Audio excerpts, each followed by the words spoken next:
Hello, hello, hello. Good morning, everybody. Hope you're all doing well so far today.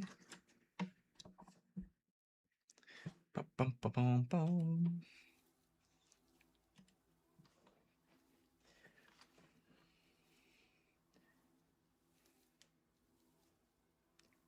All right. Let's see. Here's our earnings from overnight. A couple chaos, a couple divines, you know. Nothing crazy.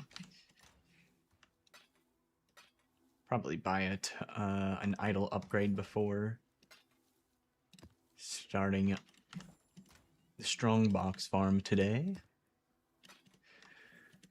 Because I'm kind of lazy about crafting them. Let me see what I need and what we can afford.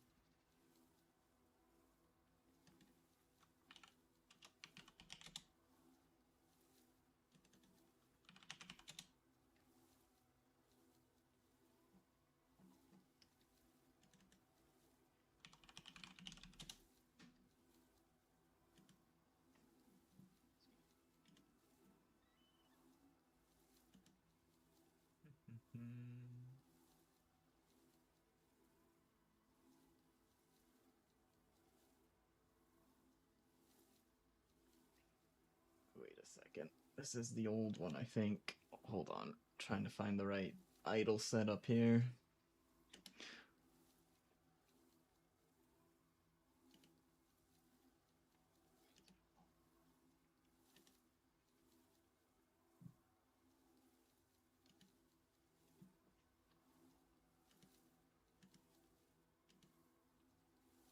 Okay, here we are.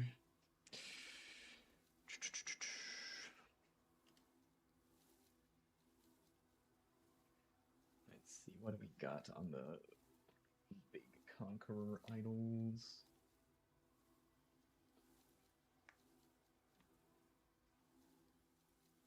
There's my at least rare one.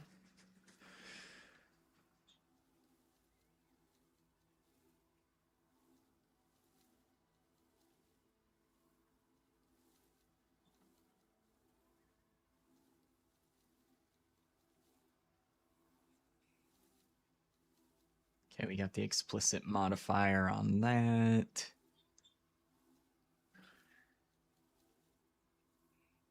And the additional strong boxes.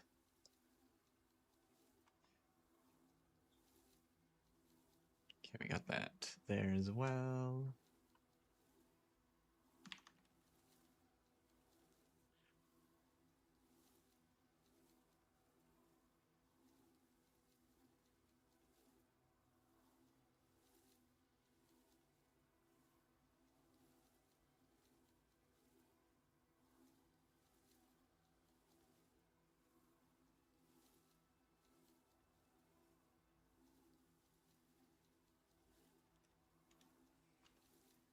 Got Quant there, Quant,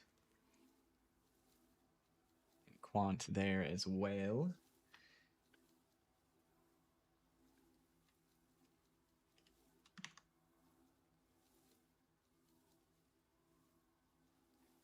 We might just need more of the Arcanist stuff.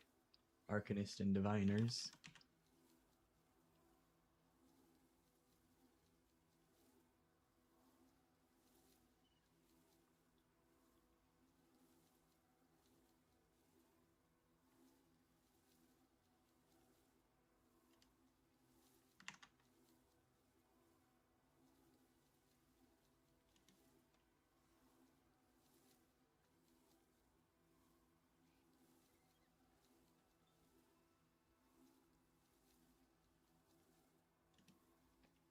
we can afford to buy some of the small idle upgrades here. A higher percent of our boxes be Arcanist and Diviners.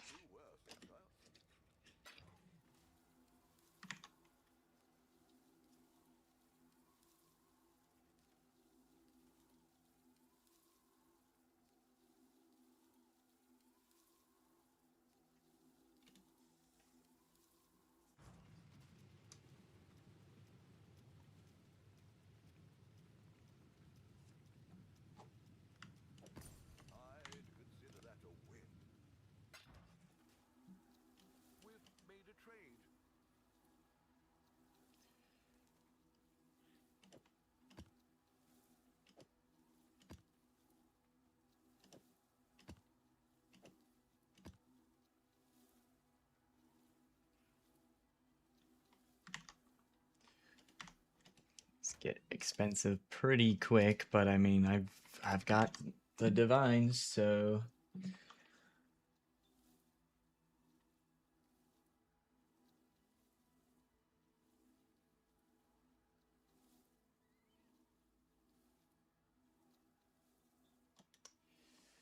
fuck it. Let's get the good stuff.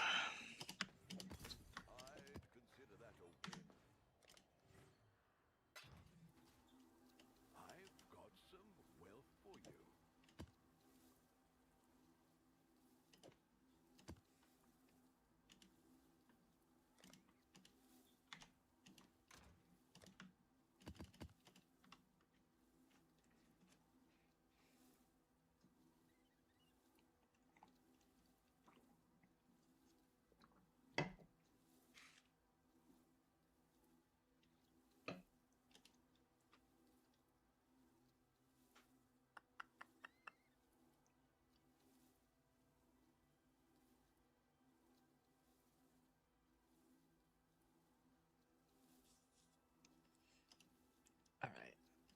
We got that. Let's turn the skitter bots back on.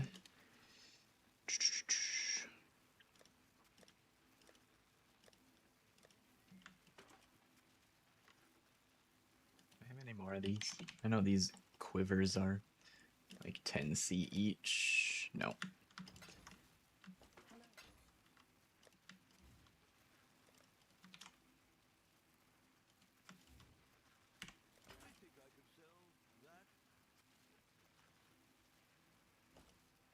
Oh yeah, we need maps.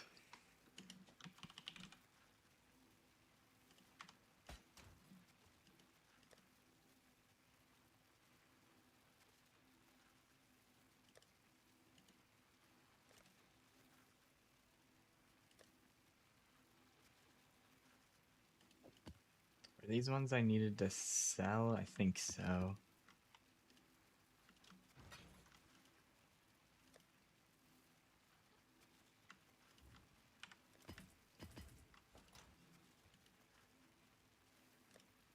Alright. Do we got lots of glaciers to roll, or should I buy them?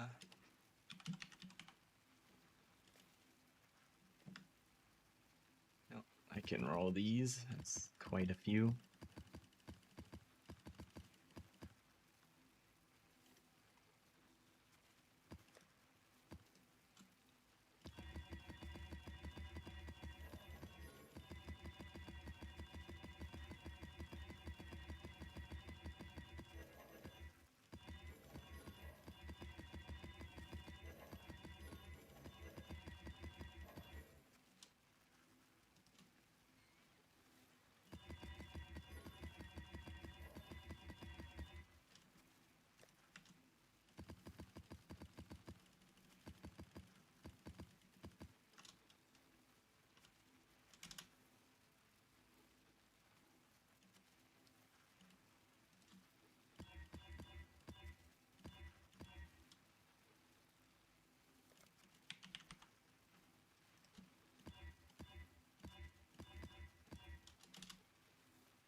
Oh yeah, I forgot. This isn't my...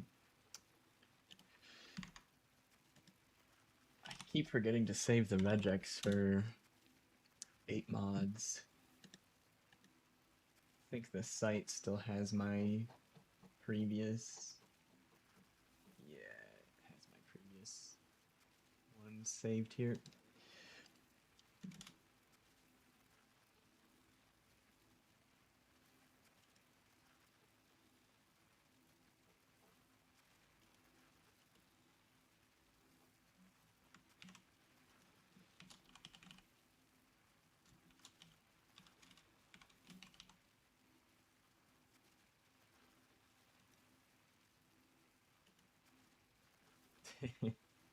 And we got 3 out of that to run.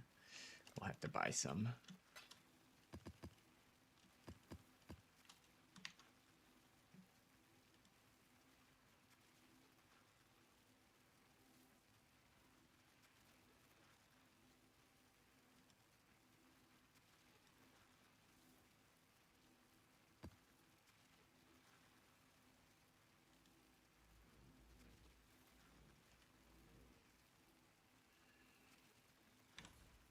Okay, so we want Glacier.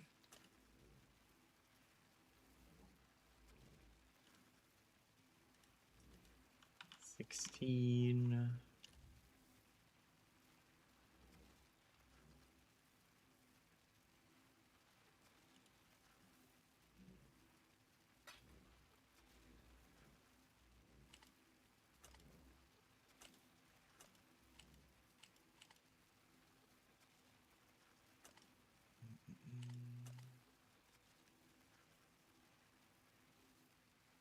I wish there was better bulk buying filters. I guess I'll just do what I normally do, which is set the buyout price. Oh, hold on. Before I set the buyout price, I can just put in that has 8 mods.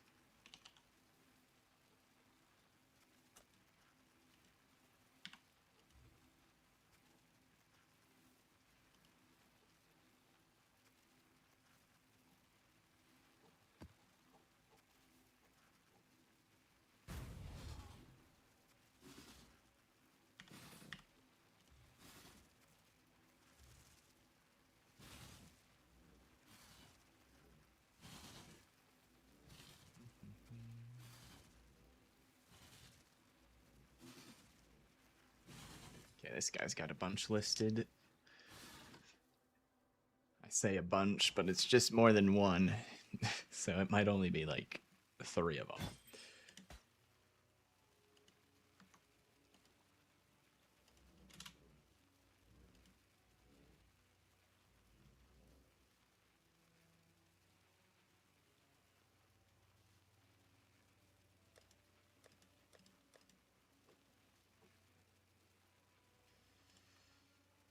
Not the 8 mods I need.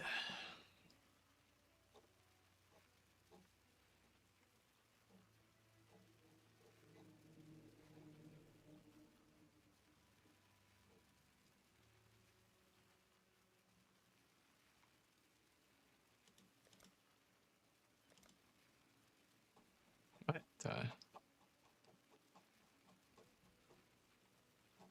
Oh yeah, it's because I put the price range. Okay, bump it up to 5. It's not that many at 5 either.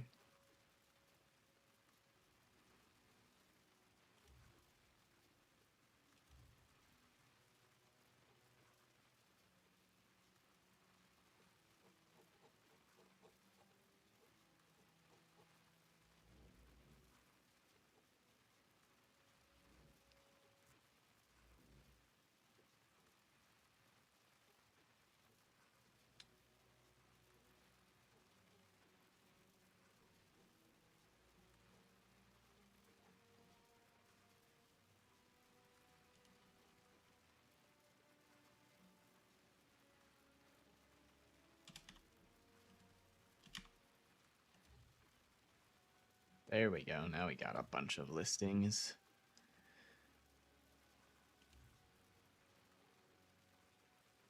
I guess I can do the newest for the more expensive ones. Probably work out.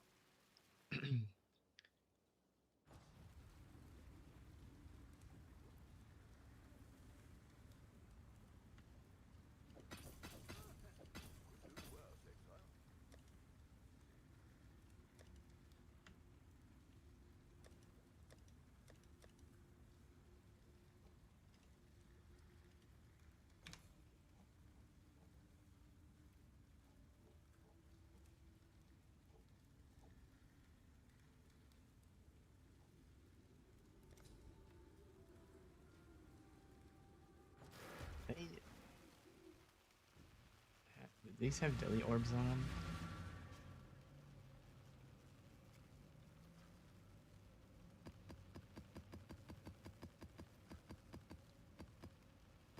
I mean, I guess I'll try the 20% ones at least. Should be fine.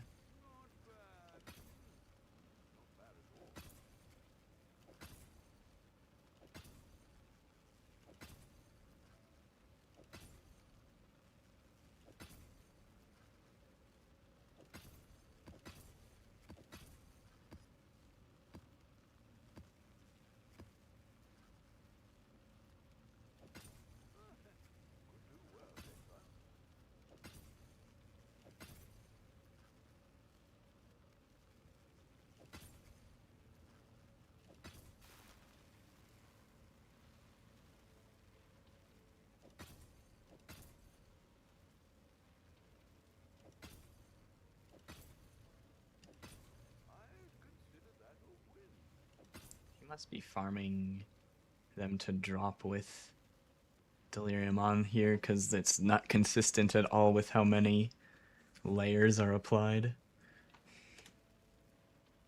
Cool. Well, that should be good for a while.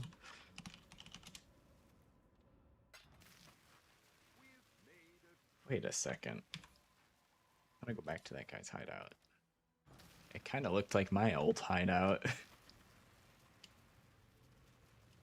Pretty similar to how I had it set up. I mean, this is an obvious spot to put your map device, right? I just had a little bit of deja vu when the merchant screen closed. I was like, wait a second. That seems very familiar.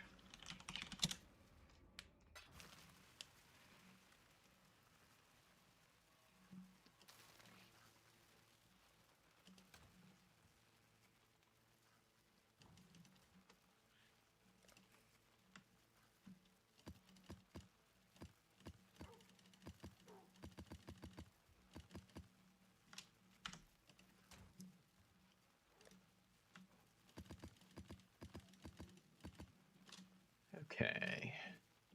Grab the scarabs. All those orders for those big orders I placed filled, so we got quite a bit of the normal ones at least.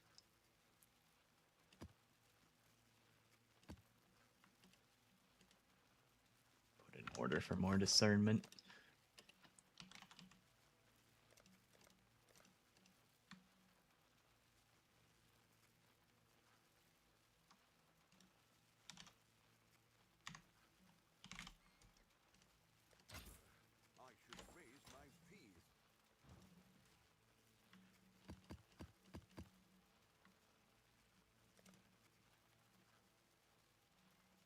We got our strongbox idols selected. Let's try one of these. Delete maps.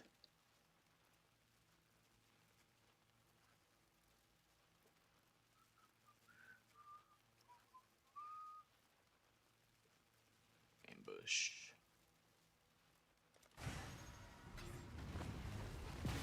Okay, we should be getting a lot more Arcanist and Diviner boxes with those upgrades we got earlier. Hopefully the deli doesn't make it too difficult. I think it'll be fine for the most part. できない。よ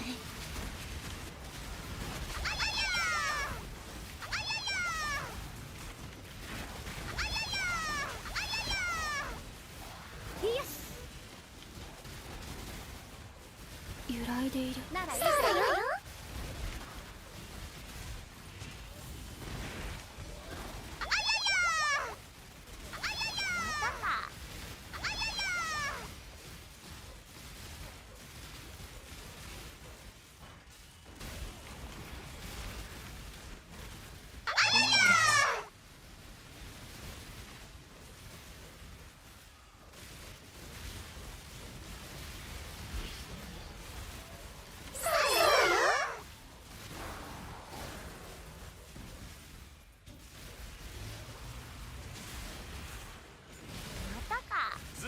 楽しんでるな。いってらっしゃい。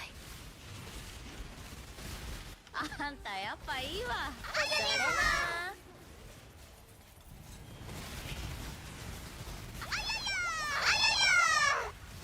早く早く。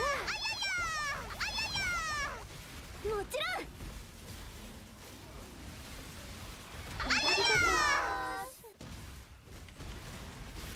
Ah, rezzed everything.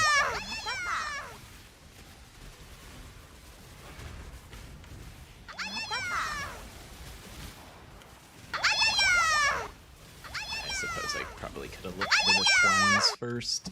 Or not the shrines, the altars. Okay. That one's no good though.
Walked into that.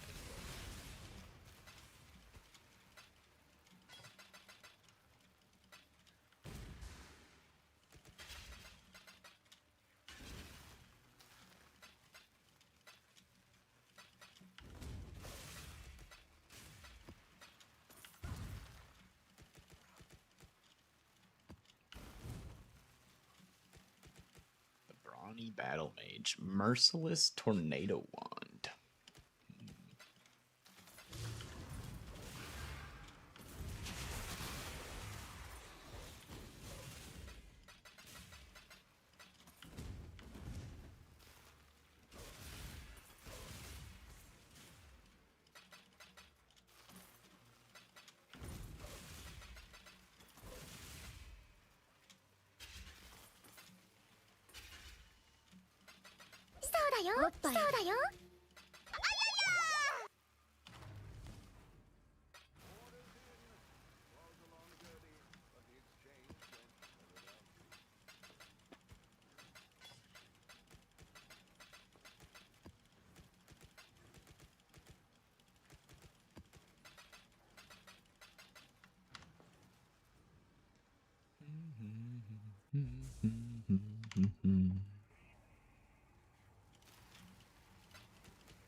I guess I'll take a diamond flask, sure.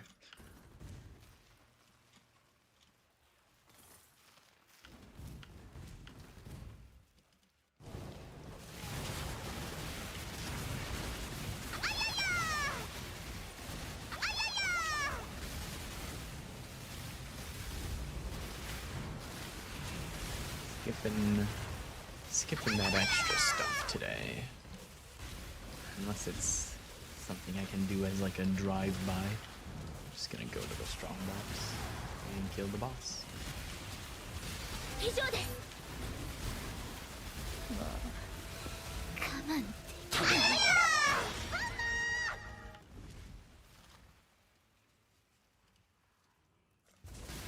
先輩。もう我慢できない。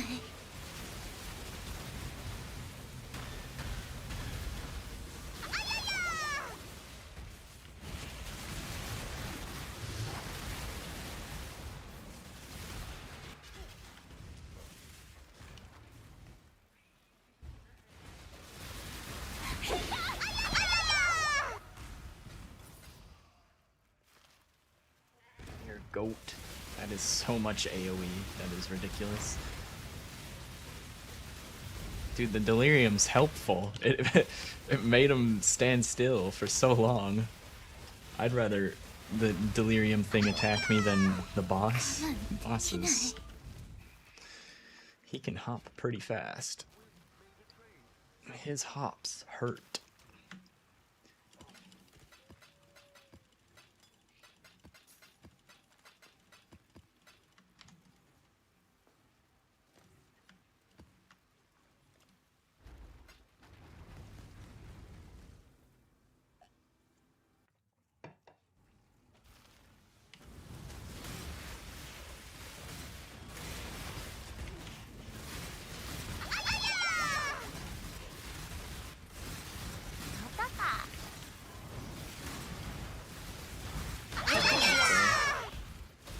Natural inhabitants first and pop up all the altars here. See if there's any good ones.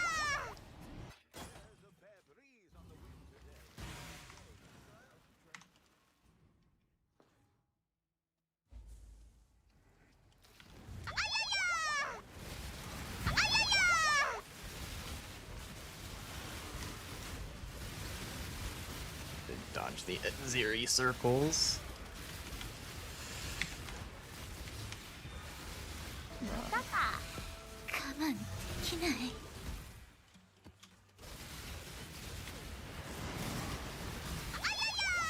I was gonna make those cheaper earlier, but I decided not to. I guess that was a good call. A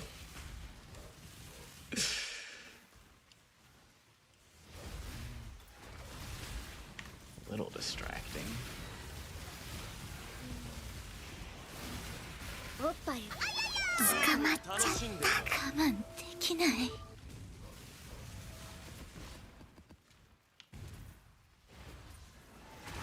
早く早く。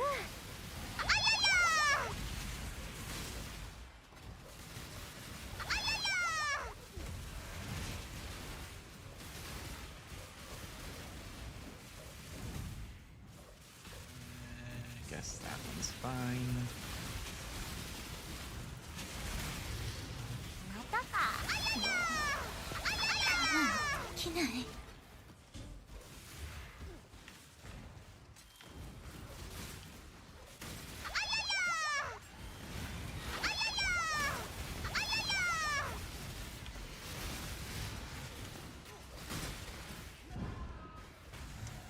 Got Ice Nova'd, I think.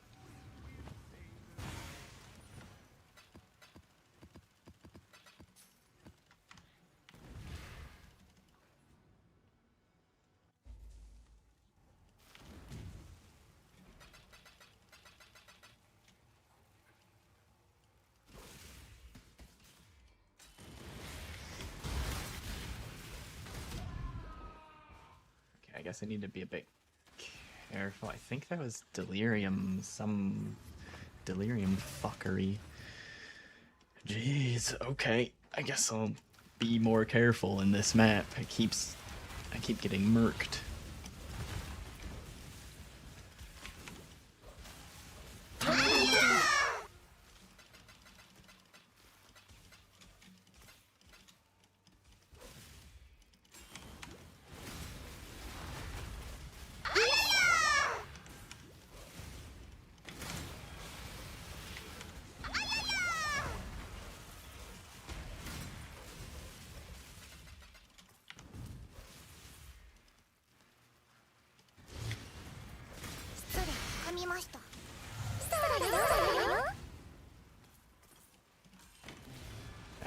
Ice Nova.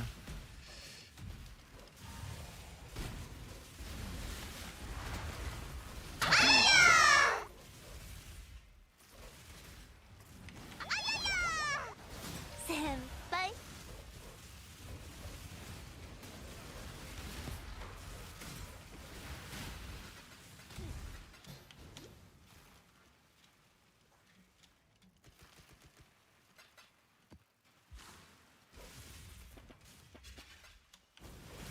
Oppaよ。もちろん。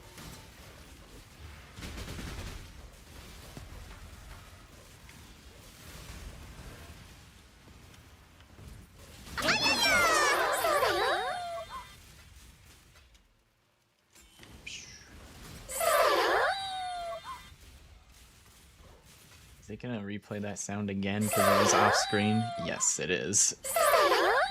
Okay, stop. Good God. Home. Nice.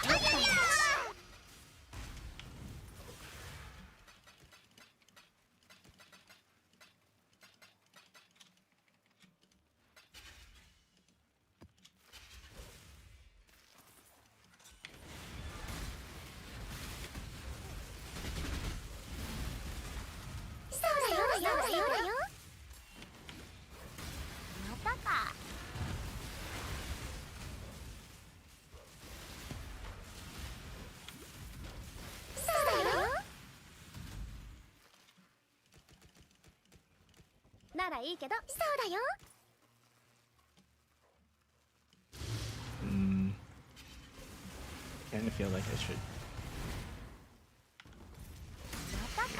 I'll just clear that. Okay, whatever. I was gonna say keep going until I die to save portals, but I mean it's mostly cleared out now, so doesn't really matter. Is there a reason to choose Glacier over Dunes?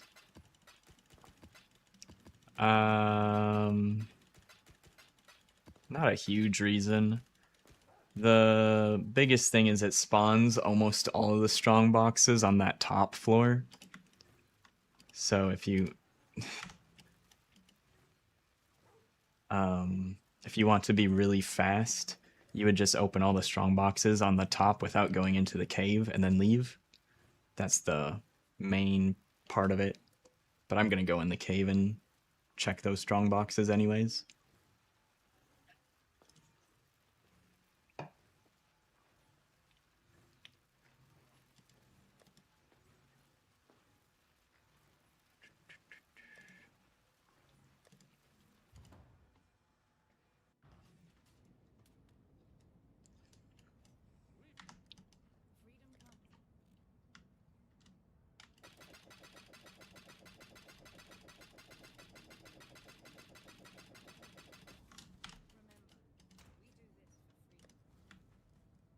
That was all of them.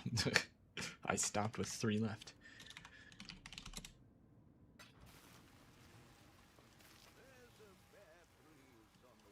So unless you want to do the thing where you leave Glacier early, there's not really that much of a difference.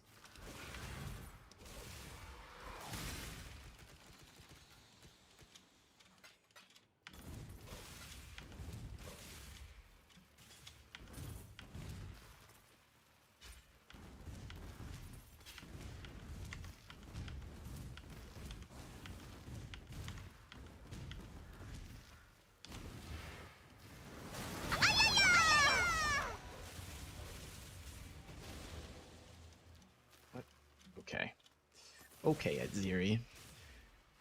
I could probably tank the chaos damage just barely.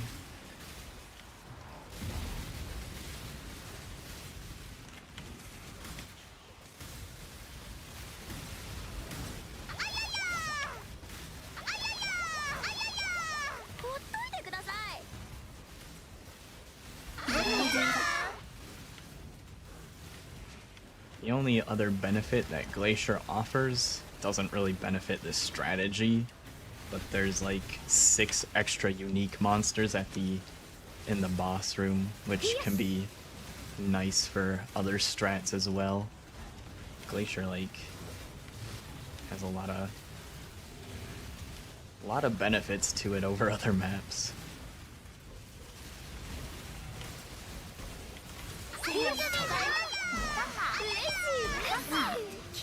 Oh, 3 times risk. Hell yeah. Duping the scarabs was so worth. I don't know how much risk it even is in Phrecia.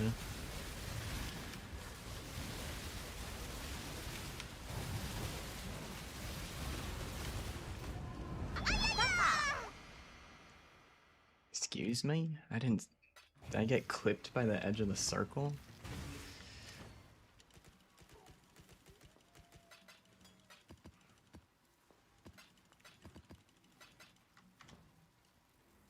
Uh-oh. Uh-oh, 1 portal.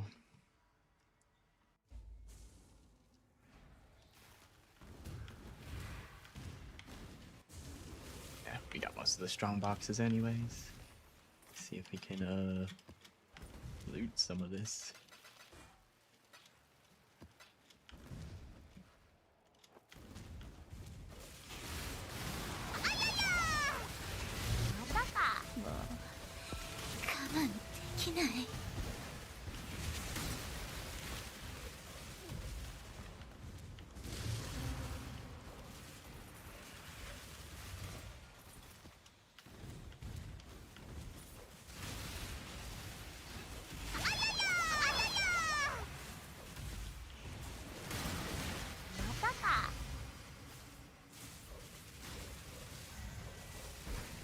Diviners.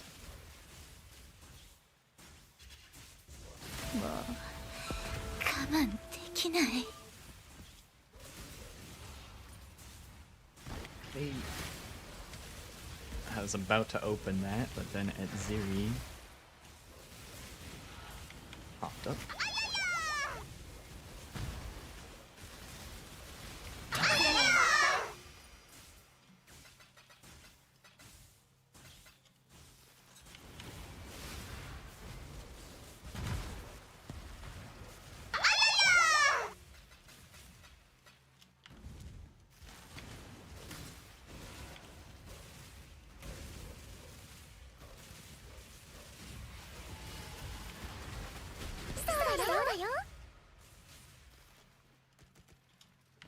Not much in that box.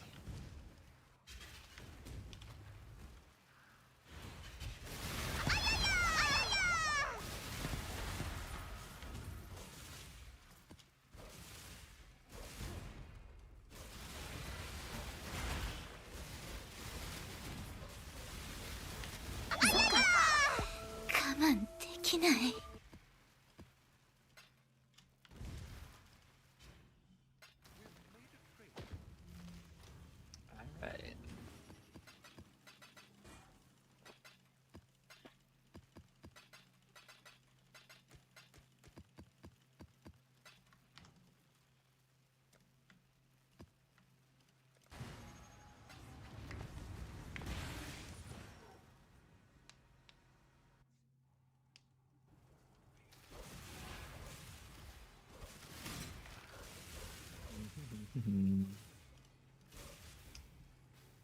Currency and scarab reward. Ooh. Very nice.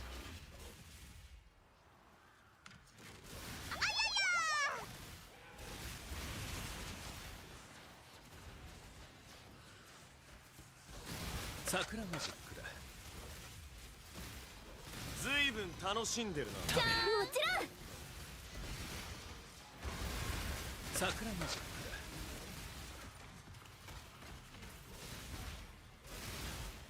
ありがとう。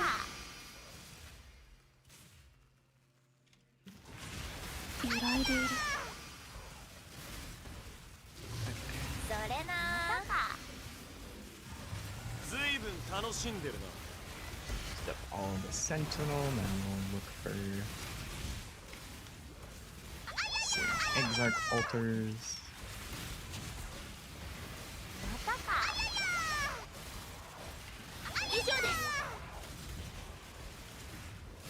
上です。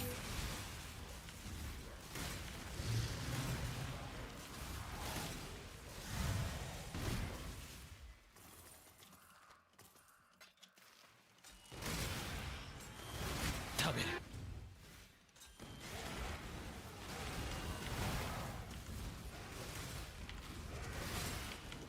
おっぱい。あんたやっぱいいわ。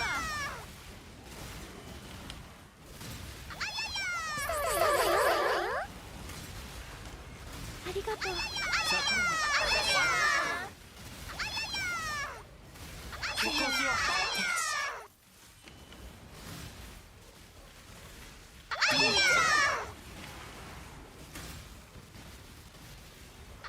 またか。食べる。そうだよ。マイ我慢できない。アトミック。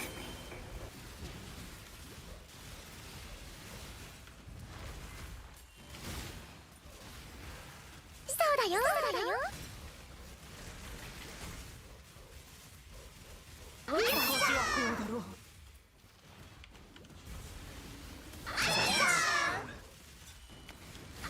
じゃ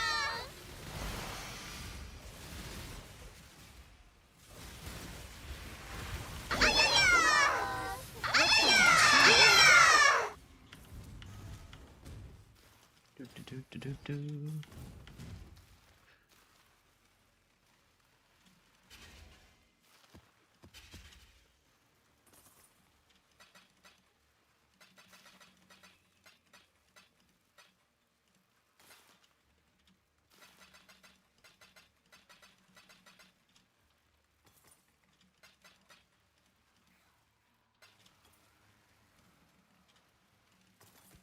Uh-oh.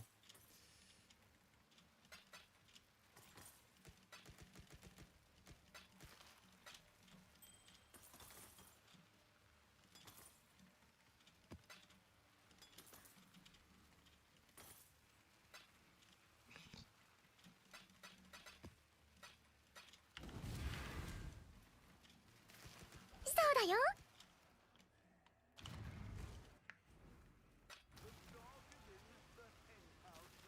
Probably save a little bit of time by picking up everything that's not div cards first and then doing div cards.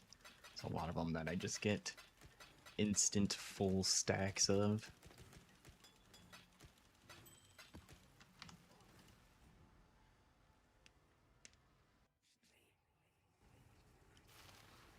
I'll do everything but the div cards first.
あんたやっぱいいわ。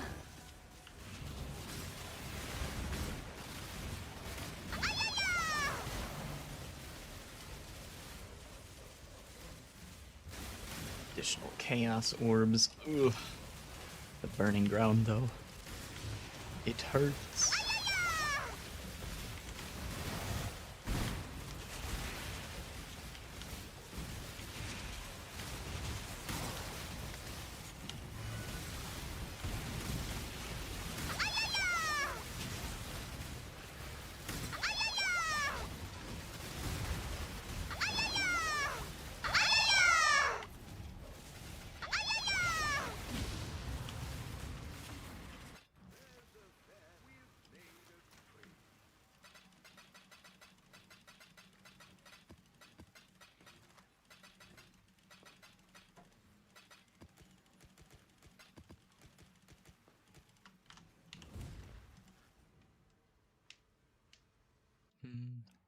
Good time.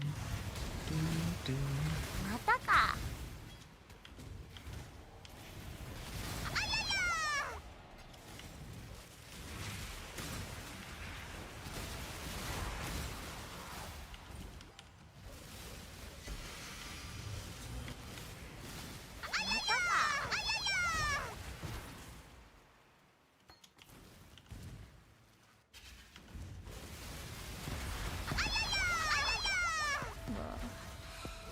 我慢できない。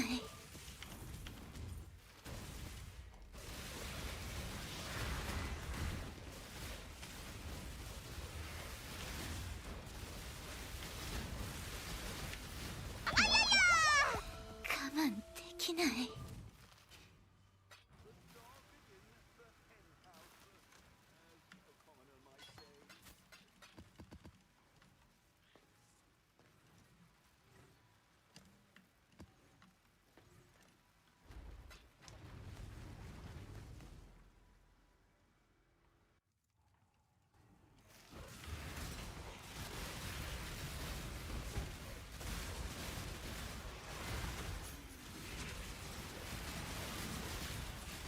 またか。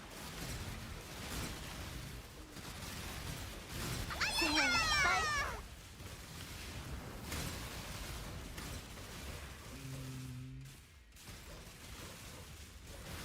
Did card dupe? I don't. That shouldn't work with the boxes, but better than not having it. ご主人様。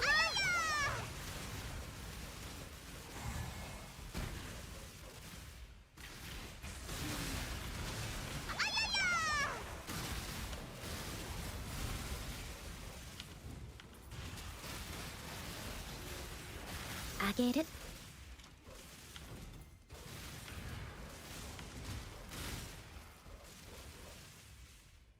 Now, rarity should apply, and I guess I took the minus evasion before, and it's not that bad. I suppose we can try a little bit of rarity. How's the run going? It's going so far. It's going good so far today. Got ahead of myself there.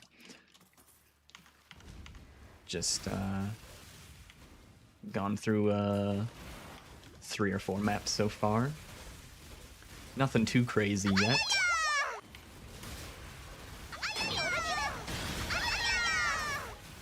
Let's see if we can get any big drops today from our strong boxes. I did upgrade the idols, so we'll be getting a lot more Arcanist and Diviners today. Upgraded like 3 of the minor idols.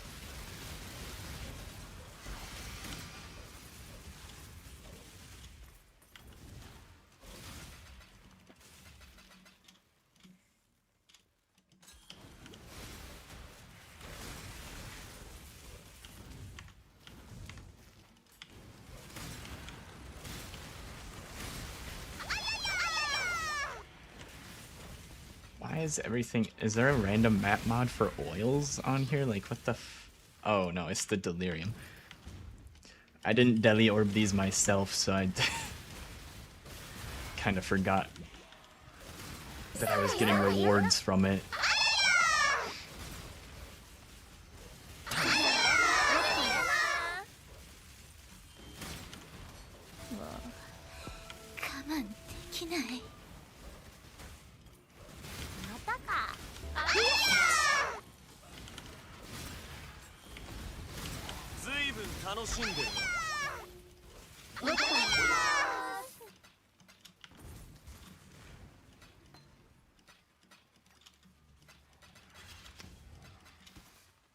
How are you doing today, Mikey? Good to see you again.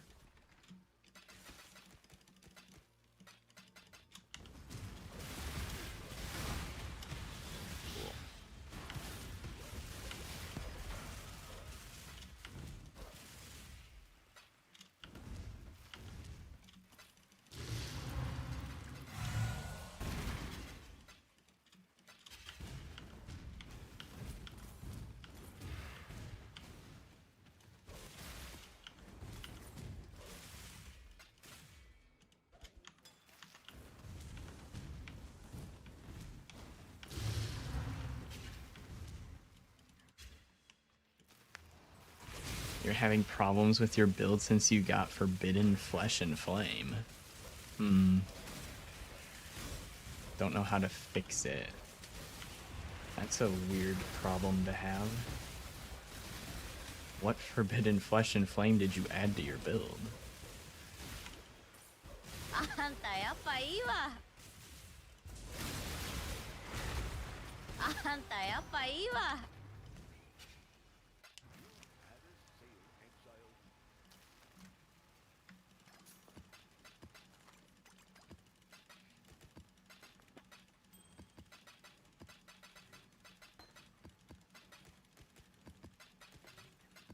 Masterful Form.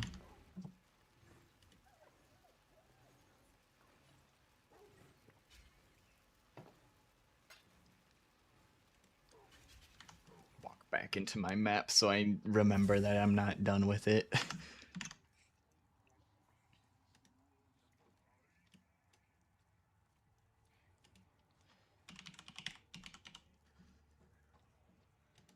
Zoom, zoom, zoom. Max endurance charges is equal to your max frenzy charges, +1 to max frenzy charges. Mana regen is failing you? Is it just mana that's causing a problem, or is there other problems?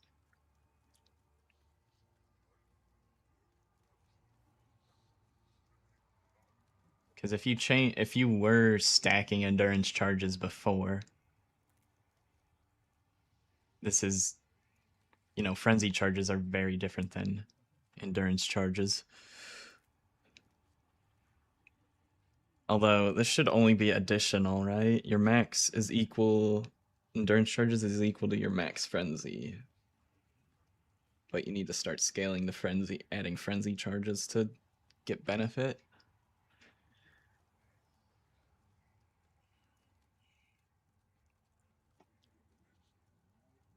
Using the Cobalt Jewel on sockets. Yeah, I'm not sure.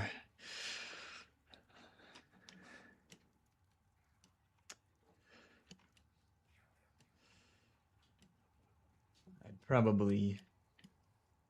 I don't know if I'd be able to help, but I'd probably need your POB if I were to try and help. You got 7 endurance because of aspect of the cat.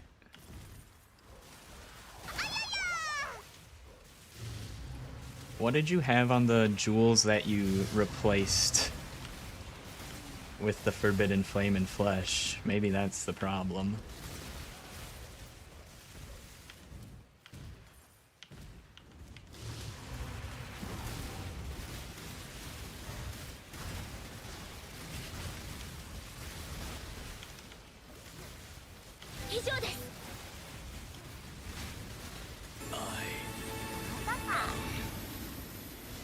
Seems weird that if you had rare jewels in, if that was somehow ends up bricking your build, unless it was attributes or resistances on them or something. Even then, I feel like having that many endurance charges, you could probably get away with not being res capped.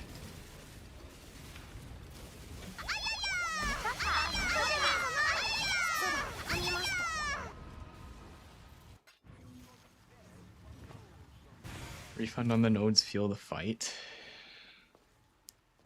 Oh.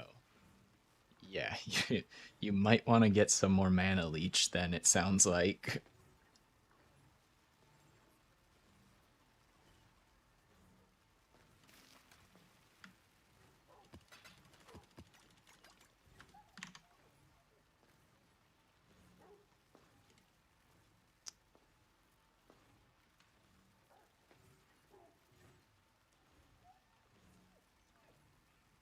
I haven't needed to solve mana problems in a while. I forget what pieces of gear can fix it, but I'm pretty sure jewels can.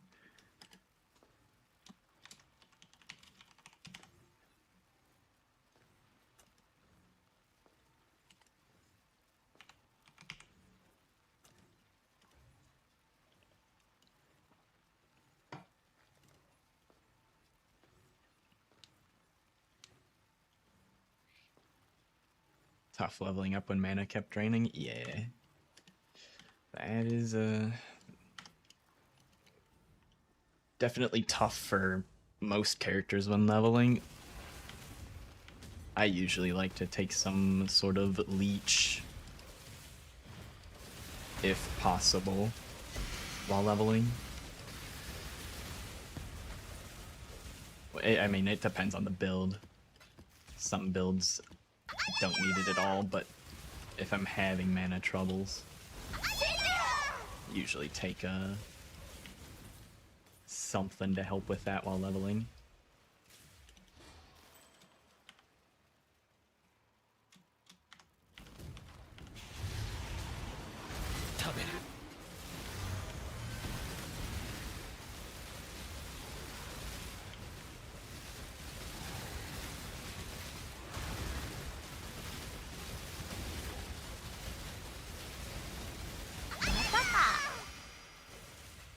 Did kick auto... Oh shit, I should probably open my kick dashboard. Did kick auto hold your message? No.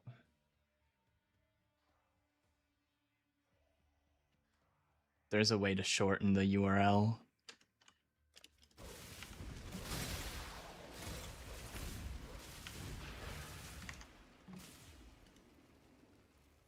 If you want to send the URL,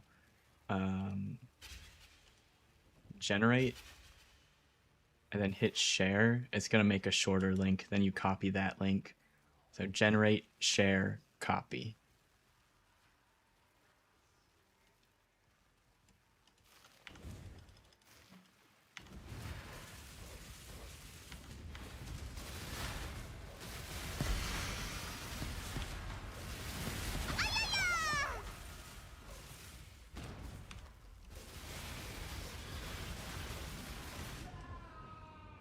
Ow.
Or if you want, you could just, I think you can just send the your account name with the numbers at the end. Is it in the front? I don't know, but the where do you find it for your own?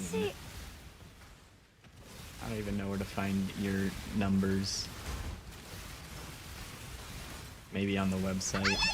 You can see it on my friends list for all my friends. You can see their numbers at the end. If I have your account name plus the numbers at the end, I should be able to pull in your character from Path of Building that way too.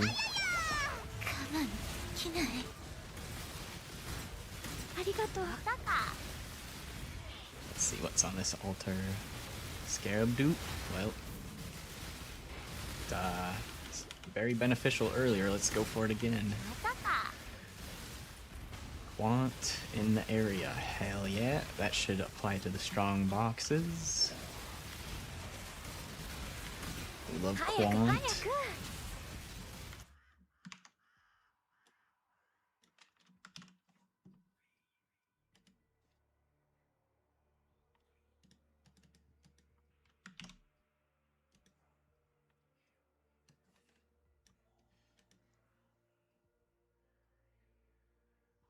It's your gladiator, yeah?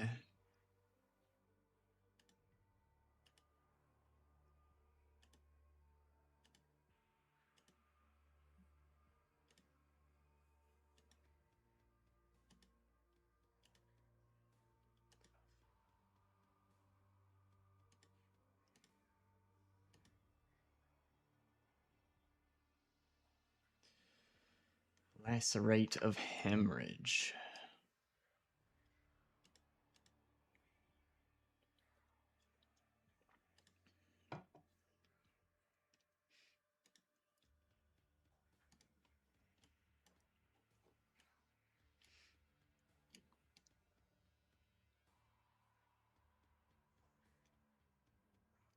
Okay. Chaos Res.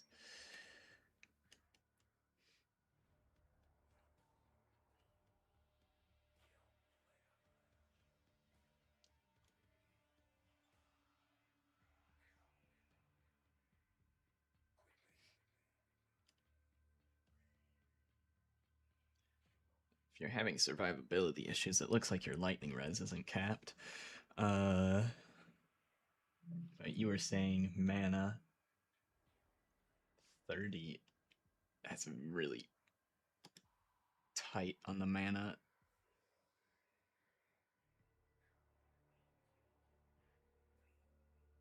13 mana.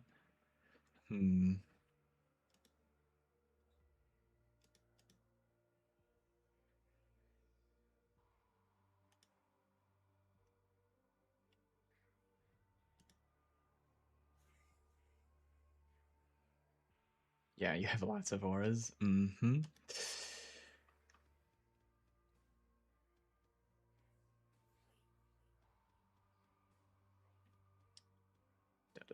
What am I looking for? That.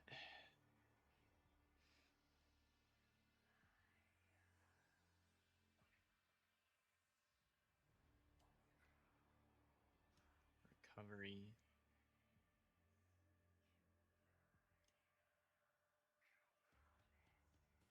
I forget if leeching is pulled out into a separate calculation. Leech and gain on hit effects. This is for life.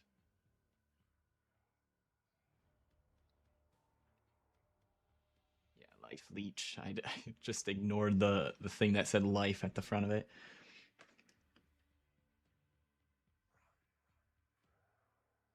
Lightning is 115. PLB must be missing something. I didn't turn on your flasks. That's what. Basalt, granite, sulfur, ... Well, as long as your lightning res is actually capped, I don't know why it's not showing, but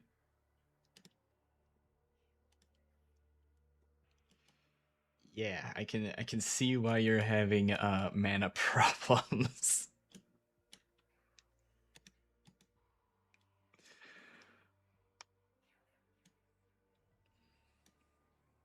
Wait, why does it say the mana cost is 0? Life cost 14.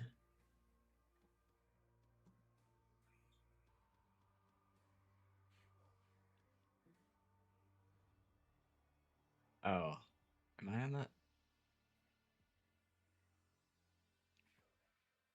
That's weird. Yeah, that is weird.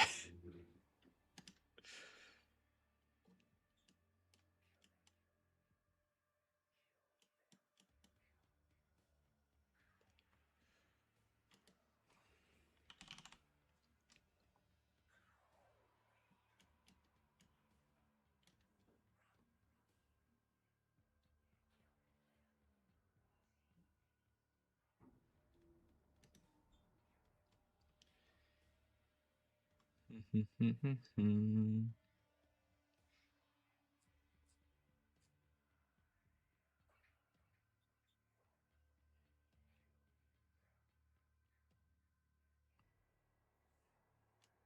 to see.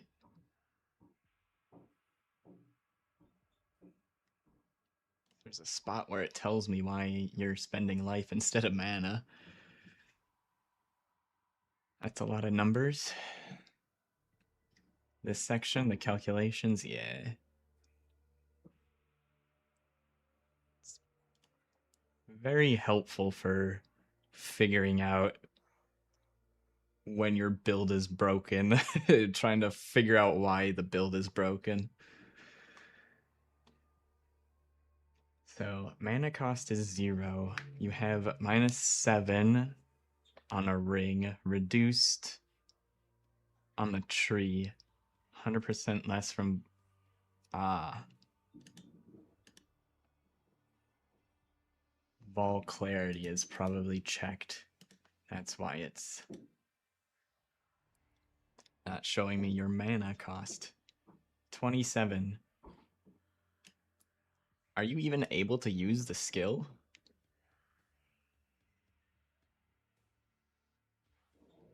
Unreserved it. Okay. Just barely. Jesus.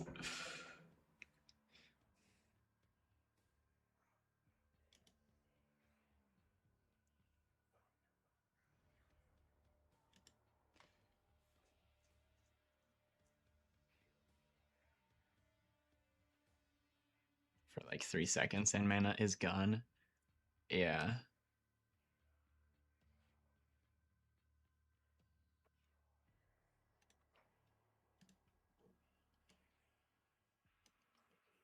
I forget where the instant leech thing is. It should be down here.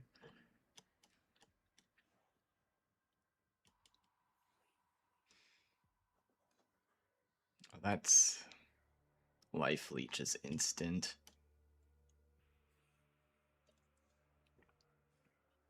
Oh, there's a 5% of leech is instant on that. For the leech mastery.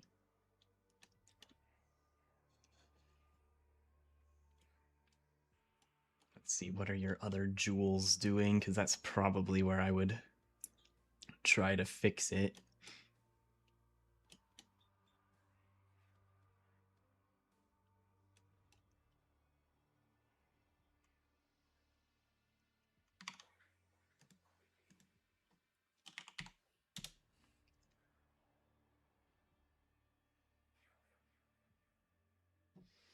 PoEDB is not loading. There we go.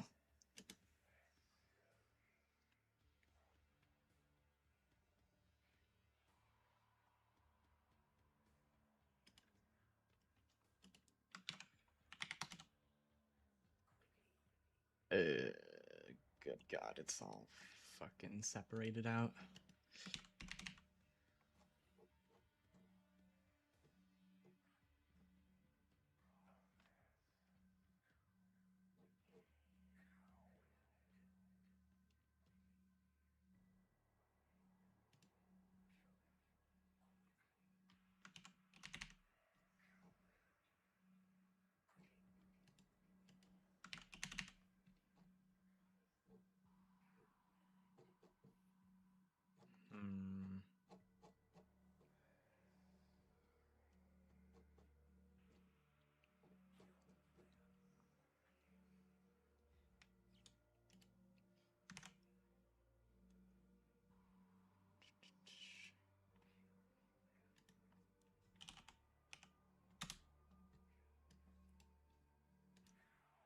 Mana. This will probably be a faster way to see the ways to get it. Mana gained on hit.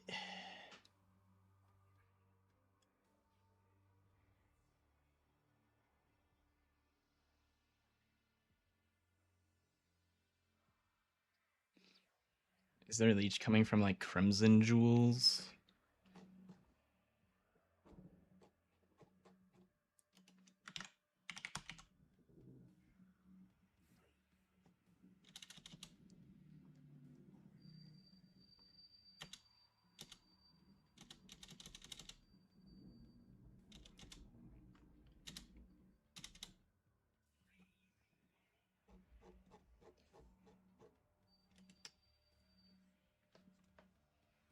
I remember there's a modifier that exists that your attacks don't stop if you don't have enough mana, but I forget what that comes from.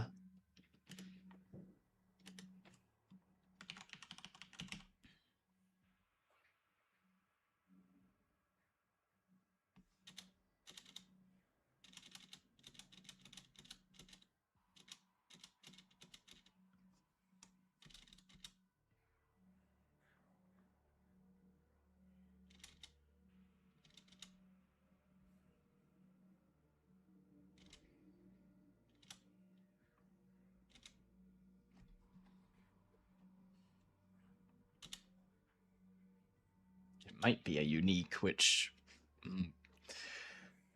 low chances of it working out if it's from a unique that's on a weapon.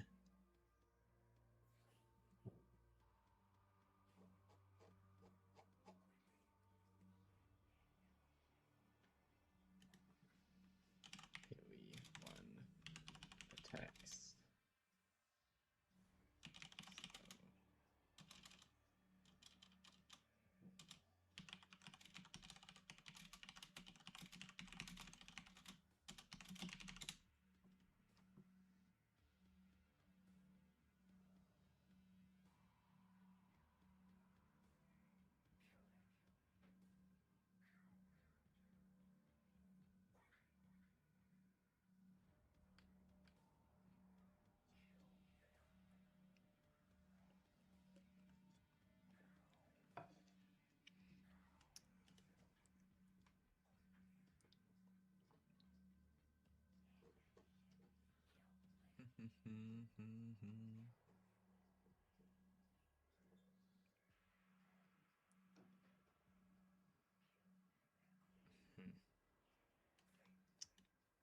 Well, if you wanted to sacrifice some damage, I know a super easy way to fix it.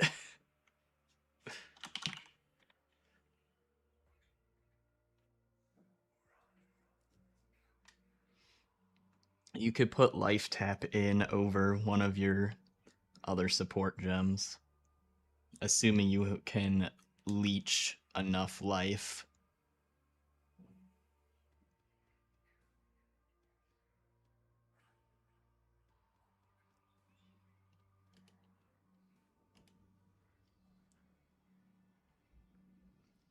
Costs 230 life per second.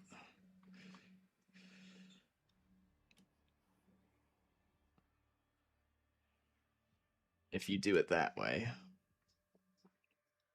So you have to figure out how to recoup your life instead of the mana. You have 285 life regen, so you should, in theory, be able to sustain it if your attack speed is consistent.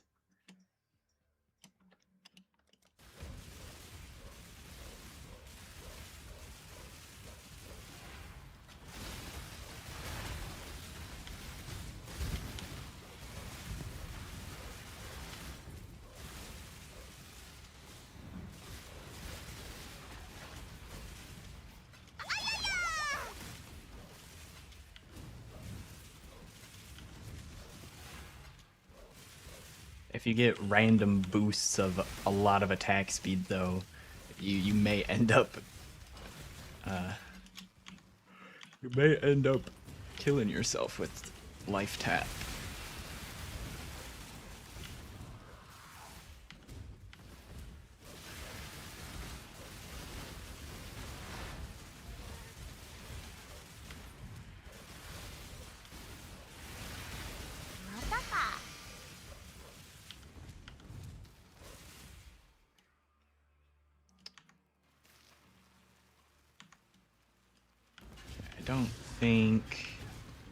I don't remember if I read the altars. I don't even see any altars, so I think I'm just gonna start popping the boxes.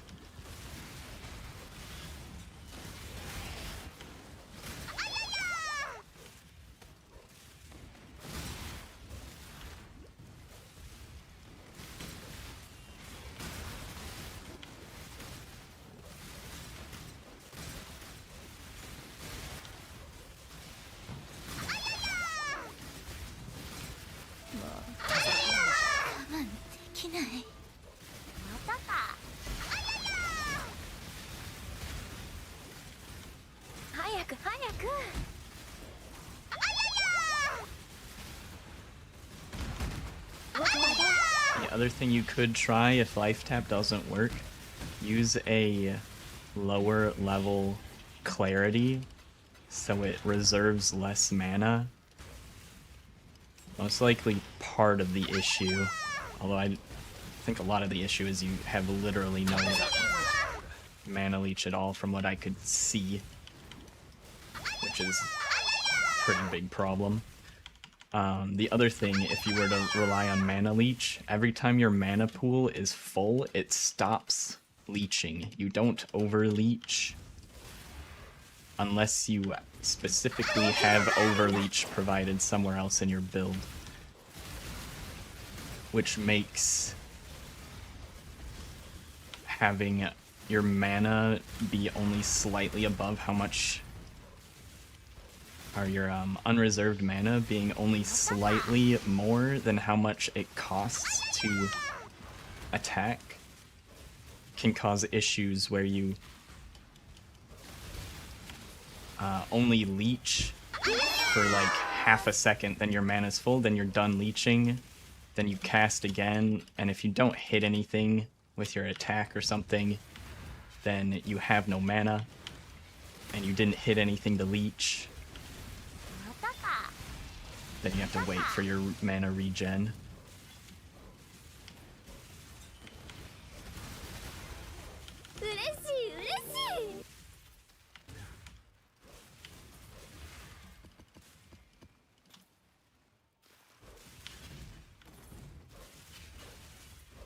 Flame Dash instead of Frostblink. It's mostly up to personal preference.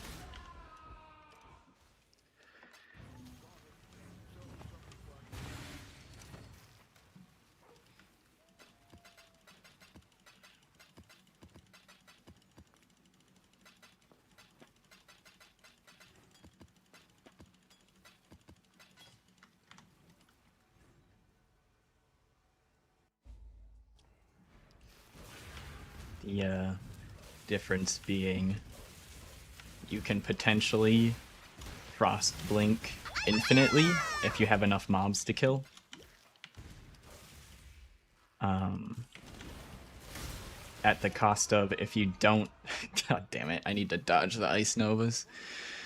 At the cost of, if there's no mobs to hit with your Frost Blink, then you have to wait for a cooldown and you only have one charge.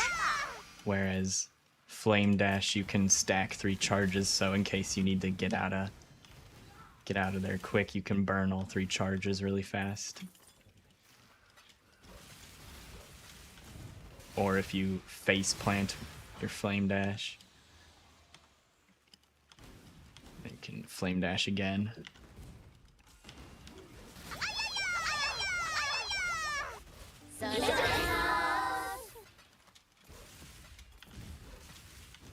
But if you're playing an attack build, I would probably use Leap Slam, honestly. You don't have to, but if you hit enemies with Frostblink, it reduces the cooldown. So it's possible to Frostblink infinitely. Theoretically, you would need infinite monsters as well.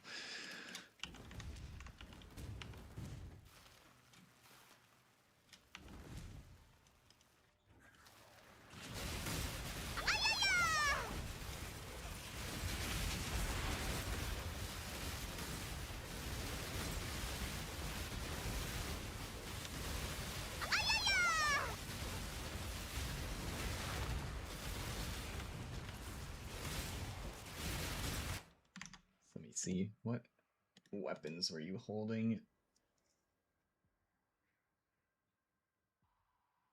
An axe and a shield? Yeah. I would prefer using a shield charge or leap slam as an attack build. So I don't know where you'd be getting any cast speed from. Suppose you don't need cast speed for Frostblink. It should be instant all the time, but...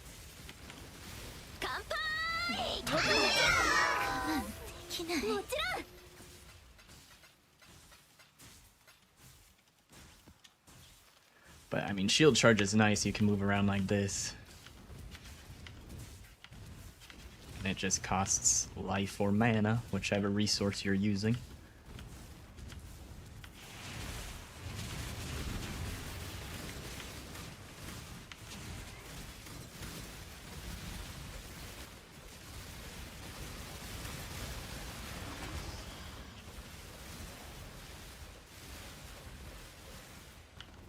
Soul Eater.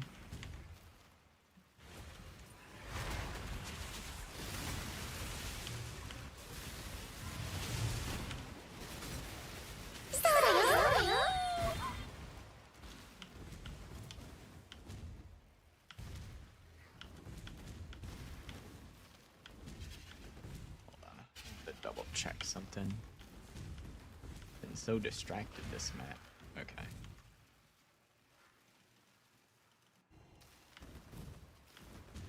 Must not have gotten very many cool things out of the boxes because there's not been anything valuable enough to draw my attention away from chat. Don't even remember what I've done so far in the map.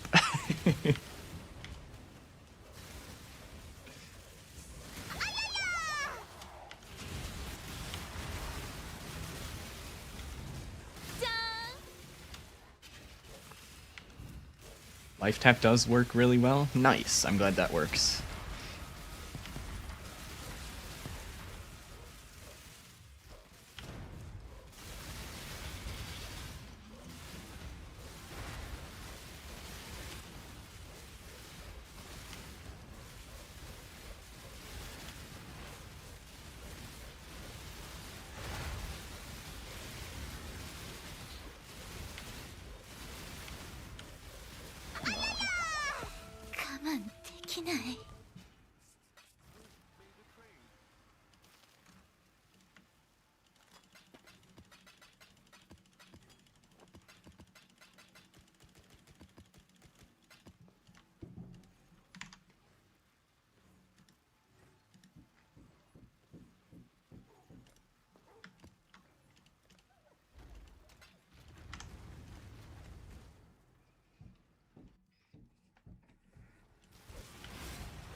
Feel like I might be,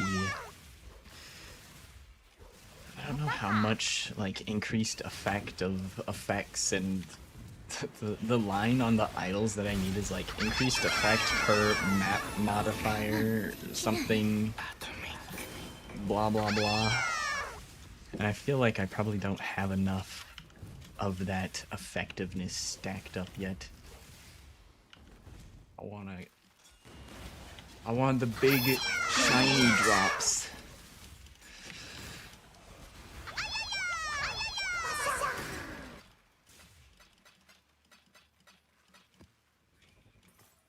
Want to get some cool div cards. 30% chance to be hit by a meteor when I use a flask.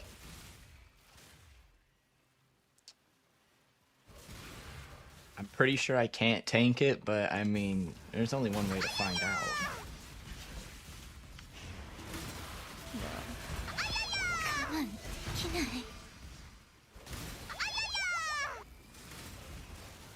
Wait, I fucking dodged it. That was such a small meteor. I thought those were bigger. Okay, I cannot tank it at all.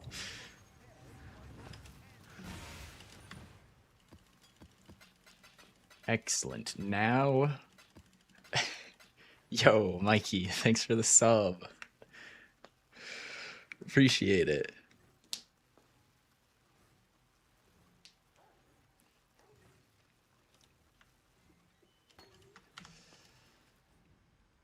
Now I get to play the fun game of I can't stop moving in this map or I'll get hit by a meteor and die. The consequences of my own actions.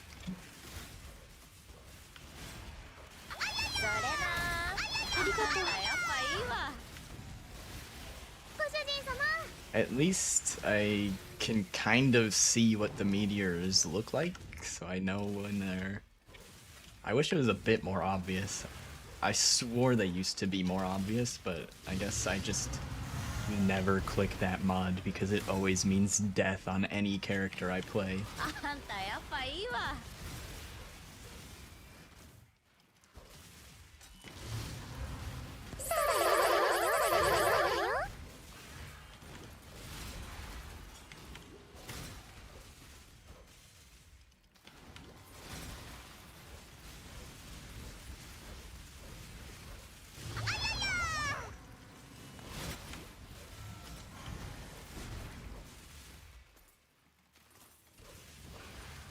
How do you go with defenses on that character? This character, it's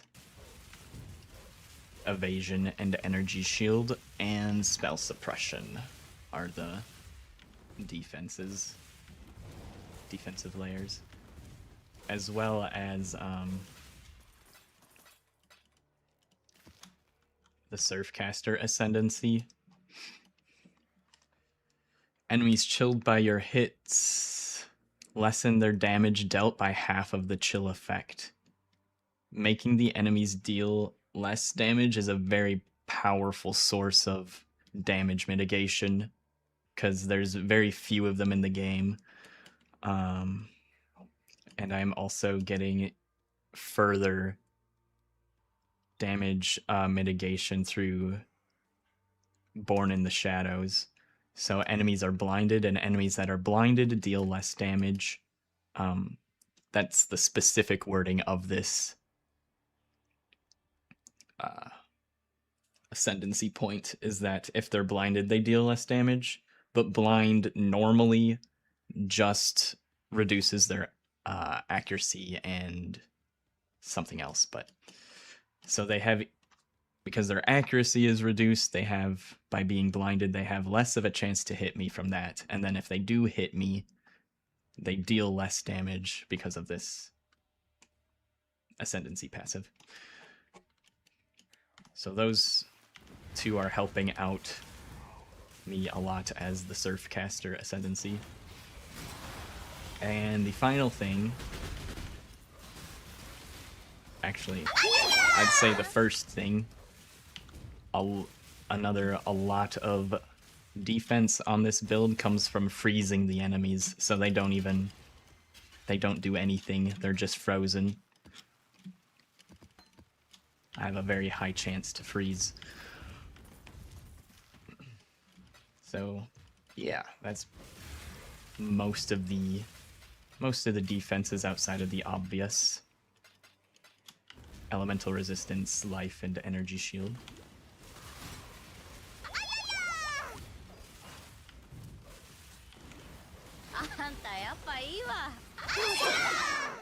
And my evasion is 26k, so I have 76% chance to evade most attacks. It depends on the enemy's accuracy, but yeah.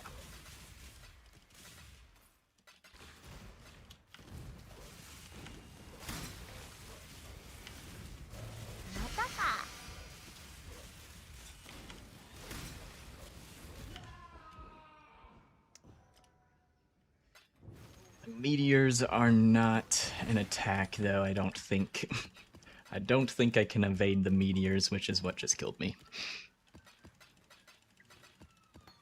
I don't know what they're considered, but the meteors deal, I think, percent life or some shit. Like, even groups that are have a bunch of aura bots and defensive buffs typically can only press the meteor altars under very specific conditions, or like ultra high investment. Even people getting a bunch of aura bot defensive buffs can't tank the meteors typically.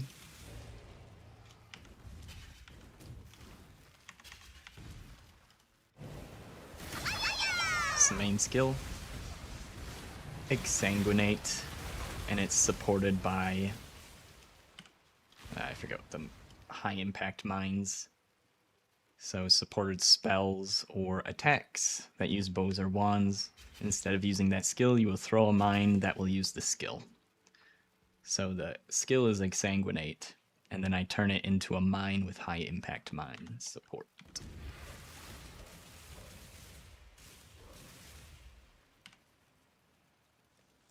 Normally the skill looks like this.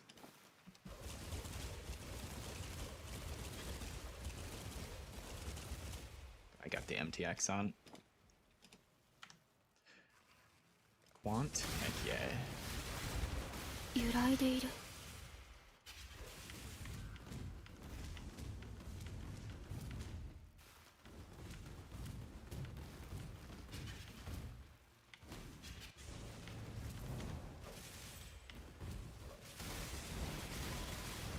That Mage Blood?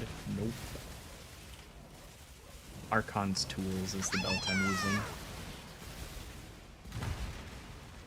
It helps skitter bots.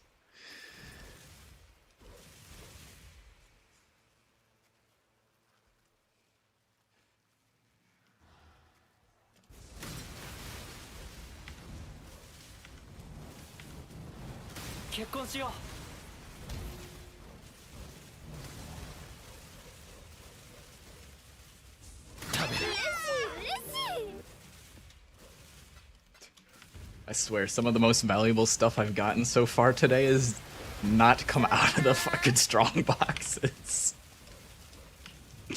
Like, we're doing fine out of the loot we're getting from the strong boxes. Like, I'm making money, but, like, the most valuable stuff hasn't even been from the strong boxes. I'm just randomly dropping high-value scarabs in here.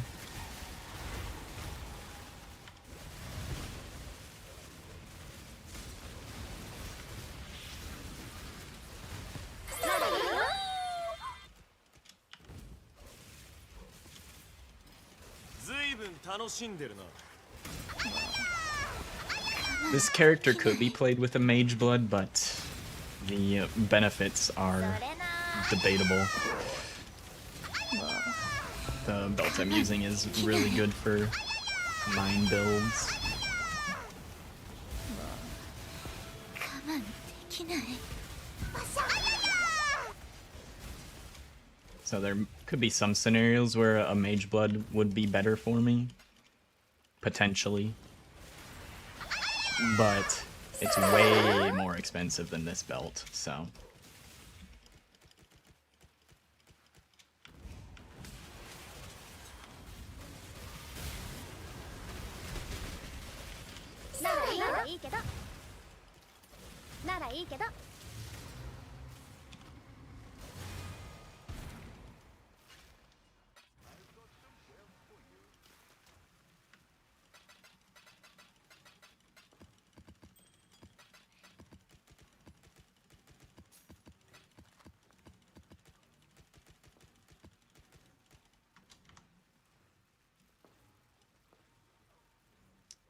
Yeah, I was using Abyss to level up.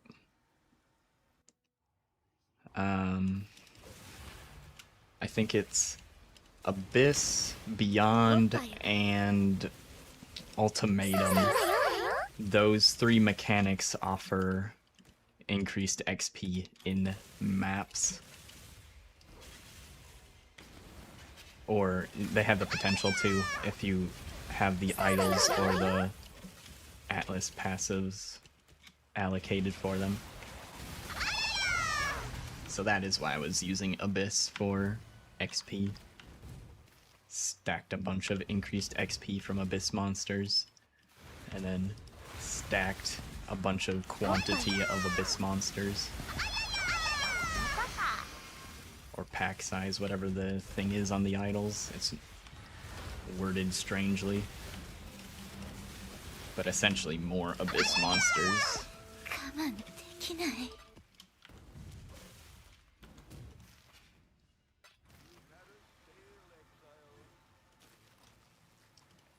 If you want to get boosted real quick, I can carry you through a couple of maps. You'll probably level very fast if you're like under level 95. Oh shit, you're playing Keepers. I forgot you're not playing Phrecia. I don't have it set up on Keepers.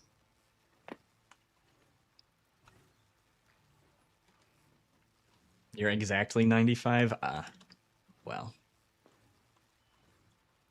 I'll leave it to you then, because after level 95, it's even with the increased XP, it still takes a while. It Speeds it up a lot, but it's still going to take a while.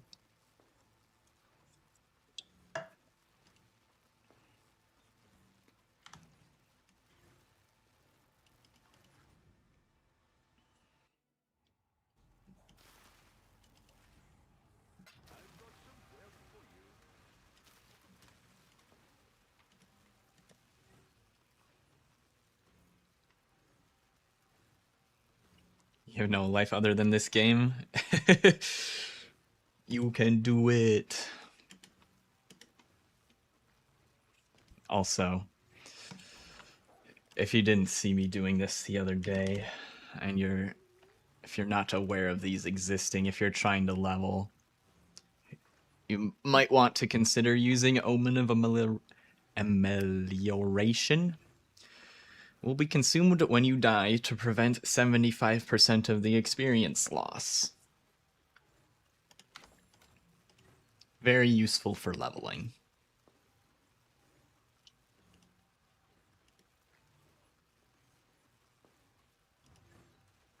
Okay, next map.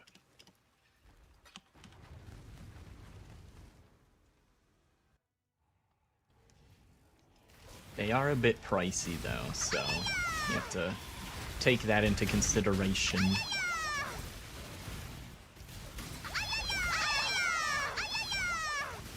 Depending on how tanky I am and what level I want to get to, I usually don't use them unless I'm like level 97 or something. I'm usually able to survive well enough to get to 97, and then at that point it becomes quite difficult per death to deal with.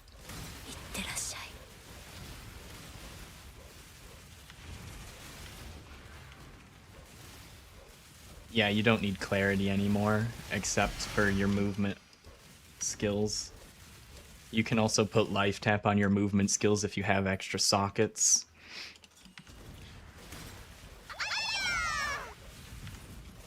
But if you don't have anything else that costs mana, yeah, you should get rid of clarity and use vitality.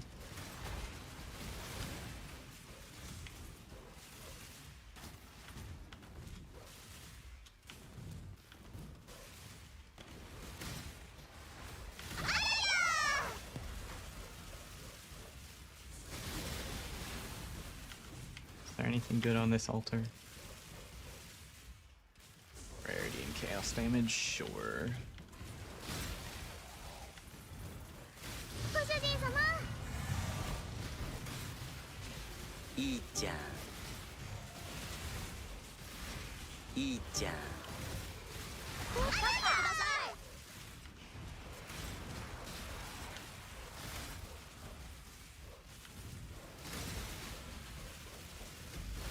Oh, more rarity.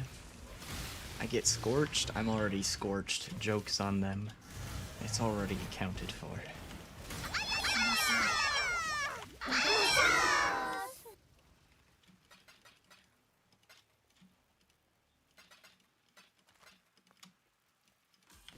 Although, there is the potential that I get scorched for harder than what I have calculated for, which is exactly 16%. If I get hit harder than a 16% scorch, then I guess I might go under.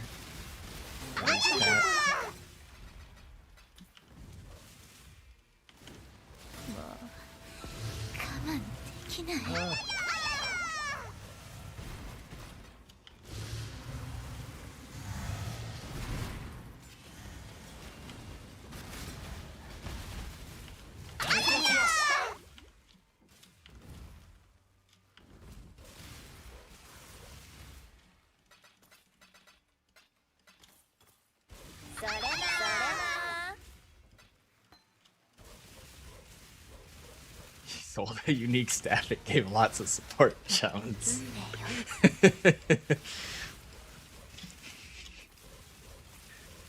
Uh-huh.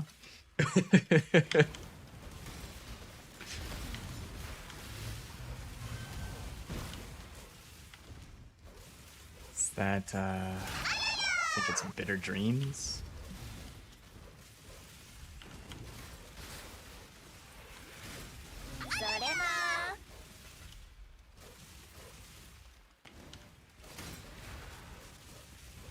No, it's a useless unique. I laughed because everybody first time selling that is like, what the fuck is this? If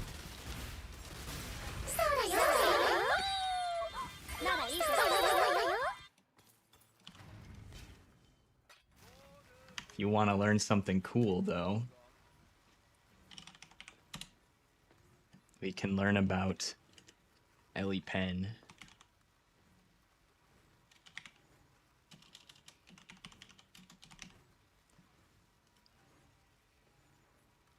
All right.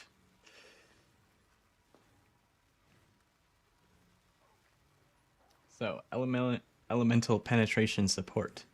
You can't buy this support gem normally.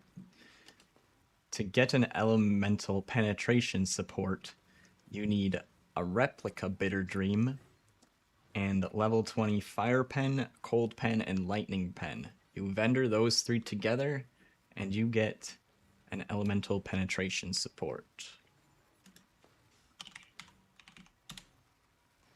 I think most people don't know that this recipe exists. So when you look at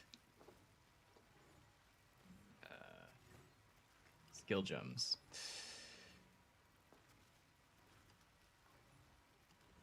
we go to normal, level 20. Ellie Pen support's always the most expensive because you can't buy it normally, and that's how you make it if you want to make it yourself. Replica Bitter Dream is usually like 10 to 20 C, depending on the league.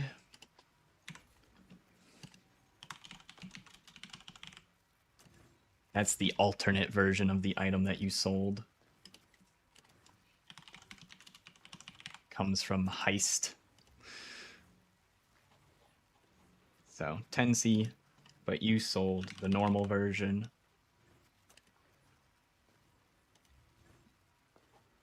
Which I guess is 3C for some reason. I don't know why. Normally it's not worth anything.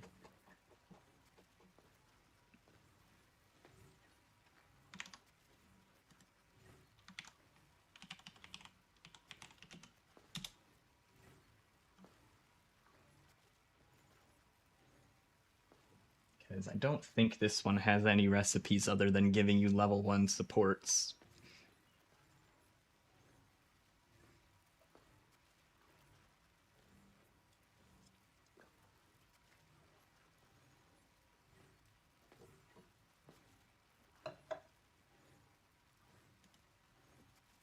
My only other guess would be if it's used for dusting.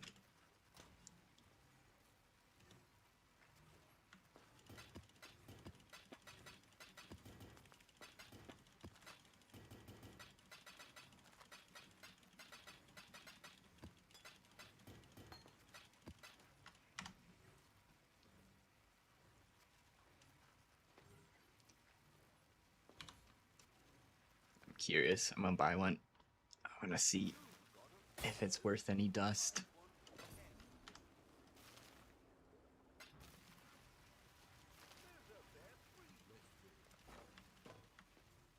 $10K dust. Yeah, I don't know why this is worth 3C. Must be something I don't know about though. 10K dust is not very much.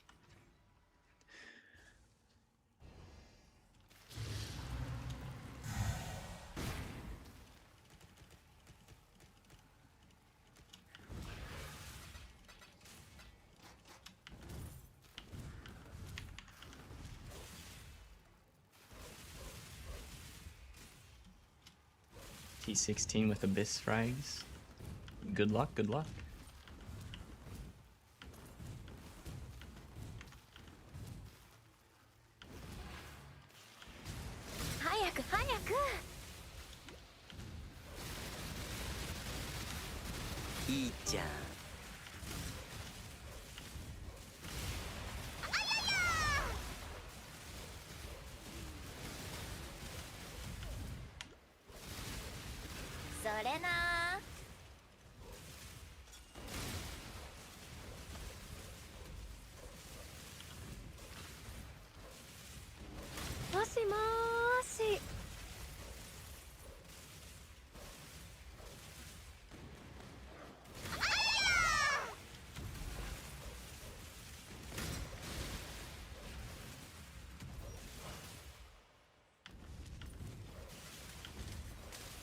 I assume you probably already figured this out, but since I recommended you to switch to life tap, you can't run no regen maps unless you have enough life leech. And if that's how you were sustaining your life, then you can't run no leech maps.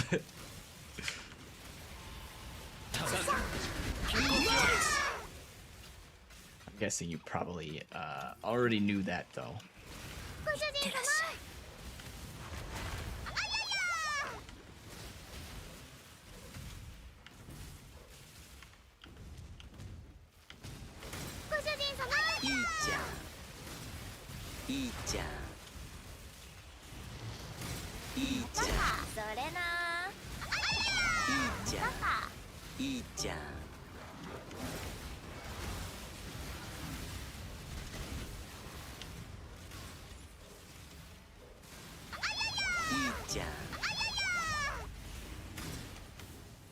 There's also a third mod that called Less Recovery.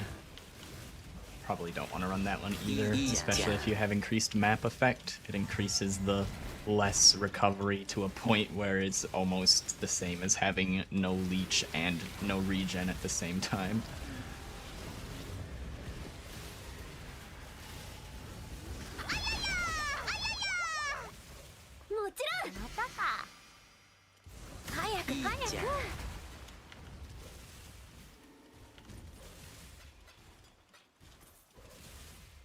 %300 crit chance.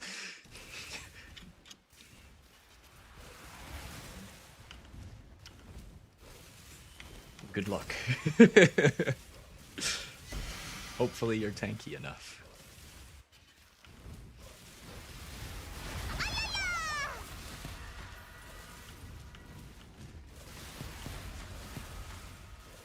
I saw that Fizz Max hit that your character has, and I guess you'll find out if it's enough or not.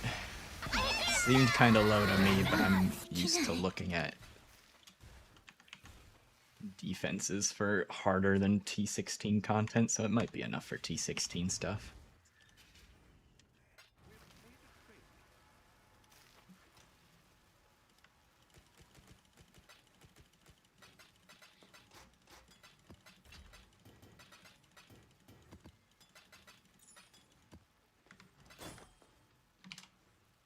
Mm-hmm. 130 chaos. More close to 150 actually, though.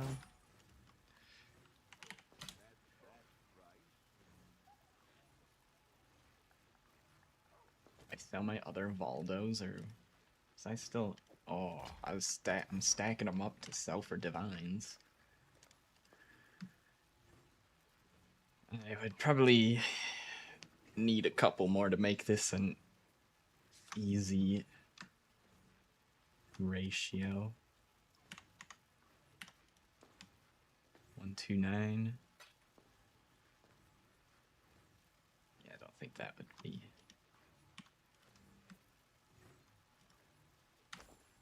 We'll just keep stacking them up, that's fine.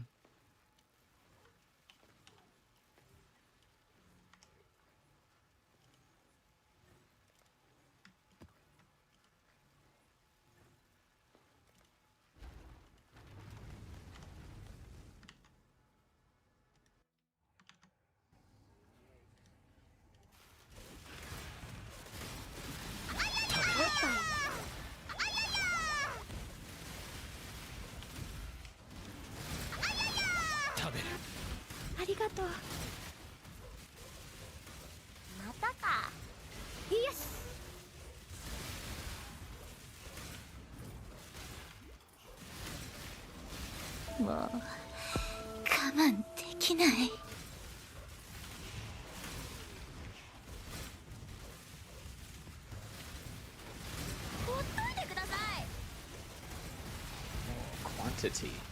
Nearby enemies gain Fizz as extra chaos. Yeah, I'll probably take that. You might be wondering, what my chaos resistance is. It's 23%. So basically, if I take this, I don't really want to get hit by anything near me.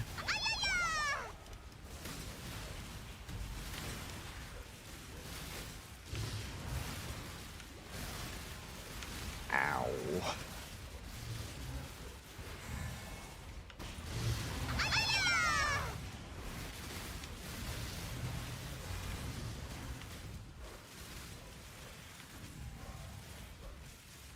Burning ground everywhere too, those lovelies. Keeping my ES from recharging.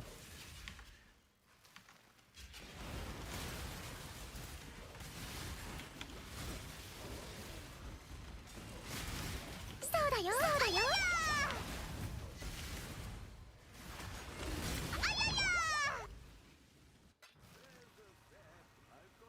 23%?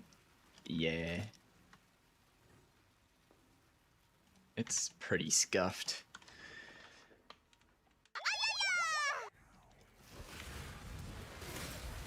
I forgot to mention one of the most important defensive layers of softcore. I have 6 portals.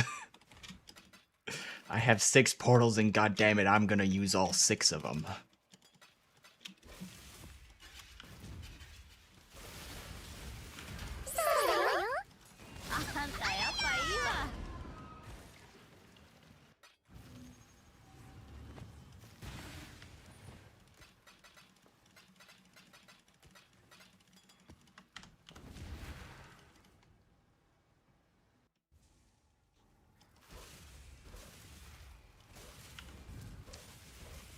But up until I was level 100, I was running an amethyst flask. Otherwise, hitting level 100 would have been difficult.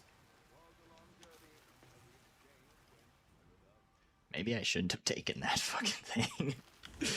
Everything hurts.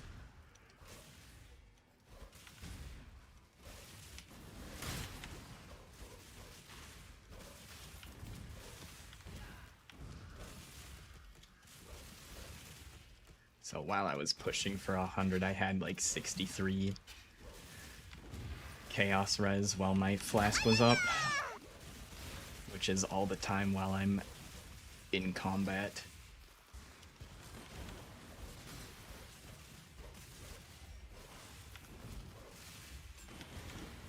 Just have to do this the safe way because I took dangerous altar mods. Just open one box at a time and back up.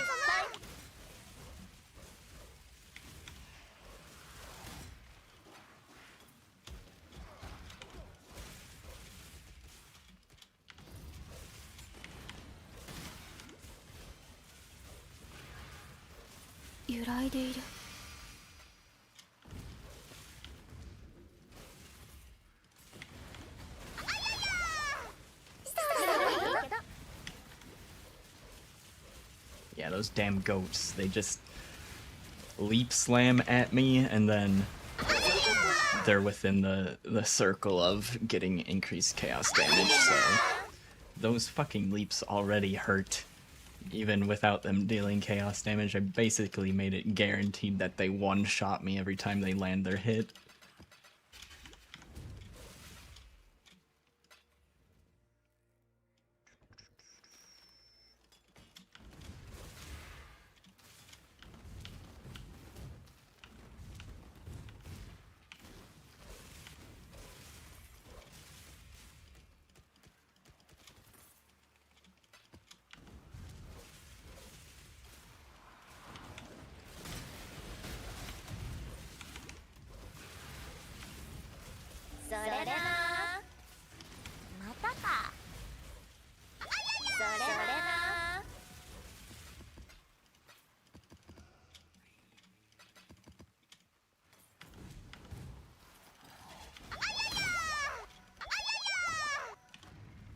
Hold on. I think I'm saving this portal. I don't know how many I have left.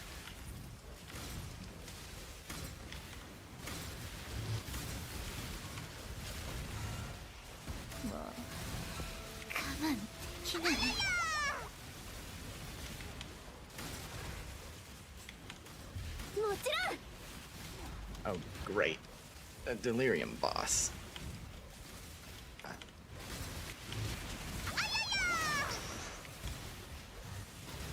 結婚しよう。またか。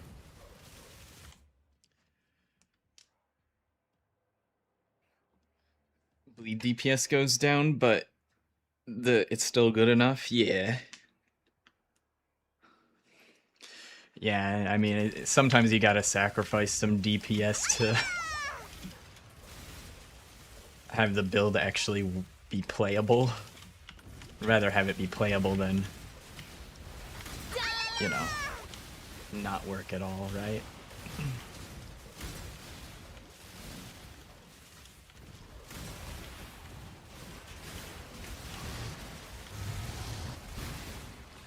I forget if you mentioned if you were following a guide or not, but normally,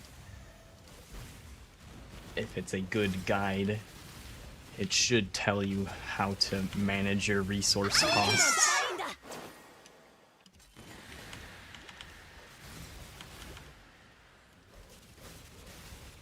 それな。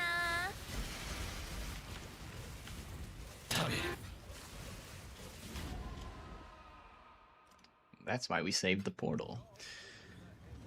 So I figured that was going to happen, and I have one portal left.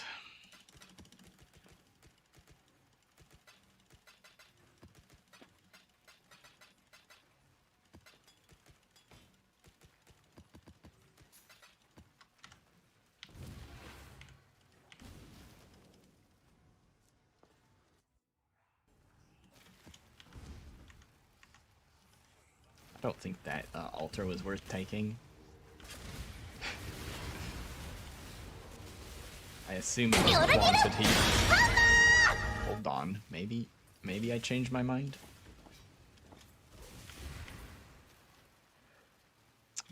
Kind of not a very cool drop considering 6 links are worthless in this league. Not as cool as it could have been if 6 links were valuable.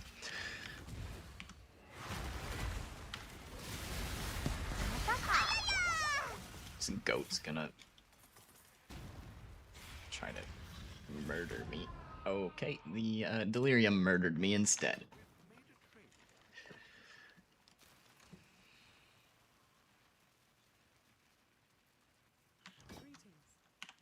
So many 6 links.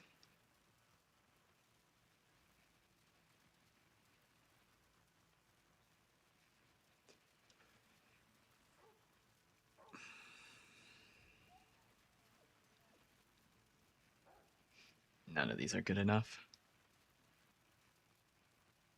Sanguine Raiment might be okay for the base. I don't think the other 4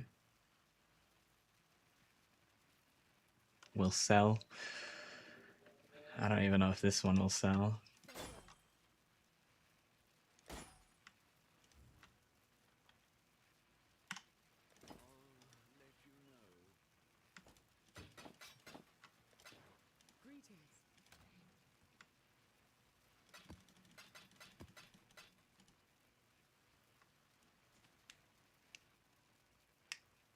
Ah, so the build did tell you how to fix your resource cost. Gotcha, gotcha. Yep.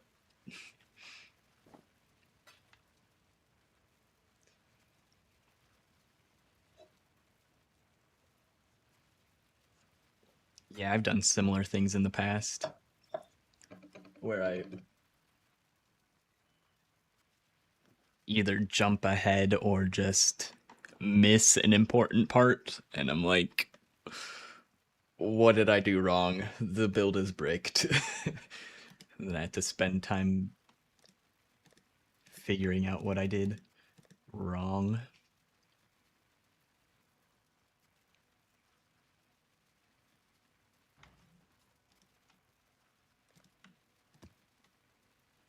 I need the rare strongbox thing.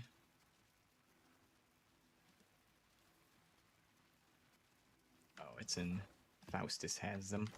Discernment, that's the scarab.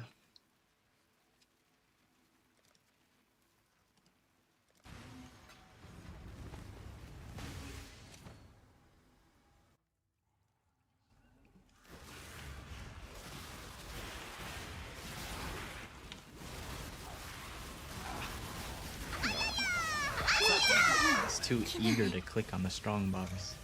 Keep forgetting to look for Exarch altars first. Oh, あんたやっ fuck. ぱいいわ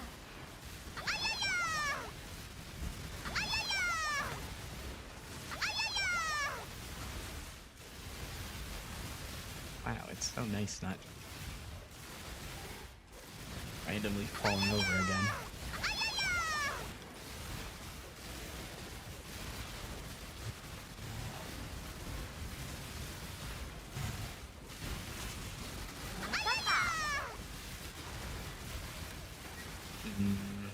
Unique item dupe. AoE.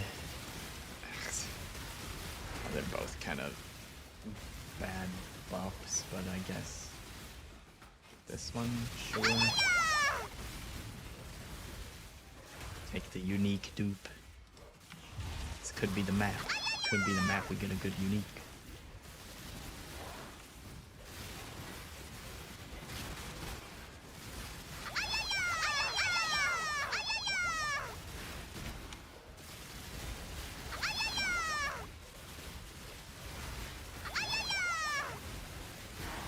Meteor?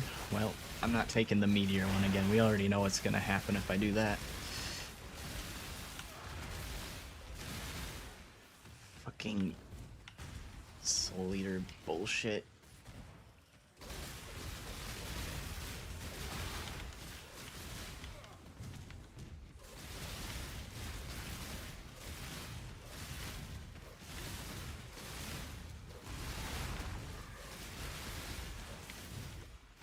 There. またか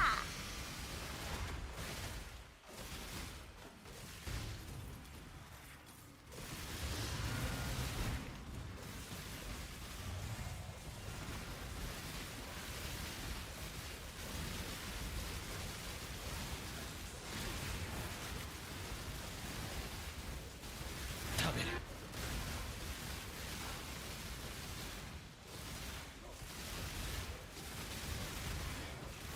These beasts are so damn annoying.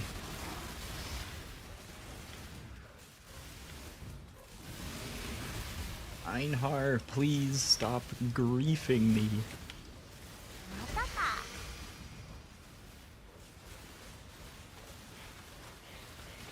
Kosis is here too.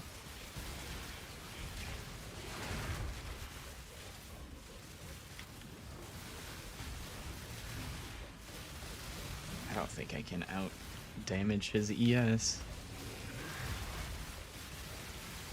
I just got two immortal beings up here that I have to maneuver around.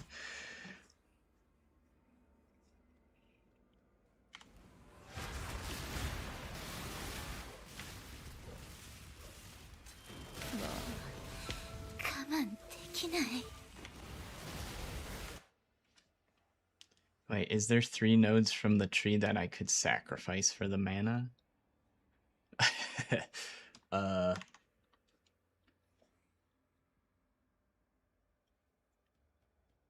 Probably.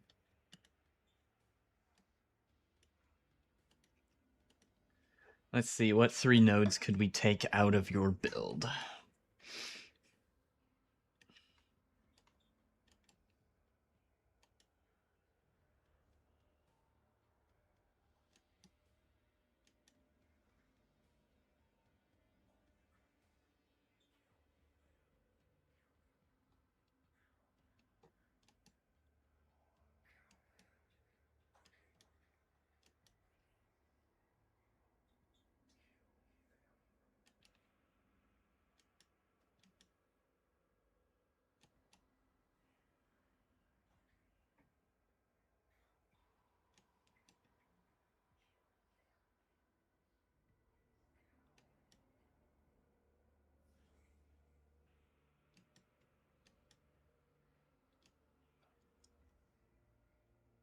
Or 2? Hmm.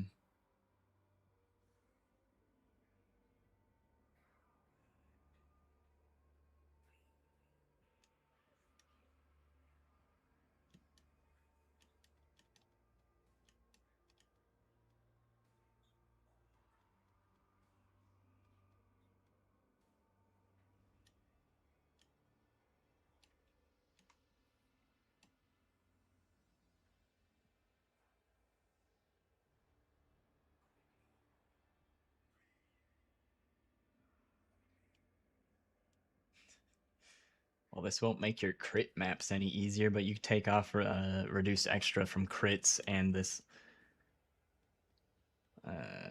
Oh, I forget this life wheel gives resistances. Maybe don't take that off if you can't get the 3 resists somewhere else, but the armor mastery and the life node would be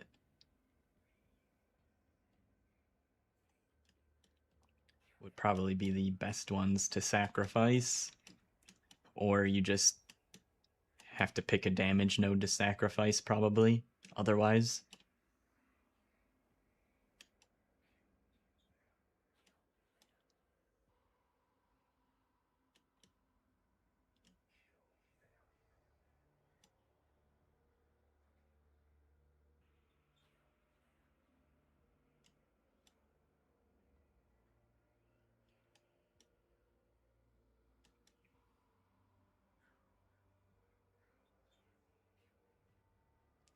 Or these 2 points.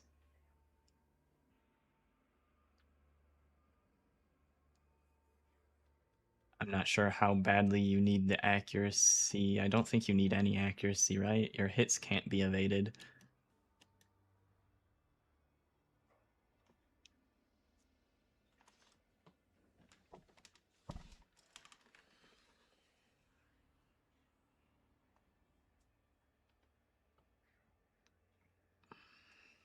Took it for the life percent.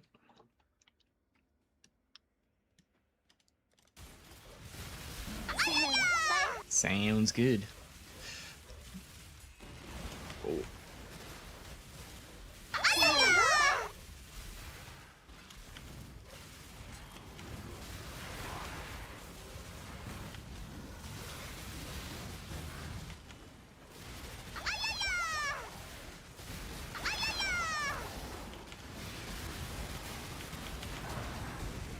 Fucking revives with onslaught bullshit.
I lagged so hard I could barely run away.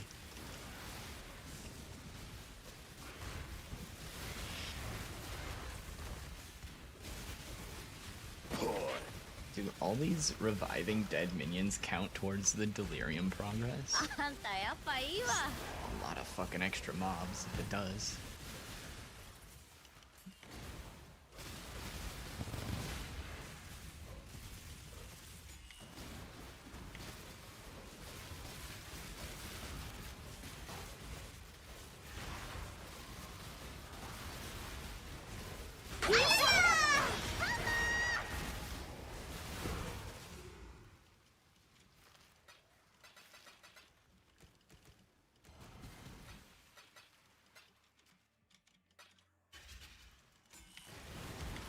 God damn it.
Although, I will say, for if you're switching life tap back off, I'm not sure if that's gonna help a whole lot for surviving against those abyss monsters.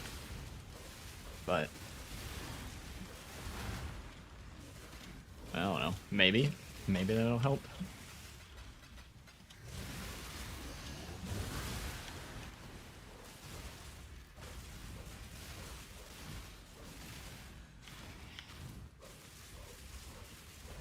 On that event, would it be hard to boost to level 90?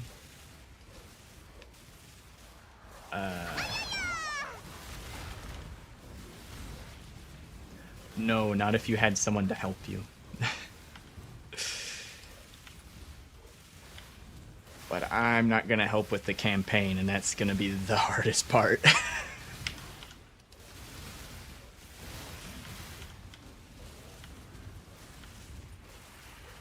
If you can get through the campaign, I can get you to level 90.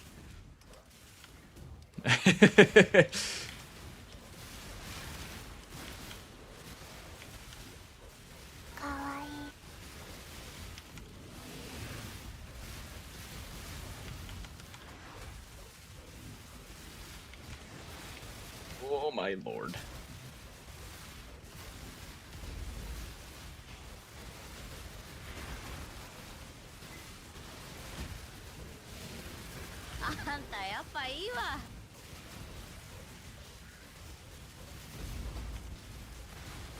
Okay.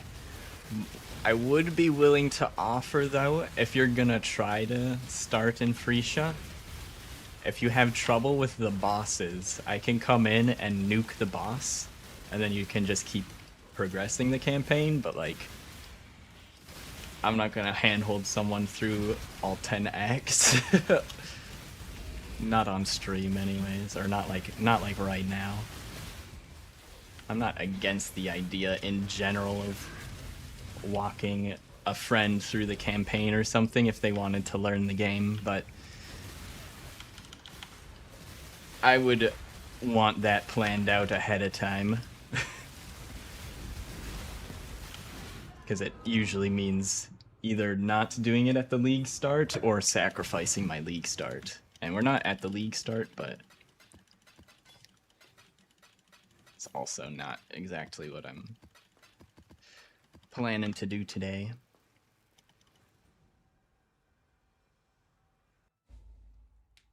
You really want the free cosmetics?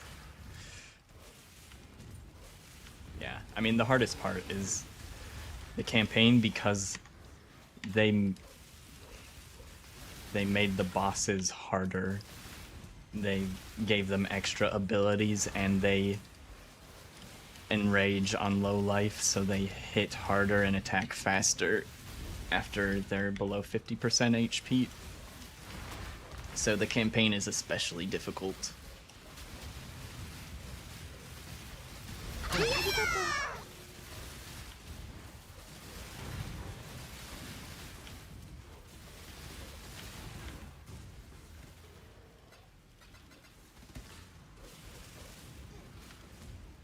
Something is tied to this box, and I don't know what it is.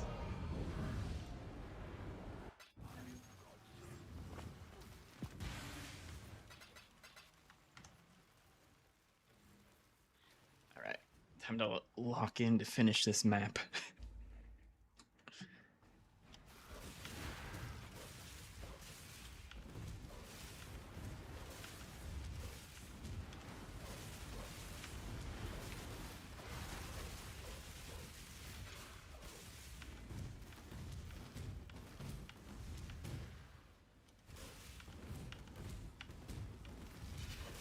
I think I might leave that box.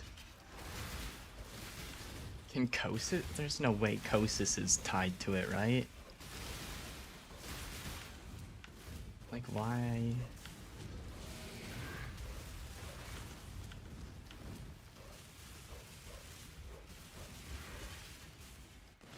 Oh, okay. It was just openable again. I thought I clicked on it earlier. Whatever.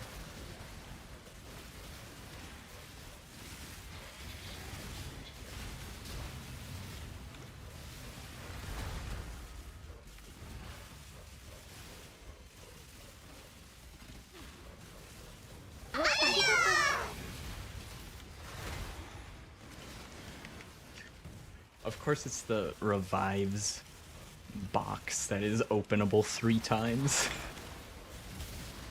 I said at least it's on an Arcanist box. What the?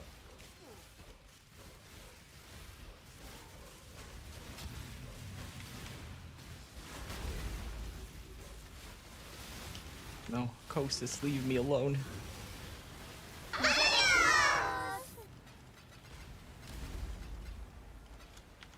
Okay. Let's go in the cave.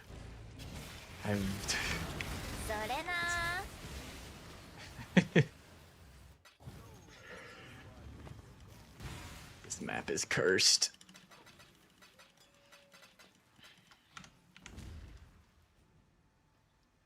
I haven't limited the mod pool on these maps to...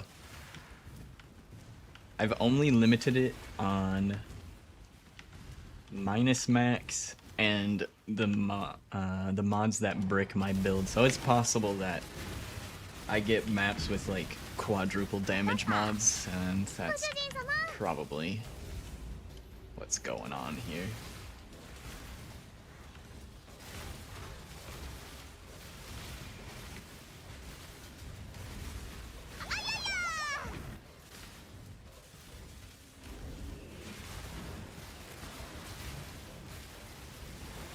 New node work though? Nice.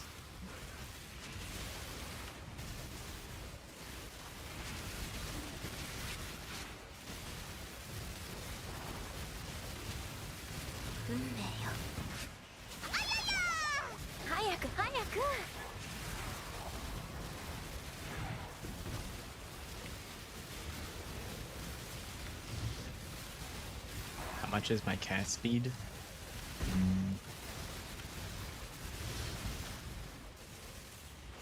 It changes a lot with this build.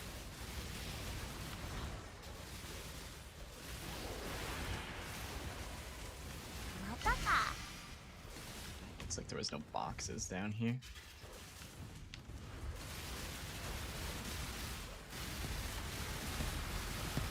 Cast speed isn't very important for my build.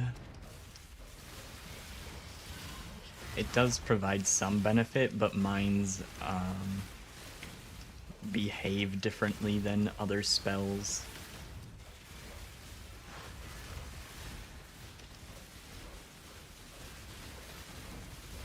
So I get a lot of action speed and a lot of mind throwing speed. Action speed will increase my cast speed, but action speed increases the speed of everything on your character. It increases your move speed, your attack speed, your cast speed, your throw speed.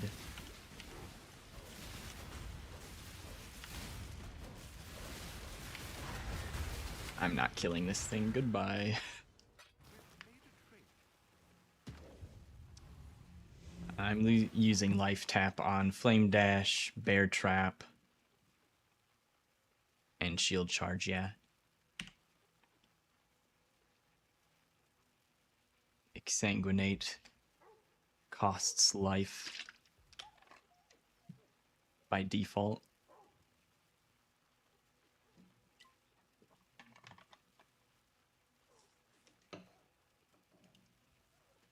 Which is why I'm wearing this ring. Regenerate 3 life per second per level.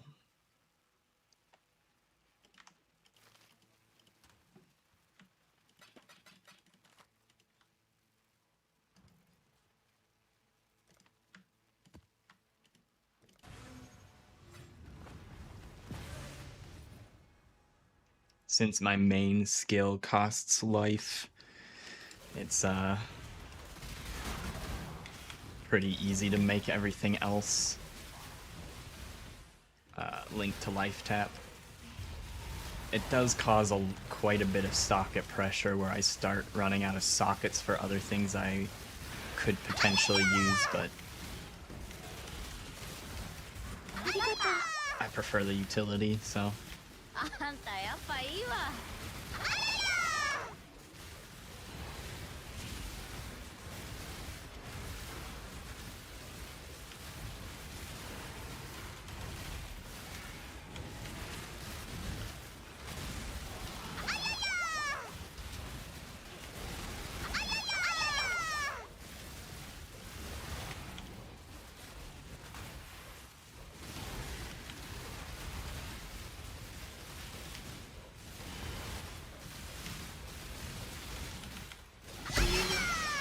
名前は It also works out really well for being an evasion energy shield hybrid build. ならいいわよ。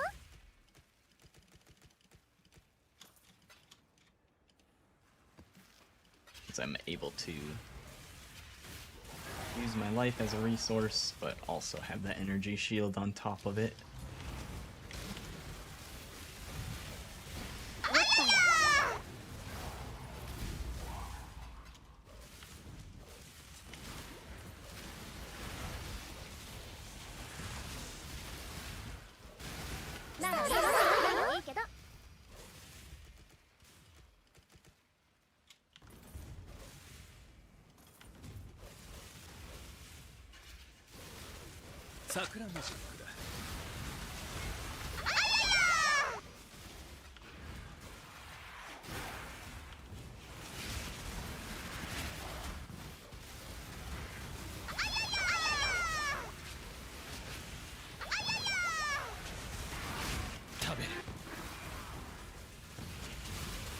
Holy, that was so many projectiles. What the fuck?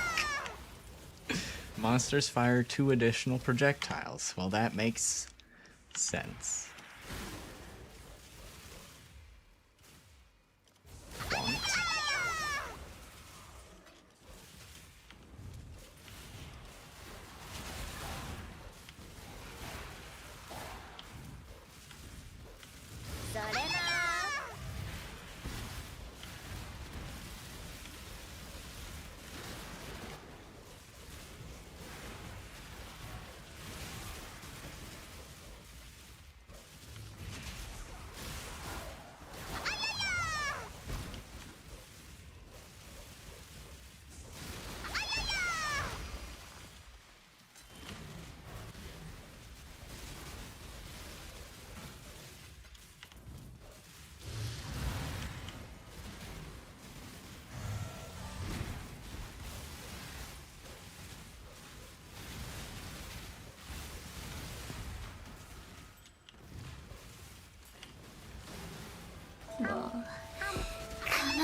Let's see how many of these boxes I can grab before I get overwhelmed. Okay.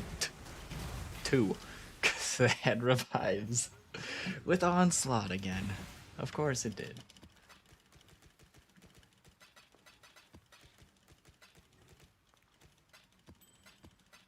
Instantly swarmed. Yeah, they are fast as fuck, boy.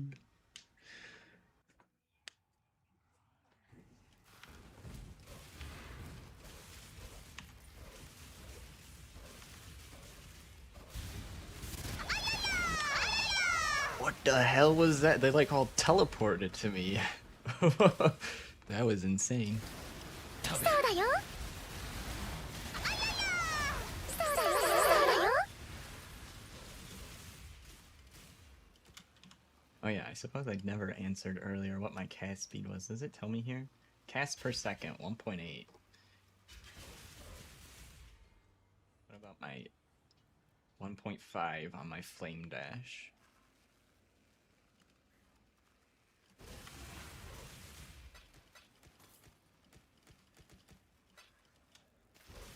In case you wanted to know, because I don't really know what it is, because it doesn't matter to me what it is, since I care about throw speed. Throw speed is the stat I care about.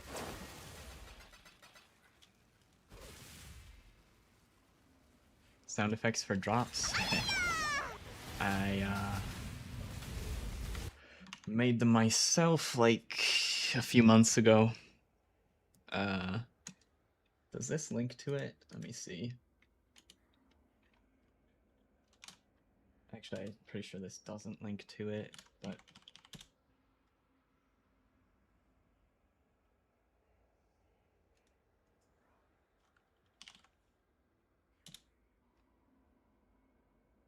I'll grab you the actual video I made for this.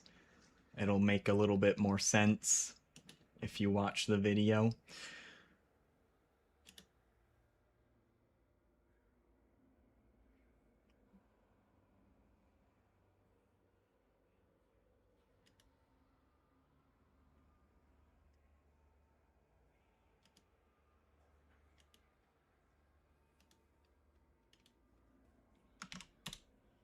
There you go.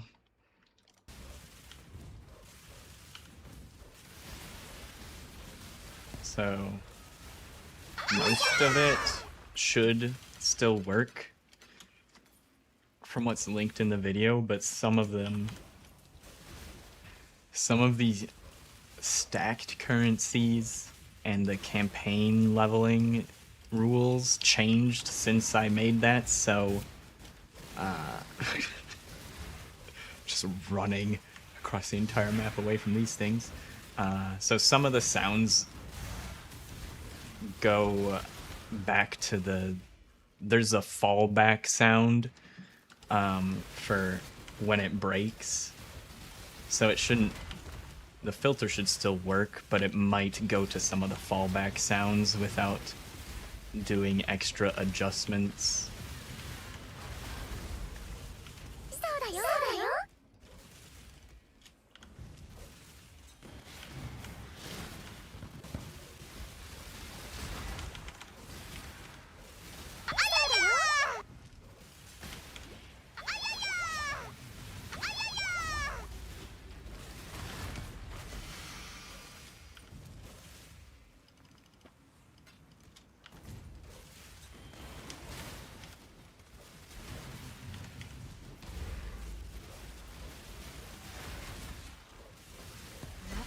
It was nice to be able to buy a bunch of maps in bulk easily, but I don't know about buying the ones with Delirium on them.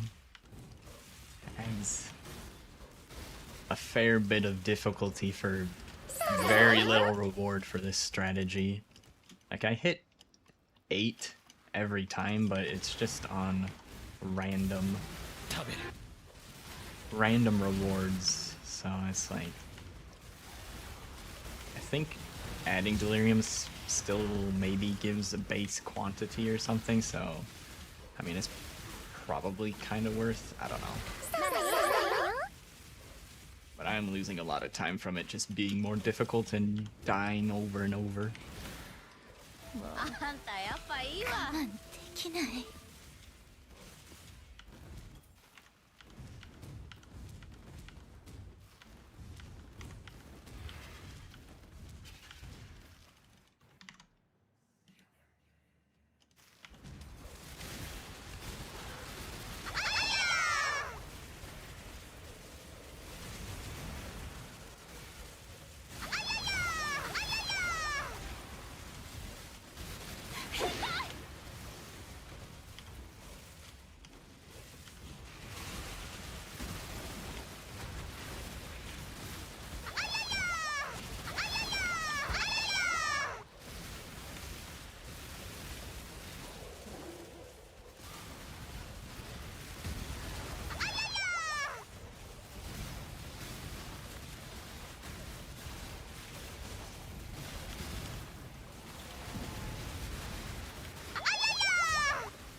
Also.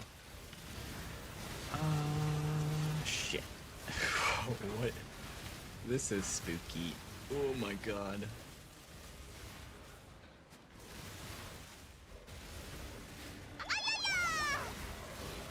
Good, my inventory's full. Excellent. Once again, don't remember how many portals. I'm just gonna attack until I die. I didn't even try to run there. There was nowhere to run. Just attack until I die.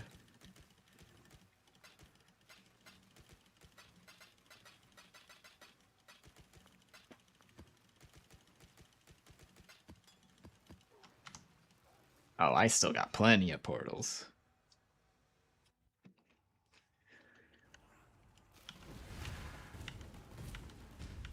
Dude, just trying to move over all the dead bodies is making my FPS like... Fuck. Okay, we're at like, you know, 80. That's pretty low considering all I'm doing is standing here. I'll walk over here and it drops by half. And it's just dead bodies. Oh, we're back over 100 for 2 seconds. Until I get over to where I died a second ago.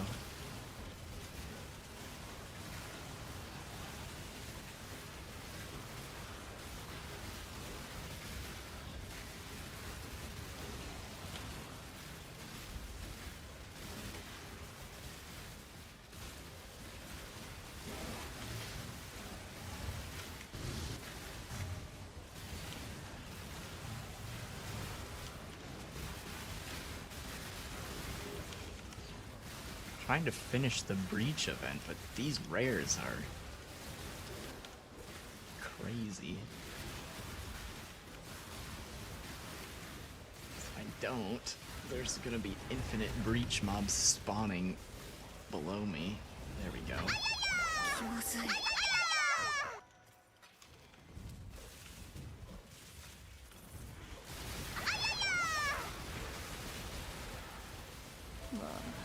Why are they T-posing? できない。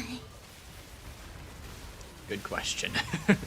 Why are they T-posing?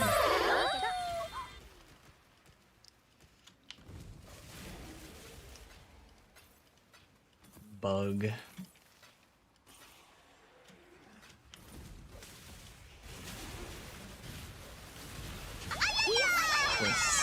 The same reason, most likely, that I was lagging by just standing there. Actually, the T-posing might have been why I was lagging, but... Random visual glitch. Doesn't happen very... The T-posing doesn't happen very often in PoE. It's normally all sorts of other bugs.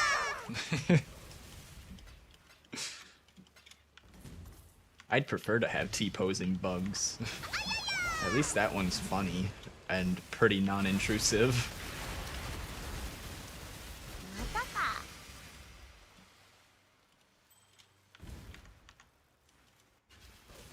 Why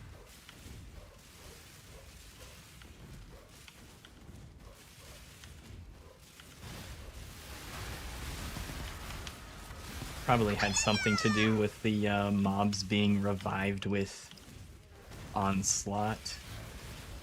It might have broke their... They might have been moving too quickly and it broke the animation or something.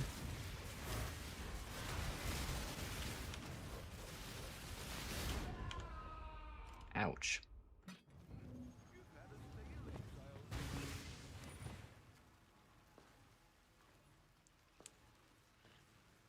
It said for Phrecia, but it will still work for keepers. The filter, it should work for anything.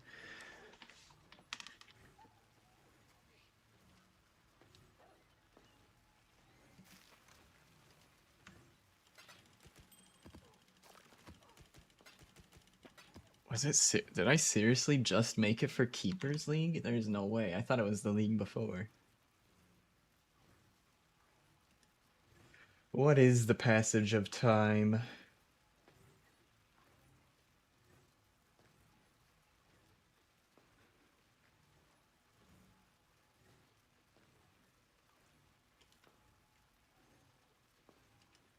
It feels like I made that video so long ago. I mean, it was June of 2025 is when I posted it.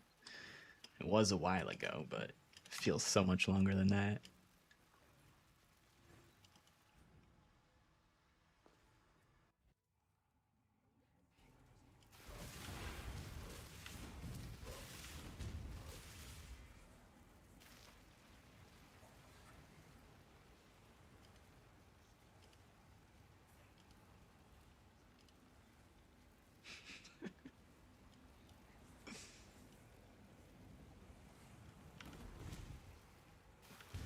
I'm going back to kill the goat. We will have our revenge.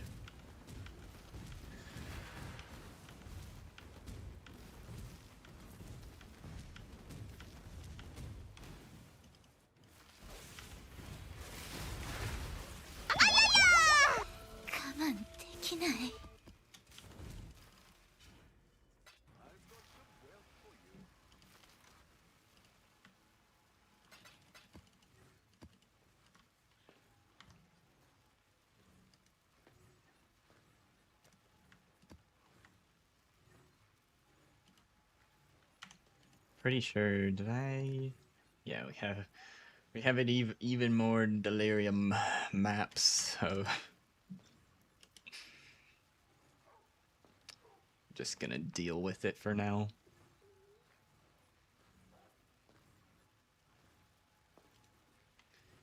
Since I don't care about leveling anymore, I could also look to change my Forbidden Flame and Flesh. I could, there's a different node I could use on the Forbidden Flame and Flesh that would allow me to replace this ring and this amulet and potentially get more damage.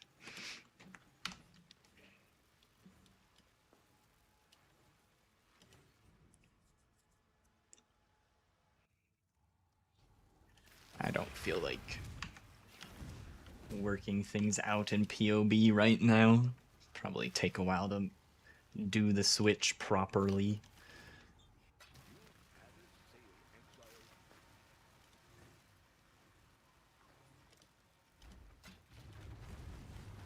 Make the build myself?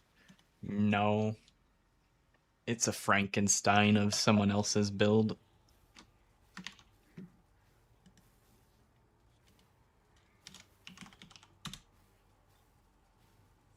That's the basis for the build.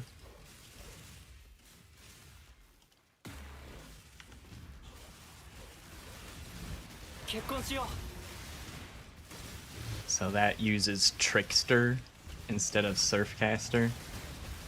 But it's such a strong build, I decided to play it because I was confident that the build could be played without using any Ascendancy nodes at all, so it didn't really matter. Like, I could have picked any Ascendancy, but Surfcaster seemed the most interesting to me.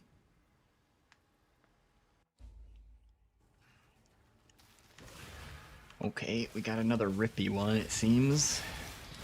It seems to be the theme of all of these deli maps is being rippy.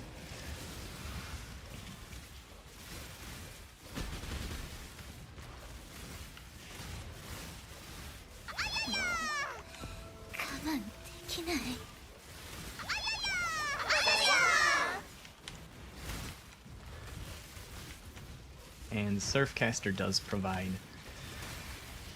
a good amount of benefit to the build, but it's mostly in the offensive side.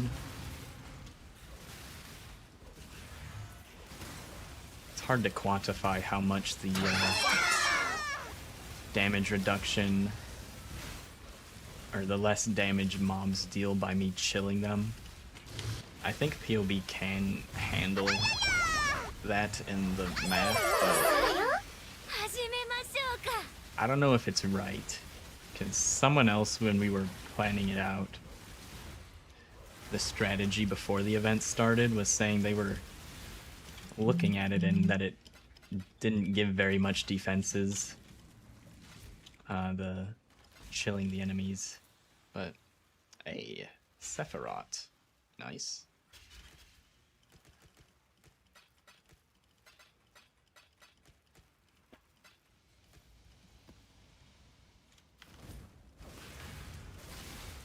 But it didn't sound correct to me, so I figured I'd just play it and see how it feels anyways, and it worked out, so.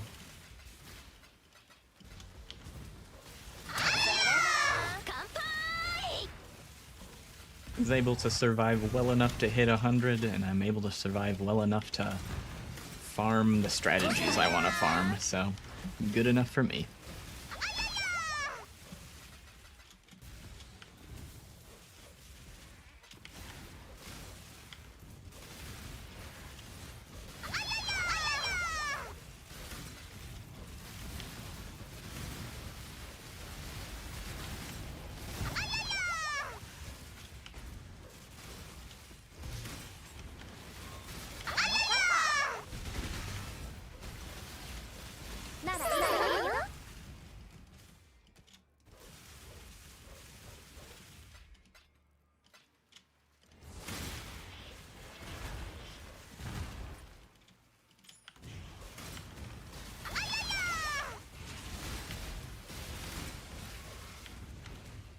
Didn't really look for any altars, but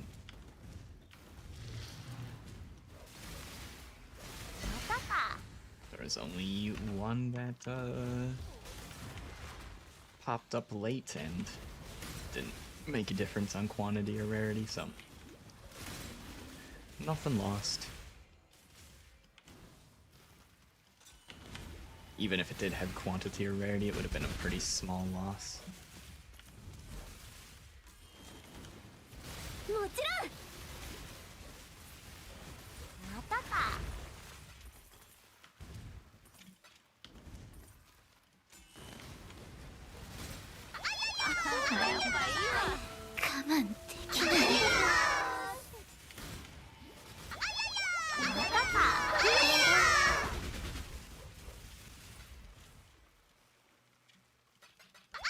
Oh, sacred orbs.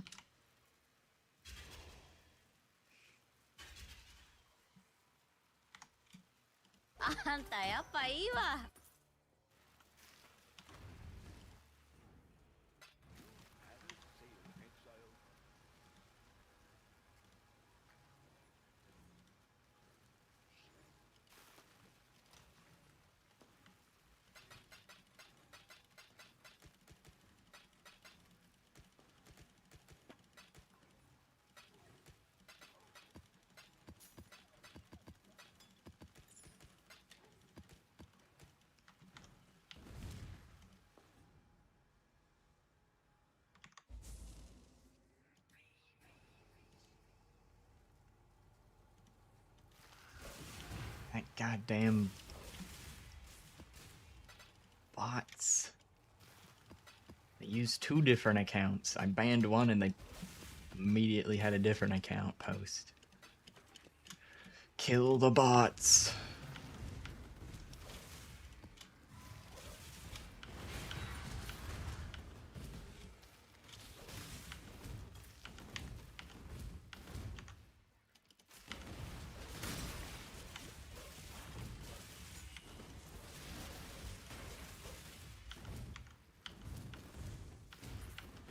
One more box over. Oh. It's the spider strong box. I'm good. I don't need that box. 結婚しよう。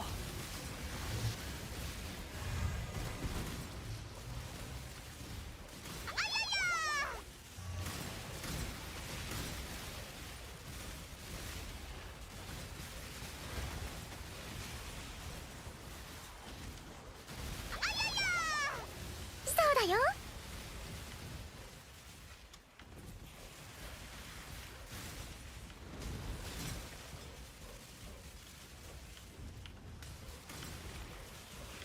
あんたやっぱいいわ。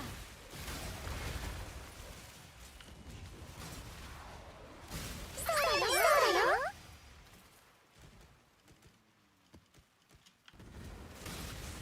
ならいいけど。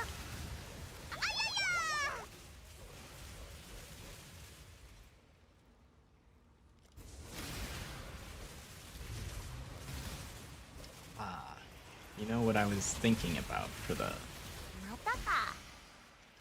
that loot filter video I made. So I remember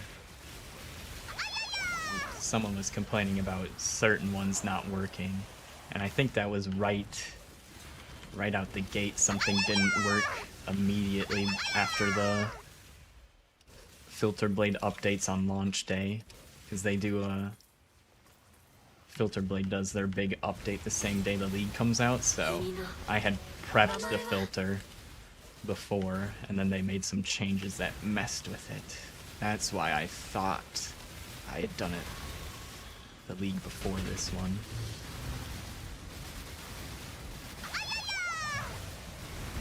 But I know I couldn't have done it for the league before this one, because the league before this was King's March, wasn't it? Which lasted a fucking year.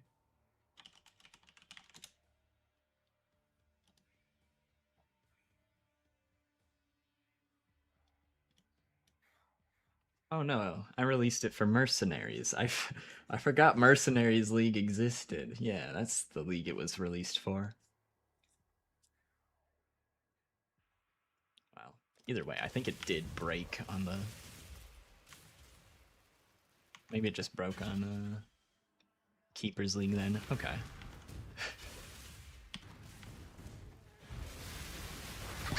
Now I've got my timelines all straightened out. I know which universe I'm in.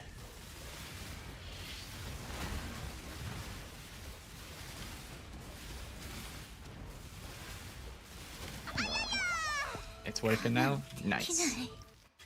Yeah.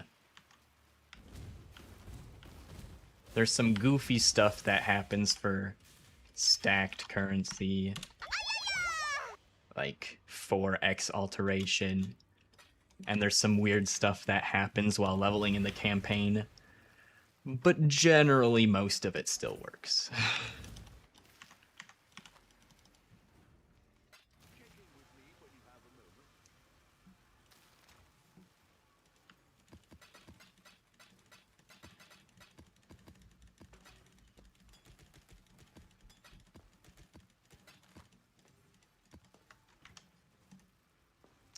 I don't want to promise anything yet, but I will say I sat down and watched anime last night for the first time in weeks again. So I'm not saying anything, but I have been watching some anime.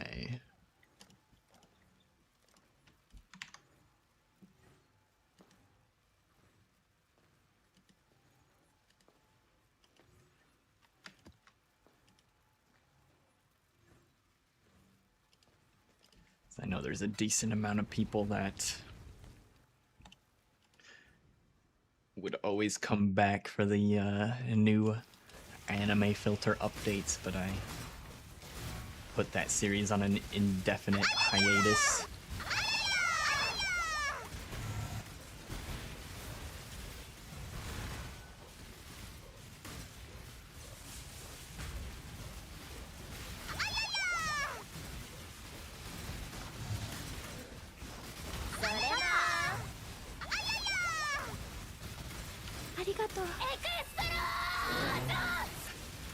Got a divine out of not a box. all natural, homegrown divine orb. あんたやっぱいいわ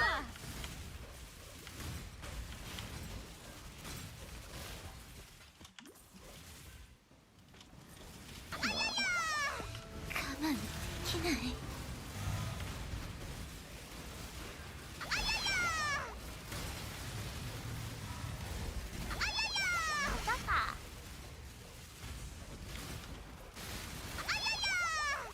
You love the filter? I'm glad you like it.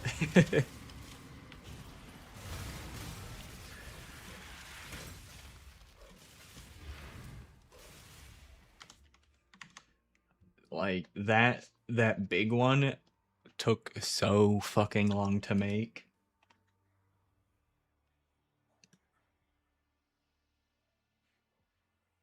See if I can find this.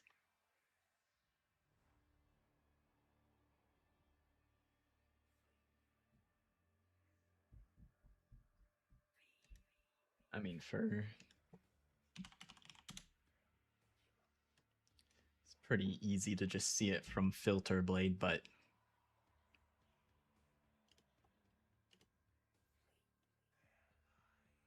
my modules,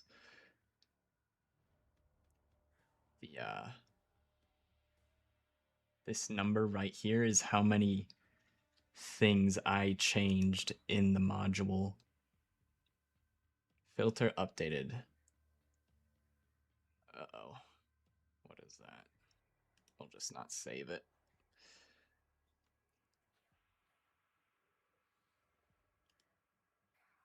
$139 changes in here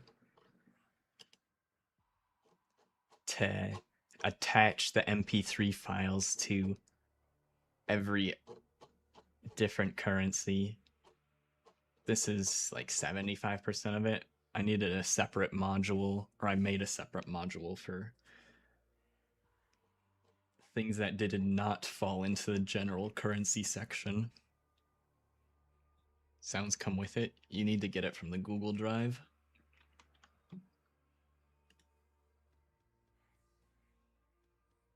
Which was the other thing that I was going to pull up.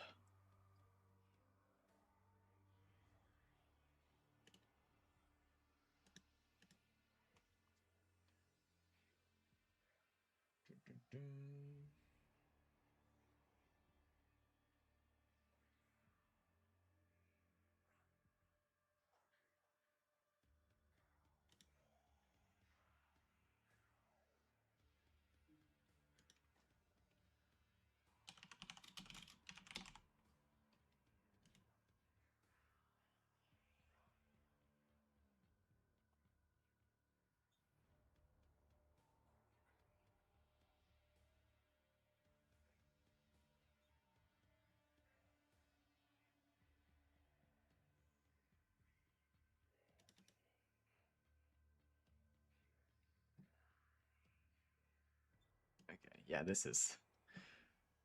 Sorry, flashbang.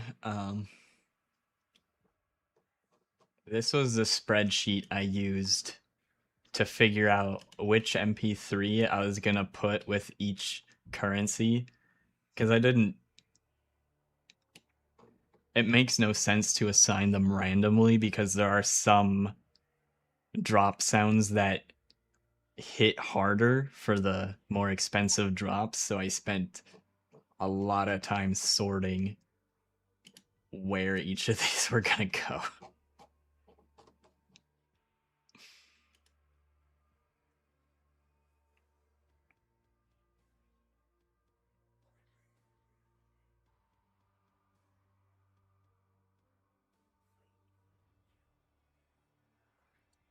I don't think this shows anything I don't care to show. Or I don't care about showing on stream.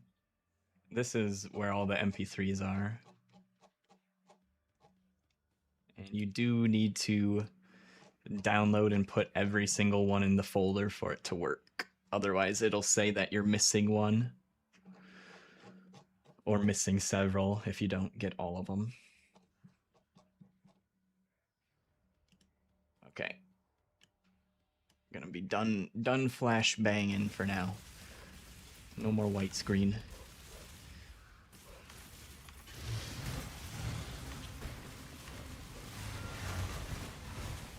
Extra versions? No, you don't need those.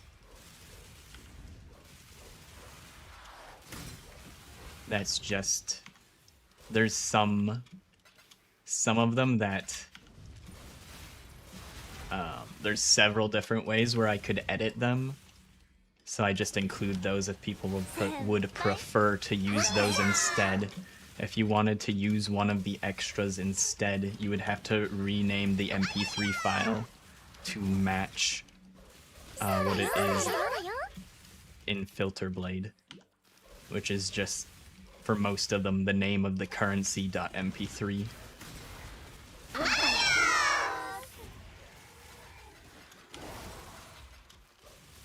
But like, the divine sound effect, speaking of, is a great example. I provided a bunch of extras for the divine drop because there's like extra sound before and after that I cut out.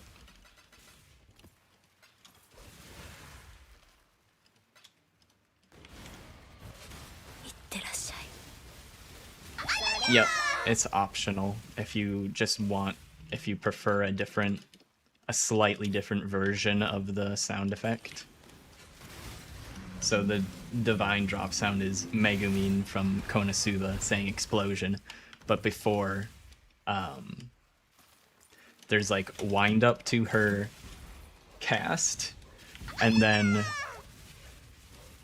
there's the cast, the explosion, and then after the explosion she also does like a fainting sound or something. So there's different versions that either cut out or include the before and after.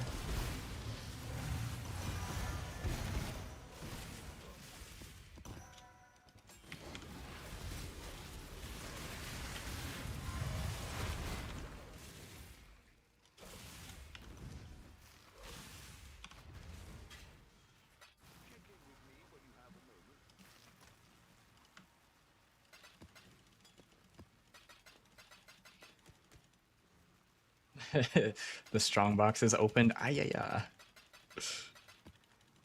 Dude, I had to turn down my drop sounds in game. I normally keep them at 100%, but when I was farming Harbingers drop everything at the exact same tick, and if the same drop sound plays twice on the same tick, instead of like playing it twice or just playing it once or whatever, instead of doing something that makes sense, like just playing the sound once, it just increases the volume.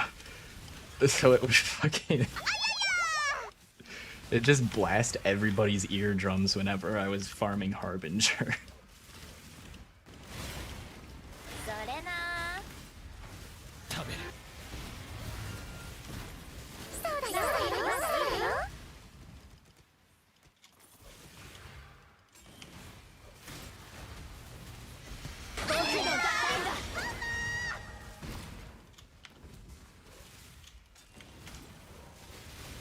What is Harbinger?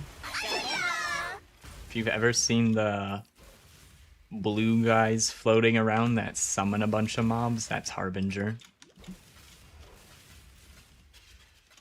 They'll have a giant blue circle and then a bunch of mobs pop out.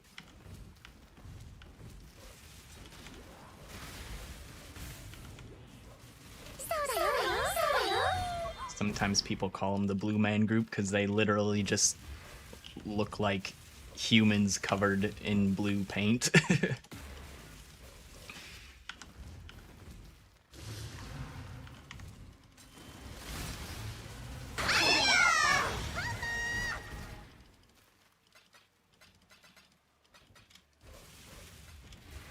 You haven't seen one? I think one of them's guaranteed to spawn in my maps. Let's See if it's still in here.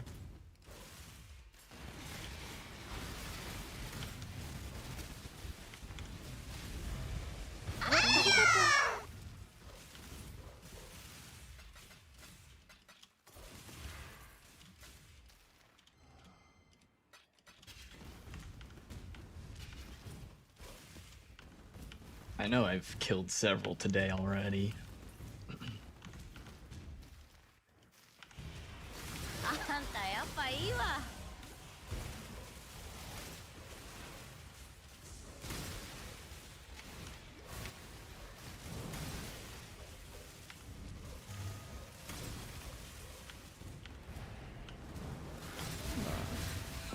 我慢できない。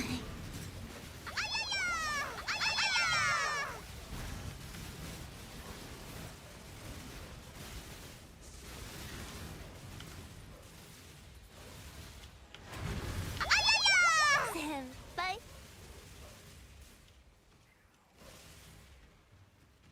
Part of the league like Harvester Ultimatum. It was its own league previously. And it's part of the base game now.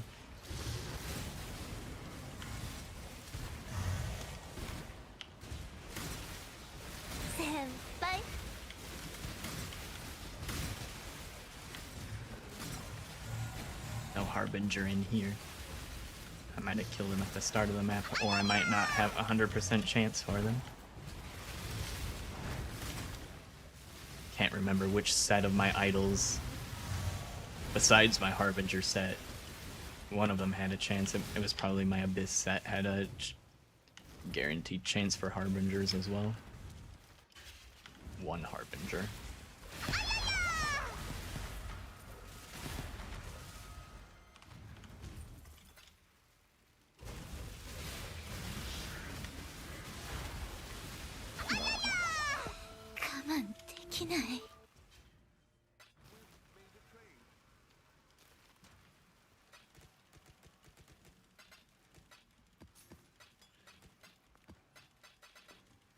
Throw a random map onto my Harbinger idols.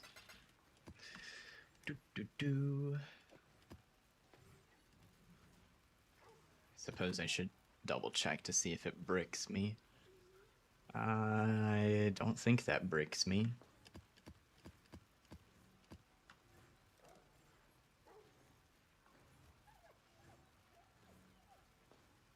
Yep, there's Harby.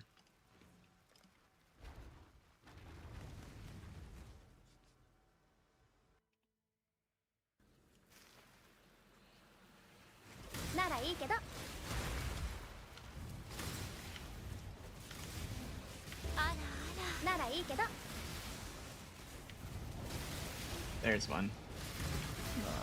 So this... most of these are gonna be Harbinger bosses, but the little Harbingers... this is what the Harbingers normally look like, is this guy right here. And then we've got like 50% chance to get the Harbinger bosses, which look almost the same, just bigger. This is the Harbinger boss. He has just several little Harbinger dudes around him. So the gimmick of this mechanic is you can't deal damage to them directly. They take damage when you kill their minions that they summon. And then they drop currency shards. Most of them don't show up because most of them aren't worth picking up. But they can drop fracturing orb shards, which is where the main source of income is from Harbingers. And then they can also drop mirror shards, which is, you know, extremely rare, but you get the possibility for mirror shards as well. I've never killed a Harbinger and gotten mirror shards though myself.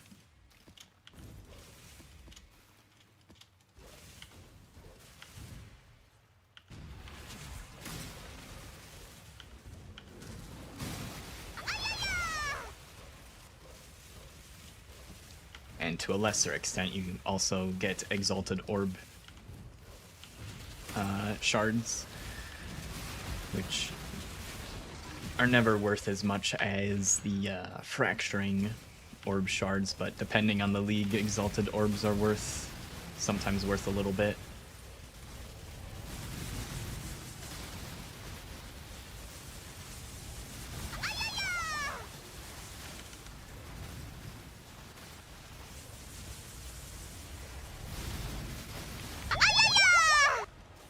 So, Chaos Shards, Annulment, Horizon Orb, Chaos, Binding Shards, Transmute Shards.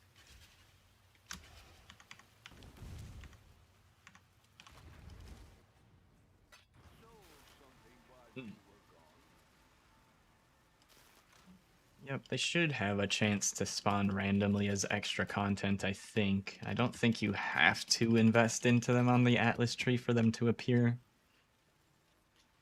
I'm not sure. I can't even open the Atlas tree on this character. It doesn't work.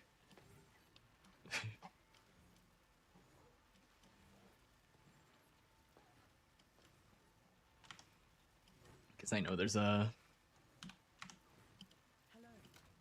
when you hover the things that let you remove extra content from your maps, it tells you what is considered extra content.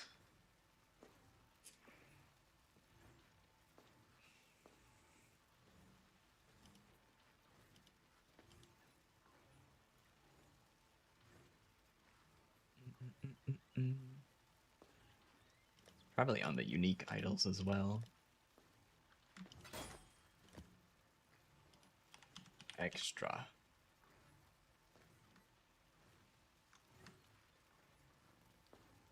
Abysses, Blight, Breach. In standard leagues only, because Breach 2.0. Expedition Encounters, Legion, Mirror of Delirium, Ore Deposits, Ritual, The Sacred Grove, Smuggler's Cache, and Ultimatum are extra content. Okay, so Harbingers aren't extra content, so you might need to invest into them to find them via the Atlas tree and or Scarabs. Typically do both at the same time if you invest into them. Those idols cost a lot? Yeah. Or, well, I set the price on them. I price everything in bulk. So, almost none of those are worth what they're priced. 19 div. So I can price check one.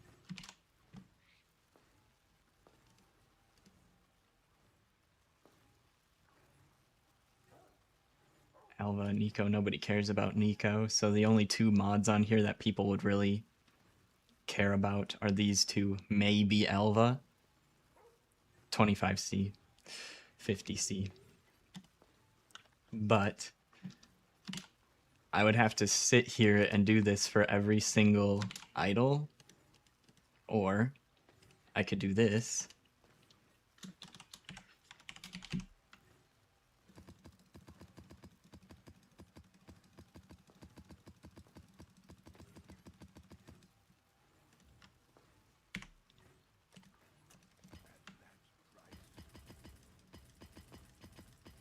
And I can put all of them in there without looking. So you start high and lower.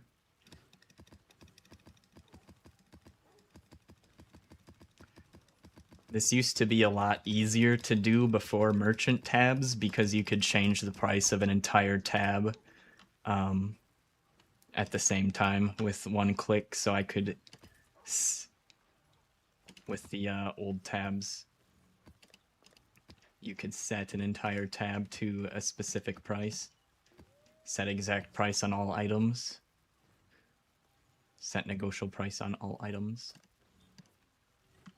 That is not an option for the merchant tabs, so I have to pull all of them out and then control right click puts it in at the last price you set, so I can price all of them at the same time.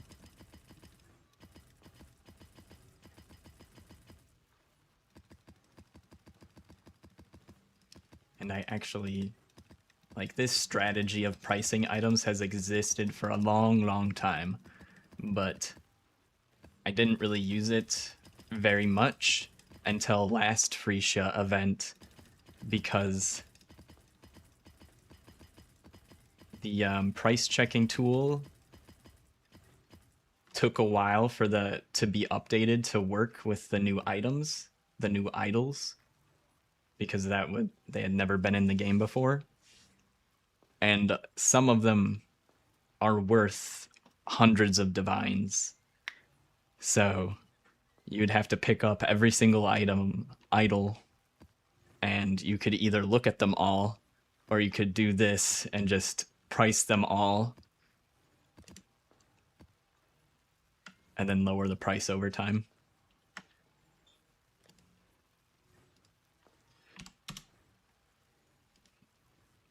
And that's also why I have my tabs labeled like this.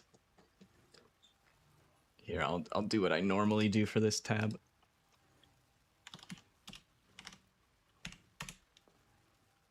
I do the timestamp, and then I do a random character. And then that's the time I set the price on this, and then if I were to do more, I would change this to be labeled B so I know when I set the price. So I set the price on all these tabs at 8:40 this morning.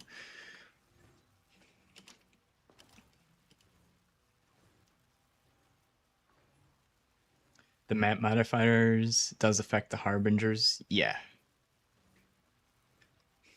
Yep. The harbingers are the harbinger itself is considered a unique monster, and then it summons normal magic and rare monsters.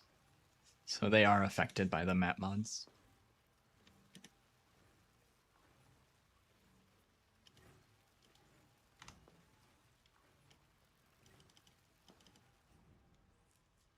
Oh, right, this was the Harbinger map.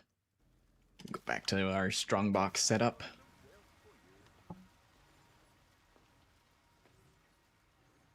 Do the event on the new league if it comes back. I wouldn't expect them to do it every league. They usually put it in, like, do Phrecia or other events as filler. So it depends if they need more time or something, or if they feel like people are bored or quitting the normal league is usually when they'll do events. And they don't always do Phrecia, sometimes they do other events.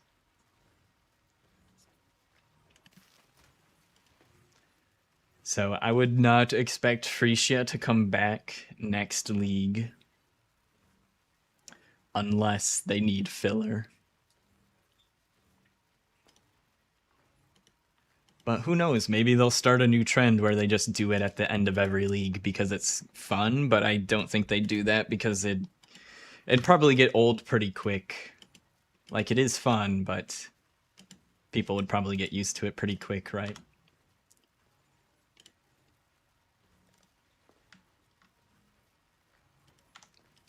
While we were on the delirium kick, we'll do some more of those. So I stay at roughly the same difficulty that we've been doing all day here.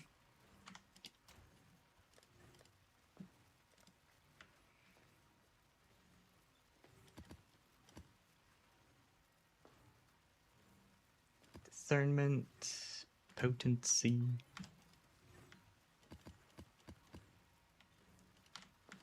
Put in order for some more discernment.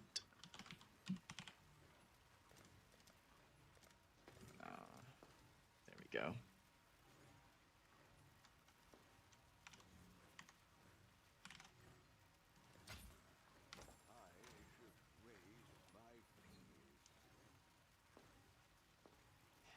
Hope they need it, the fillers.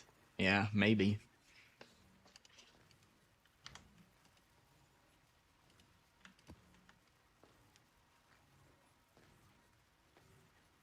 I'm pretty glad they put it in, though, because, like,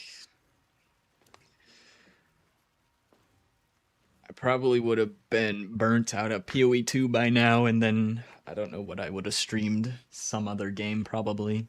Or I would have been pushing Delve. Honestly, I probably would have been pushing Delve if I weren't playing Phrecia. So I put a lot of effort into making my Molten Striker.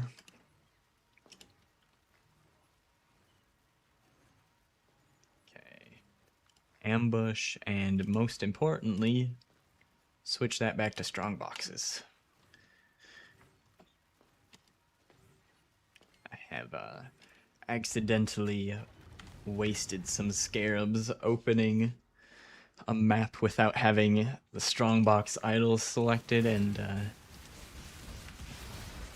it's really, really bad to run it without the idols. Just wasting money, essentially.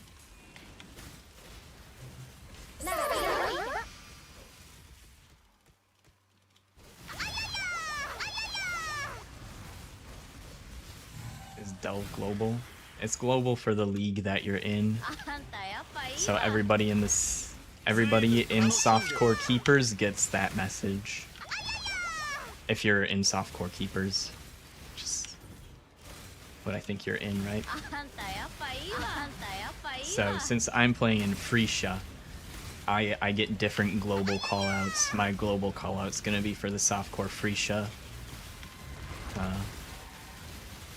rank 1. I didn't even want to click on that. That was a misclick. They killed me for it.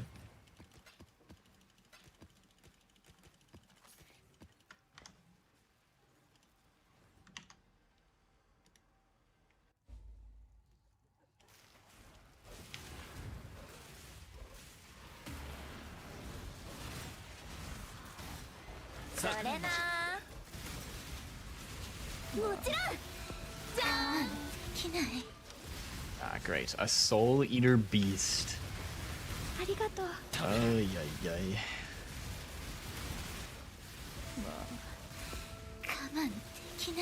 Alright, maybe I'll sit here and actually kill this thing, because it's only gonna get more difficult the more boxes I open.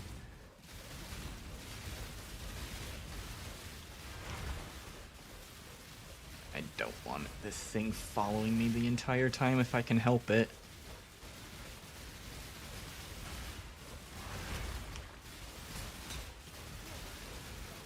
Cold and chill resistant.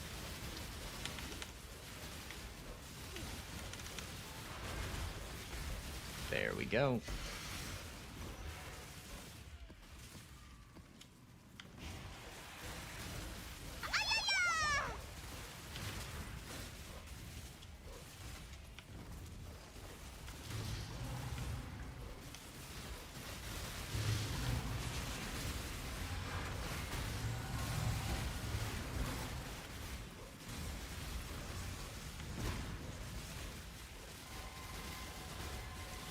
Not too concerned about pushing Delve in Keepers League now, though. For one, I was already very, very far behind. By the time I had my Delver created. And at this point, there's not enough time before the end of the league to come even close to catching up. Not that I think whoever's in first would even let me catch up, because all they would need to do is keep playing and they would stay ahead easily. But yeah, I'll probably play on that Molten Striker a little bit before the next league. Put some of that gear to use that I spent so much time grinding the currency for.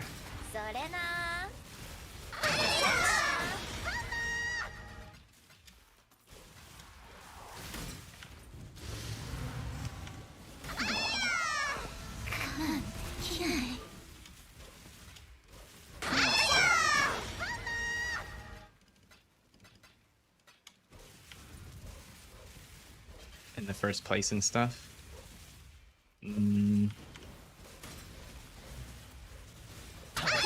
No, there's no other reward other than bragging rights for being first on the ladder. They have in the past done separate events. I think they've only done it once, maybe twice, where it was delve only, which is pretty difficult because a lot of tools for making good characters comes from stuff that you get from other content like bossing and whatnot. So they did that a while ago, but I'm pretty sure there was like a lot of items that were just unobtainable, so it was difficult to get a good character started.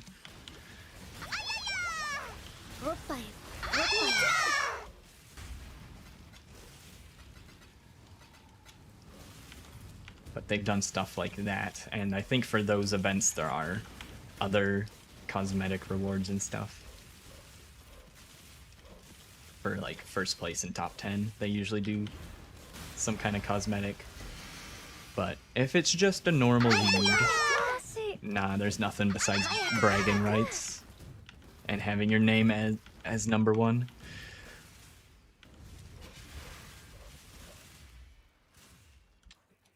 Go stash.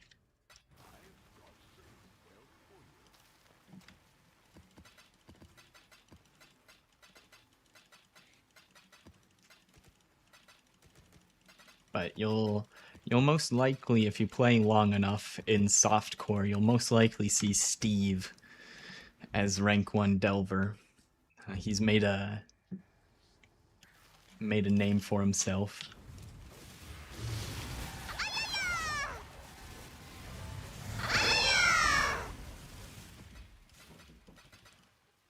If you watch the callouts in my game client, you'll see I'm pretty sure he's still rank 1 right now. He was at some point. I saw his name kept popping up.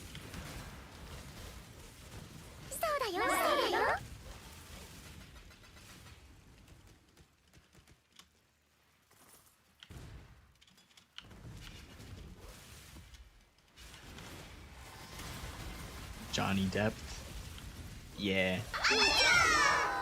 So I think someone in Keepers, I think he stopped playing Keepers for the league, so someone else passed him. But Steve is pretty much, if he's playing the league, he's usually rank 1 after the first week or something. It's like the first few days, you need to build up your character, but once he's got his thing rolling, he usually takes rank 1 pretty fast and holds it for however long he wants to hold it. If someone else takes rank 1, it's usually because Steve let you.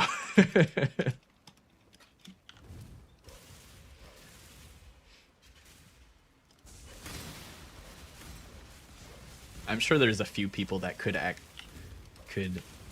give him some competition, but I think most people aren't as don't love Delve as much as he does, because it is a slog. Very monotonous, doing the same thing over and over and over and over, which is a lot of Path of Exile, but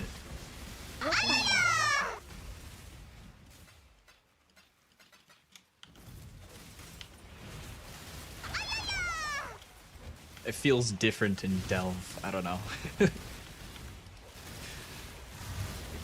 I feel like it can become very boring very quickly if you don't have the right type of spicy brain. I think I have the spicy brain for delving, though. One thing on the delve, it has a boss. Yep. Delve has 3 bosses that can only spawn in Delve. And then there's one that is like so there is one that is specifically tied to the theme of Delve. That is Owl, A-U-L. He's the Delve-themed boss. There is also a Vol-themed boss that isn't at Ziri, that can only be found in Delve. And there is a Abyss-themed boss that I'm pretty sure is only found in Delve. I don't think it's a reuse of the other Abyss bosses, but I could be wrong because I don't farm the Abyss bosses that often.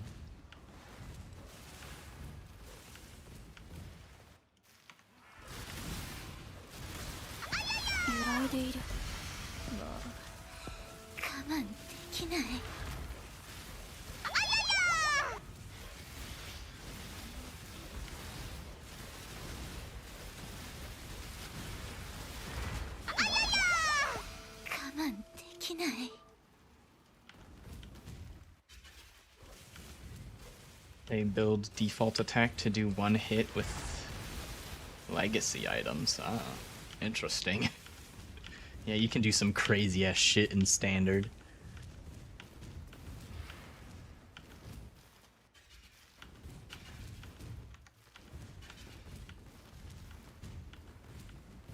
I'm pretty sure, I don't know the lore behind these items, but there's several old posts about it all over the place, usually on Reddit, of items that have like 50,000 fire res. And there's certain things you can scale with overcapped fire res that literally breaks the game. So GGG made that item non-obtainable in any means anymore, so only the ones that exist, like, I mean, there's tons of items like that, but they made sure that there's no way you can, like, fracture or mirror this thing anymore. Like, it is, the ones that exist. 50k fire res, yeah. There's a post on Reddit I saw a couple days ago.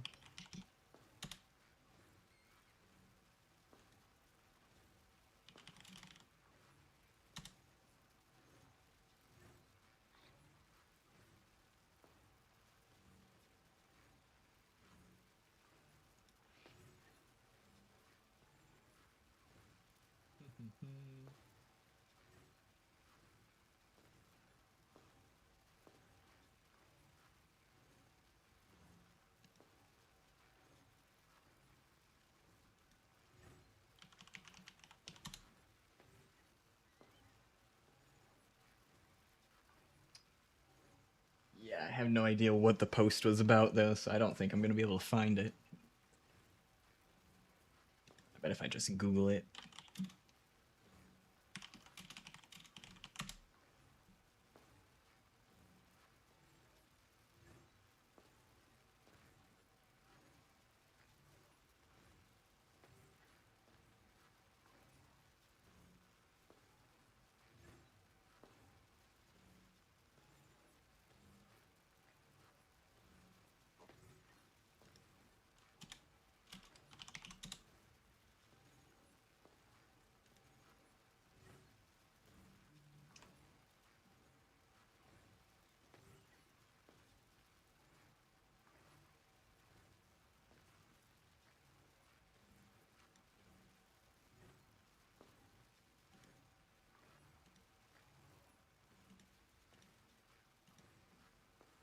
Nah, I can't fucking find it. It exists out there somewhere. I give up.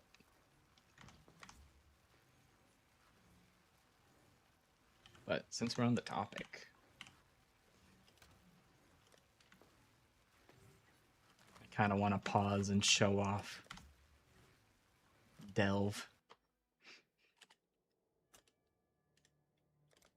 Oh, that's the wrong character. I kind of just assumed the level 100 character was the one I needed.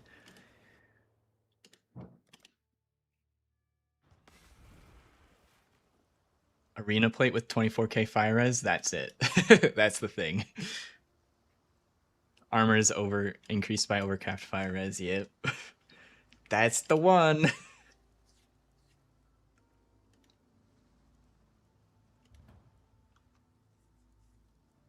Do I have sulfite? That's the question. Could probably go somewhere with that.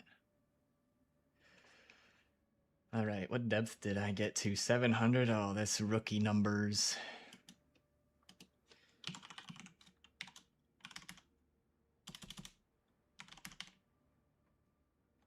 Yeah, we're only at 700. Okay. Here's an all boss. Oh, hey, I'm right next to it. I'm pretty sure I have this character set up correctly to be able to get to like 2k depth without worrying about anything. Let's see if I can kill it. Okay, we leaf slam. Yep.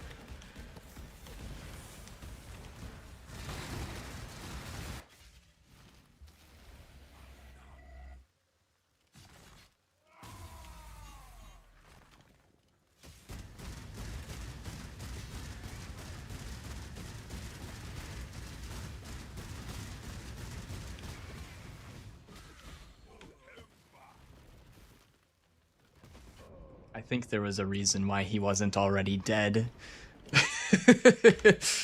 Apparently I was wrong.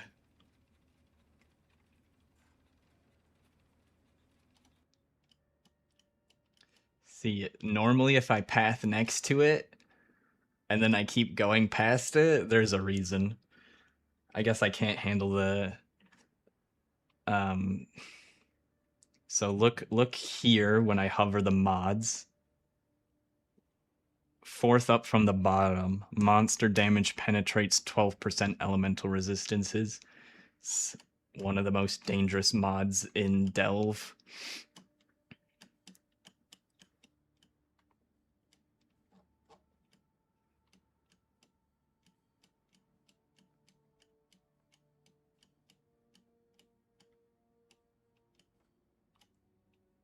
But I can just do a random node. So if I'm fighting something that doesn't have Elipen, it goes a little differently.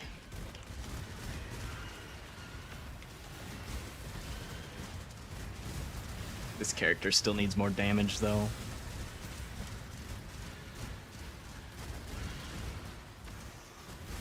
I got a few hundred divines invested in this. I think like 700-ish or something. But it can go higher.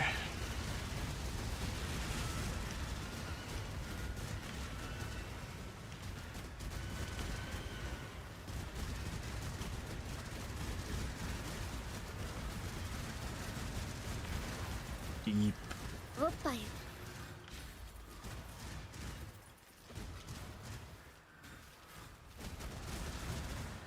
Do I even need to attack? I forget. I don't think I need to attack to be tanky.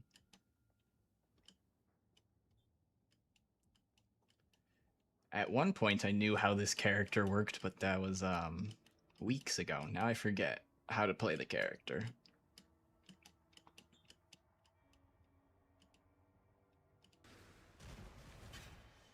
What level are those mobs? 83. They're harder than level 83 mobs though. It scales their damage and life the further down you go. To prevent... They cap the monster level so that you don't get insane amounts of XP for... You know... They didn't want Delve to be able to instantly power level people, essentially. There'd be a lot of bad things about scaling the monster level up higher than this.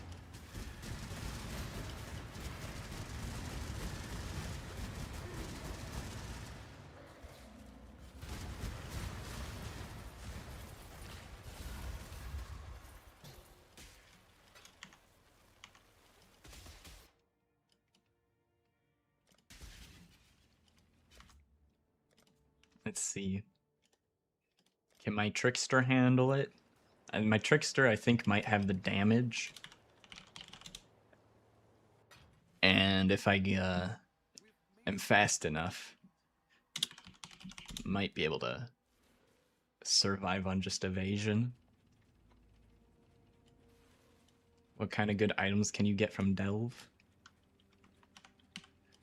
There's an amulet that Owl drops. There is a there's a piece to a recipe for a jewel. I forget what it's called. I think it's a jewel. There's a recipe item that drops from this boss. An amulet that drops from Owl, and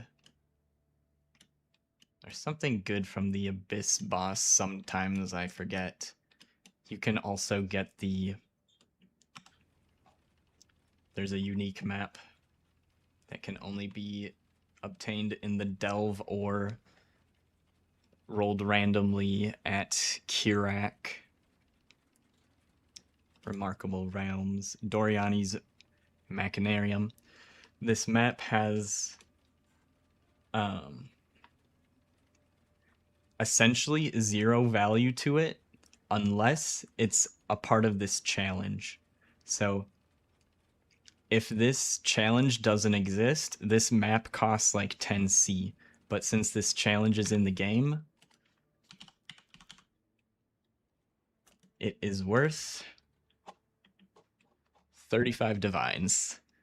And that price goes up as you get closer to the end of the league, right? Because people are trying to finish their challenges. And it is very hard to make a character that can do Delve and find the map. So that can drop from this boss.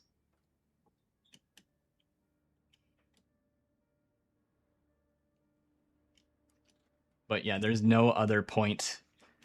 There's no other reason why that map is worth so much other than the challenge. If it wasn't on the challenge, which there's some leagues that it's not in the challenge list, you'll see that map is only worth like 5 or 10C. It does have a unique pair of boots that maybe some niche builds want, but most builds don't use.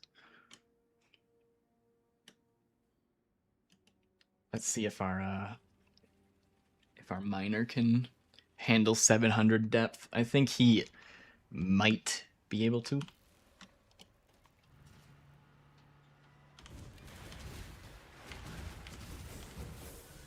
It really depends on if I can evade the attacks.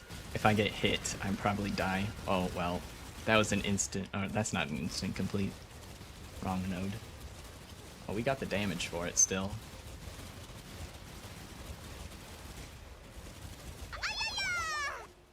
That was an easy one.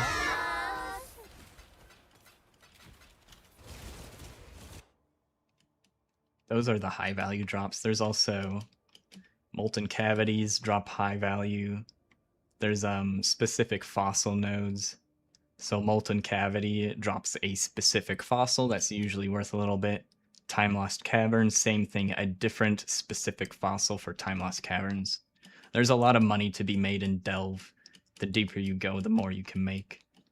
The deeper you go, the more often the rarer nodes show up, the rare fossils, and the more often bosses and cities show up. Cities also just have a lot of chests with tile drops attached to them, meaning a chest that gives currency items, a chest that gives map items, etc.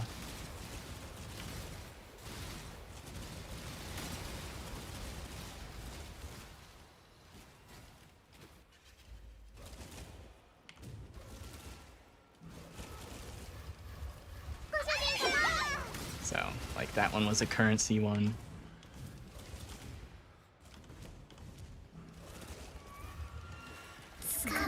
So if you've got a fast character like this one, you can run to the node, click all the boxes, grab all the loot, go to the next one.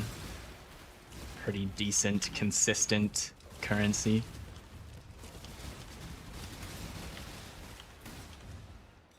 pressing all the wrong buttons because they're different than my other character, but yeah, that's some of the delve.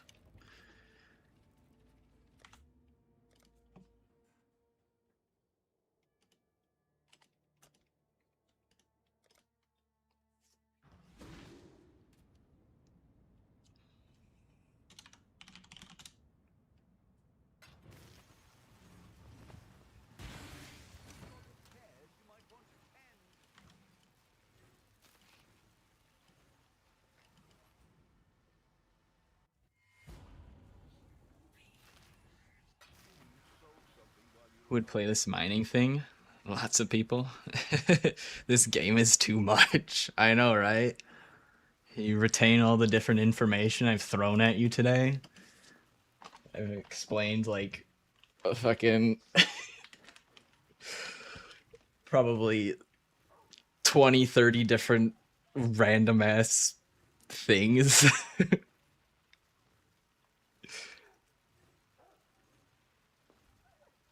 Too many things.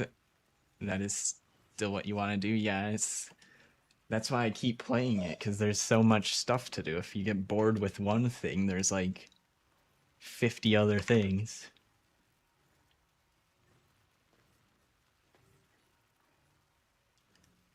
Does it say somewhere on the PoE wiki how many pages they have? History. They gotta have a stats page or something. What the fuck is this? I guess those are change commits. I don't think I want that. Main page. Ah, here it is.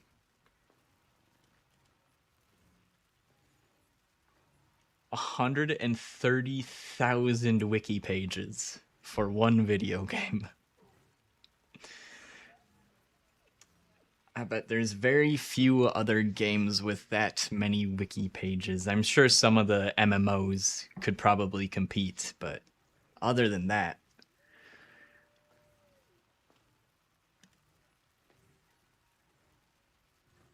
let's see. I've also got the OSRS wiki bookmarked.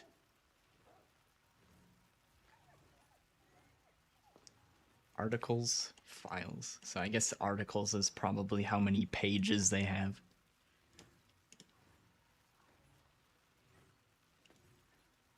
They have like a quarter of the pages, and OSRS is also a huge game. That's insane.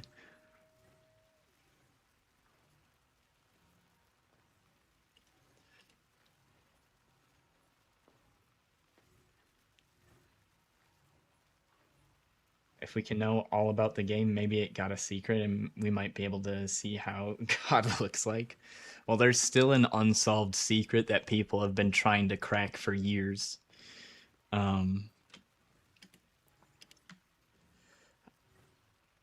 So I think, if I remember correctly, this is kind of like a through the grapevine thing I heard, but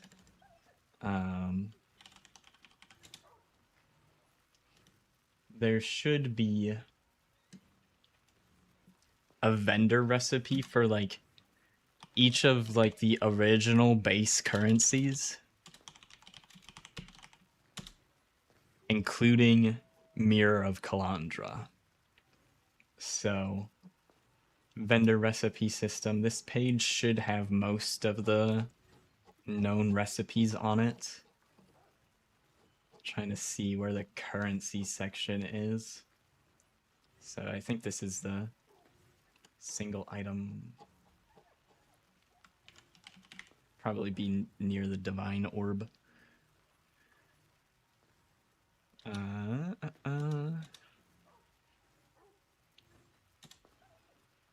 Here's the... Okay, these are downgrade recipes. So... I don't know if this is just a guess from the community or if it got confirmed at some point.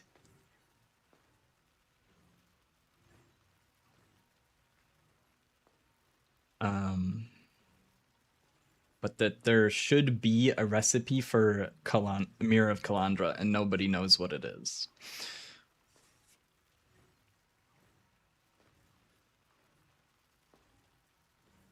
So you can technically get a divine from a vendor recipe.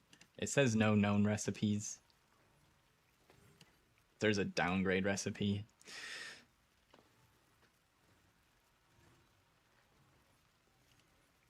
I wonder if there's a section in here about it. I just type.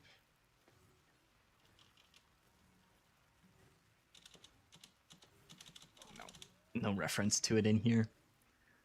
So there's a Discord server, a group of people dedicated to methodically testing and noting everything they've tried for vendor recipes to see what different outcomes they can get.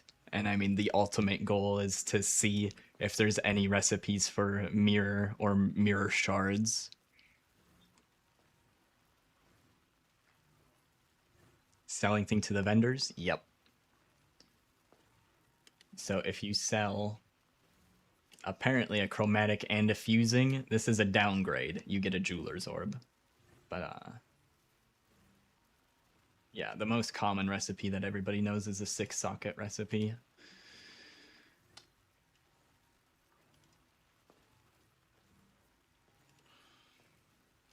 Six-socket items gives back 7 jewelers.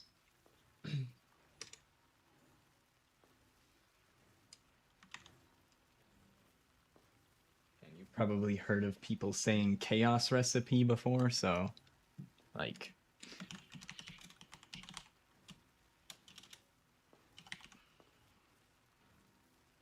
here's the recipe for chaos orbs.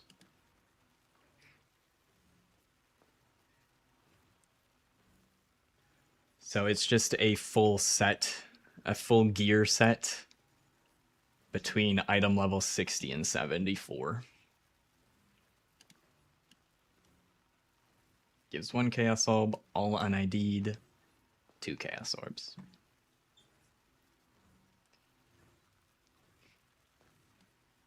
And that is how some people get their initial starting currency at the start of leagues. You just pick up, fill an inventory like this, full of rare gear, and then you pull out one of each item slot worth of gear, vendor it, you get 1 chaos orb. It's extremely tedious, but at the start of a league, if you can do it efficiently, it is worth it. The tricky part is doing it efficiently. That's the hard part.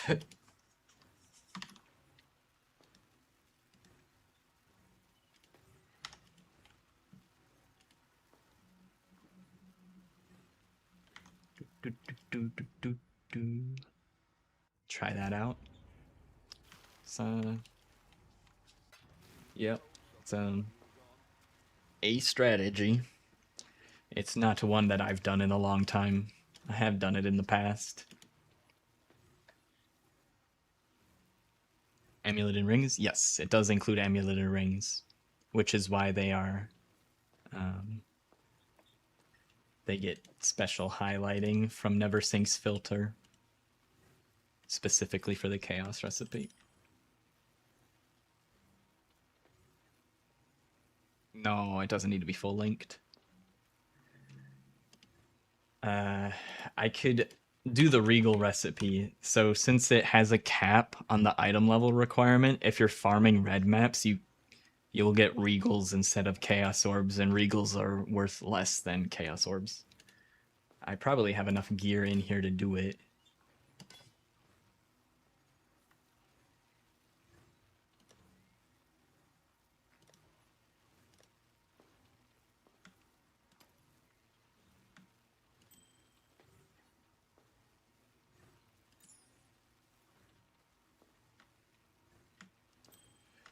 Ring, boots.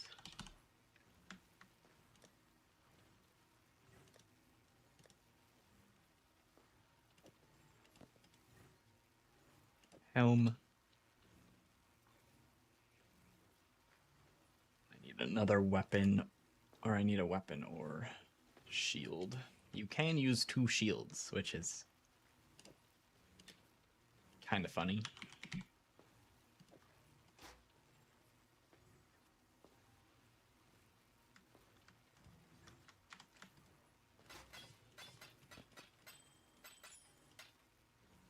I'm missing something. Oh, I pulled out magic boots. That'll do it. Here's a random pair of rare boots.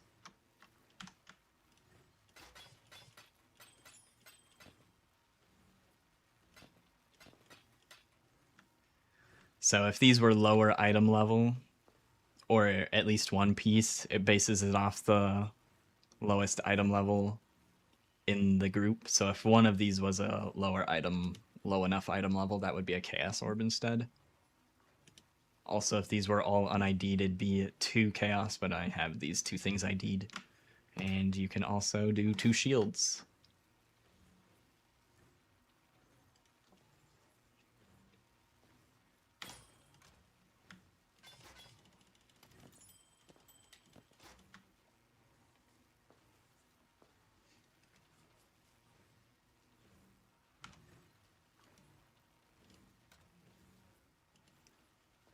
And because there's the item level restrictions, there's not just the top limit, there's also the lower limit, so you can't do it in the campaign.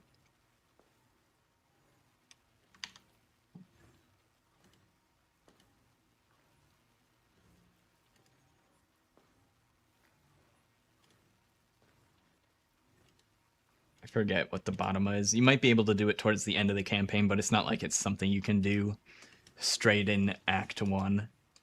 Maybe you can do it in, like, after Act 8 or something, I don't know, but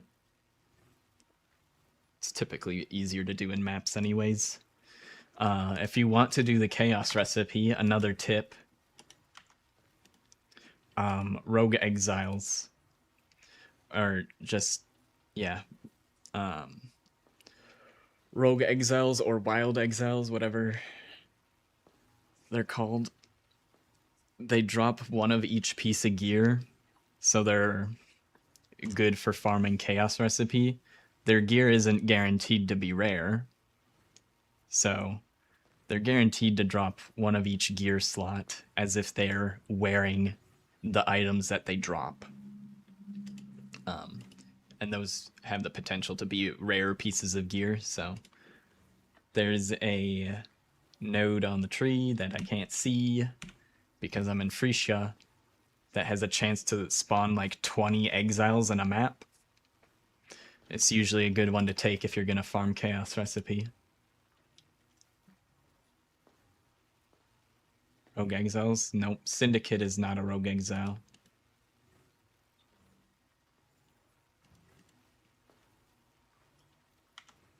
It will just... Rogue Exiles are just called Rogue Exiles. Or Exiles of some fashion. I'm looking for the Scarabs. Exile. 4 additional Rogue Exiles. Wild Rogue Exiles. Wild Rogue Exiles.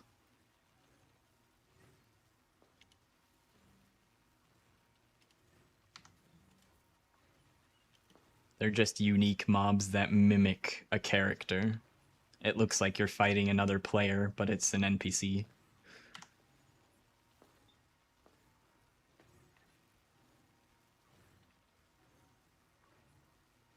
Yep, you'll encounter monsters that are the same, uses the same character models and all of that as the playable characters. And they run around using... They just run around trying to kill you.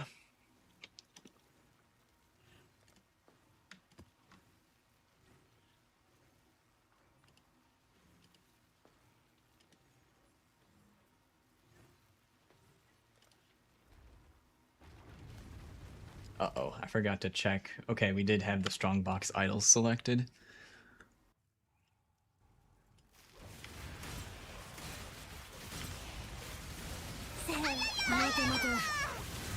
if you have a finisher effect MTX, that's an easy way to spot if you've accidentally killed one. It's the finisher effect MTXs will play when you kill them, since they are considered unique mobs. やっぱいいわ ご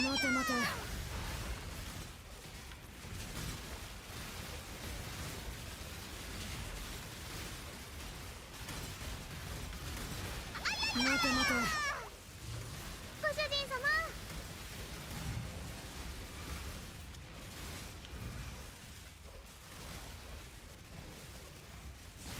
僕のダーリンだ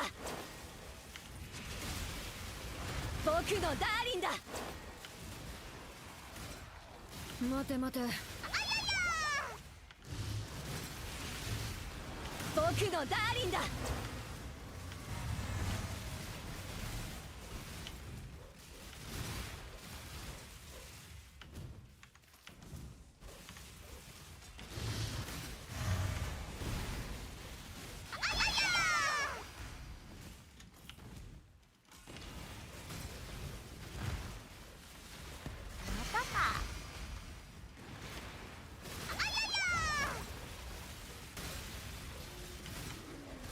待て待て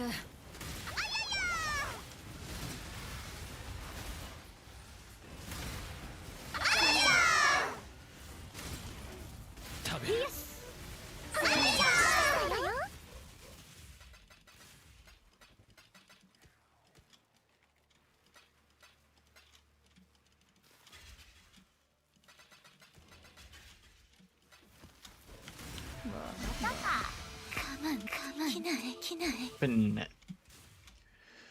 trying to figure out what type of currency strat I might want to do next league to start. It's gonna 100% depend on the patch notes, but can try to make some plans ahead of time based on the current state of the game. And I'm kind of thinking maybe Harvest, because it's always good.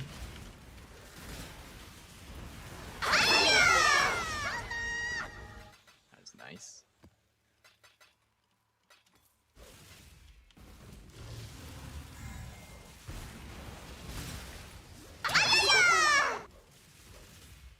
Part of me also I'm also kind of interested in making a character that just rushes T17 bosses, but that has a very high likelihood of changing in the next patch. T17s in general, because nobody likes how the current T17s work. The players don't like it and the devs don't like it, so if they were able to figure out something that they want to do with tier 17s, they're probably going to put it into this patch. The next patch. Or the next league. But I think it all depends on if they were able to cook something up in time.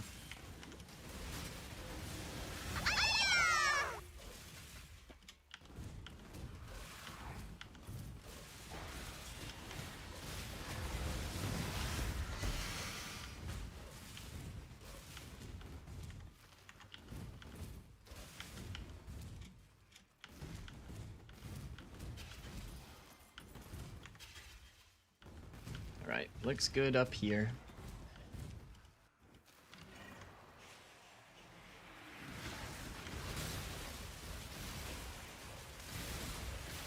Mate, mate.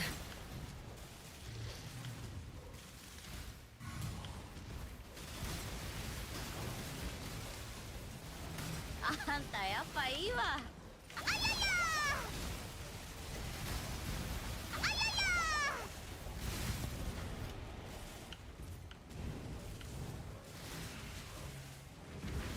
僕のダーリンだ。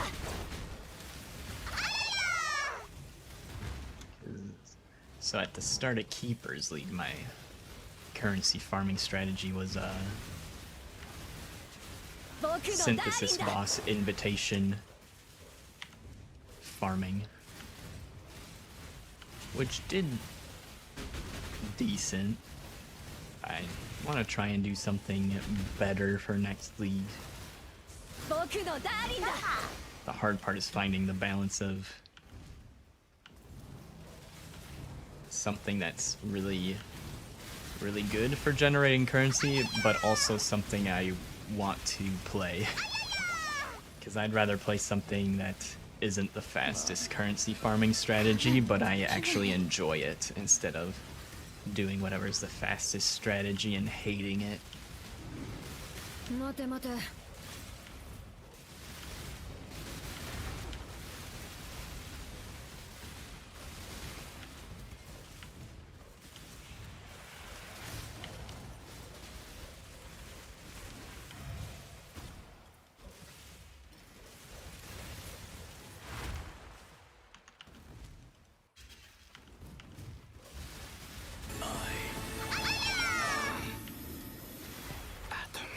And there's always a small part of me that thinks maybe I can pull off making a Delver as my starter, which I have attempted in the past, and it was not fun. Which is why I hesitate to make a deep Delver as my league starter, or something that can transition into a deep Delver.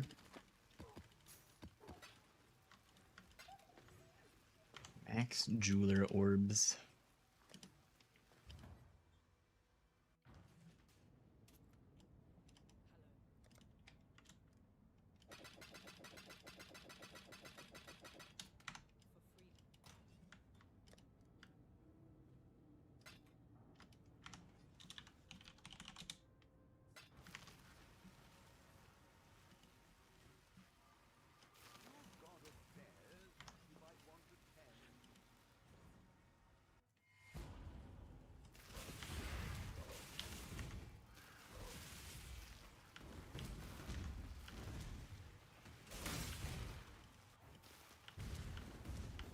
I'm going back for the goat. Not gonna let him disrespect me like that.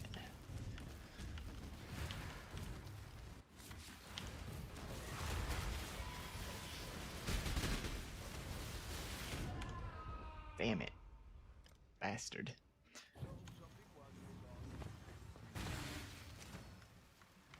Got 2 HP left.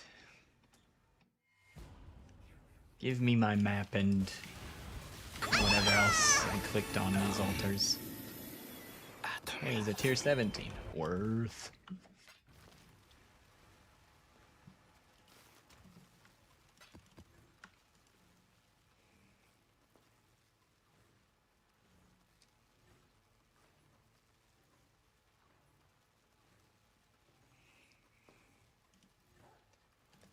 Also, a part of me for the next league, maybe I don't do like meta currency farming, like rushing meta currency farming, and I instead focus on figuring out the league mechanic, try to be, you know, try and utilize it to its most. Figure it out, see if we can get ahead of the curve and figure out the strategy to make money with the next league mechanic before others do. That's always the thing some people rush to do at the start, is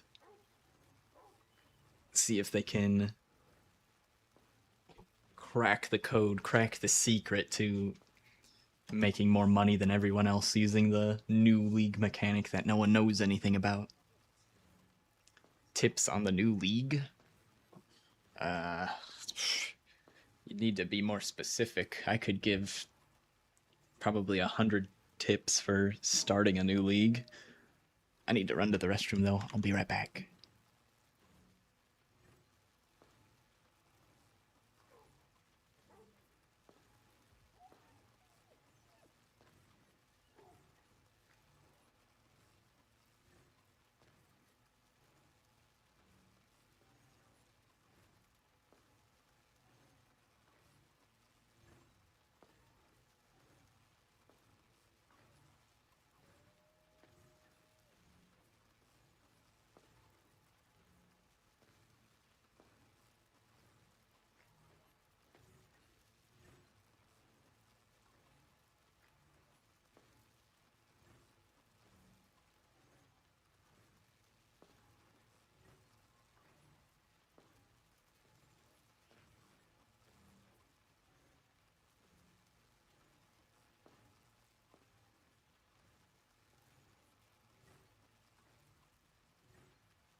I'm back. Munching on a granola bar. Alright. But if I were to give general, like the most general advice for a new league, one, know ahead of time what your league's starting character is going to be. Know what your build's going to be. And make sure if you want to have a smooth experience, make sure it's a build that has worked in the game in previous leagues or the current league we're in right now, and that it doesn't get dumpstered by the patch notes. So most content creators that make build guides will read through all the patch notes, and then they will release their build guides afterwards so that they know they should, in most cases, work based on the patch notes. So, know what you're doing before the league starts, and make sure it's something that has worked in the past if you want to have a smooth experience. If you want to do a new skill or a buffed skill, do whatever you want. Just realize that there is the potential for the character to fail completely. So, if that's a risk you want to take, you can do that. It's not one that I like to do for my league starts, though. But there's plenty of people who do league start the new skills or buffed skills just because they like the challenge, or they think they have a good idea that will probably work. I prefer to do stuff that's actually been tested, though.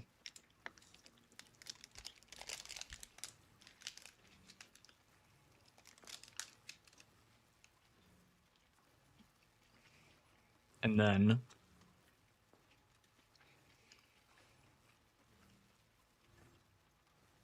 if you know what you're gonna play, as far as a character, the other thing I would recommend is figuring out what your personal goals for that league are gonna be, because there's so many things you can do. You could try to race to level 100. You can try to push delve. You can try to accumulate as much currency as fast as possible and essentially compete against others at, you know, who can farm the most currency. There's not really an official leaderboard for that, but there's tons of people that play the game for farming currency as efficiently as possible, so that's a goal you can have for yourself. Some people only care about getting the challenge cosmetics, so they will just focus on getting those done. Some people will do 40 out of 40 challenges, which is more than you need for all the cosmetics except for the trophy. And the trophy is the same every time, except they slap a different league icon on it, so most people aren't too concerned about getting the 40 out of 40. So there's lots of different a lot of different goals that people have when they go into a PoE league. And just knowing ahead of time what you want to try and do can help, you know, smooth out your process and keep you interested. Because if you get to maps and you don't know what you want to do, well, you know, you'll either spend time figuring it out, or you'll get to maps and be like, well, I don't know what I want to do. Quit the game? I don't know.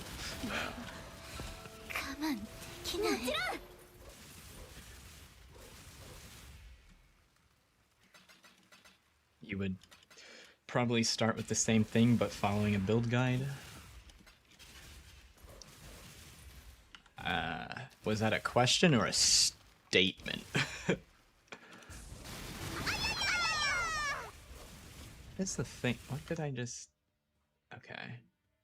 I misread that. I thought it said something completely different.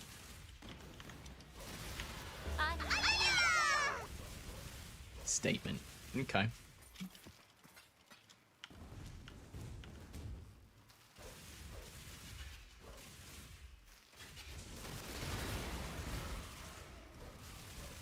Yeah, if you're comfortable with that being a league starter for you, definitely. I'm just not I'm not familiar with the archetype and how difficult it is to get rolling in a league start scenario, because there are many builds that are very strong builds, but you need a lot of currency for them to start working, and those would not be league start builds, right?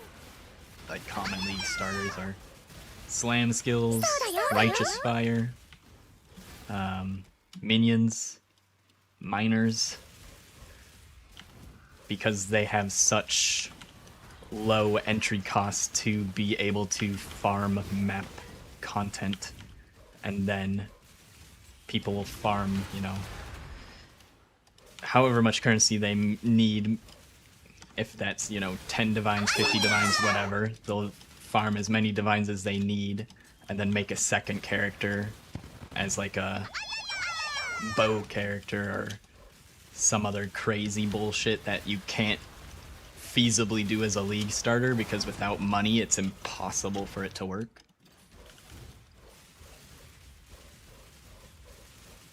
You effed up not following a build as a new player? Ah, yeah. I would highly recommend, you know, max roll creators, or I could just list off, like, Zizaran has good league starters, Palsteron has good league starters, Subtractum, I've had good league starters from him in the past. I know some people in the community pick fights with him. I don't know over what, but I've used his builds just fine as league starters. Who else? Pox, if you're gonna play Righteous Fire, he is the Righteous Fire guy. Gazzy, if you're gonna go minions, he's the minion guy. Or DS Lily. But she does a lot of builds, mostly hardcore focused. Also, she's a bit of a troll at times, so I don't be a little bit careful depending on what she's recommending. Have to know if it's a troll statement or not.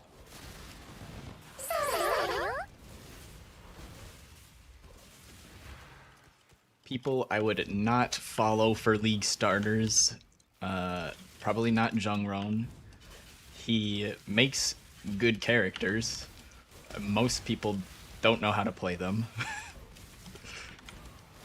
Even if they're told exactly how to play them, they still don't know how to play them. That is, the people that follow his characters, right? He can play his own characters, you know, just fine and do whatever the hell he wants. But people that try to copy his characters don't know how to play his characters. Yeah. And then there's a decent number of just really generic sounding YouTube channels that use AI and recommend dog shit. So avoid those. Recently I've been following a lot of Fearless Dumbo's guides. That's who I followed for this character. I also followed a sort of an outline of a build for PoE 2 from them. Because not all guides are created equal. Some people will just clickbait, or some people are more confident in their knowledge than they should be and recommend bad things.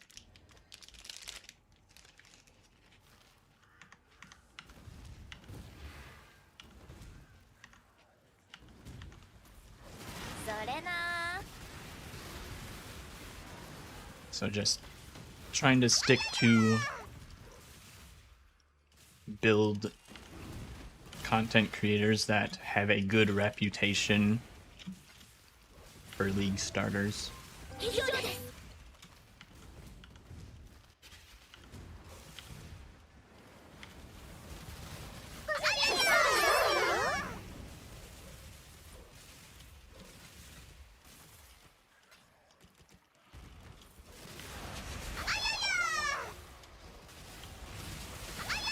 Bub Gun would also be decent.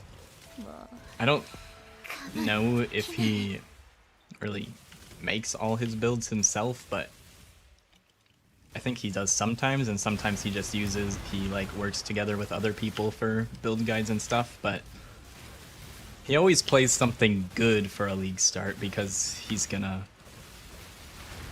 one of the creators that prioritizes farming currency as efficiently as possible, so he always starts with a good character. Doesn't really want to fuck up his League starts.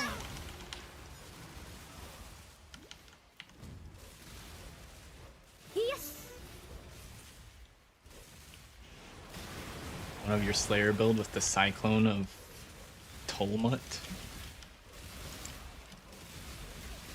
I know Cyclone is playable, but yeah, I haven't messed around with Cyclone in forever, so I have no idea about any Cyclone archetypes.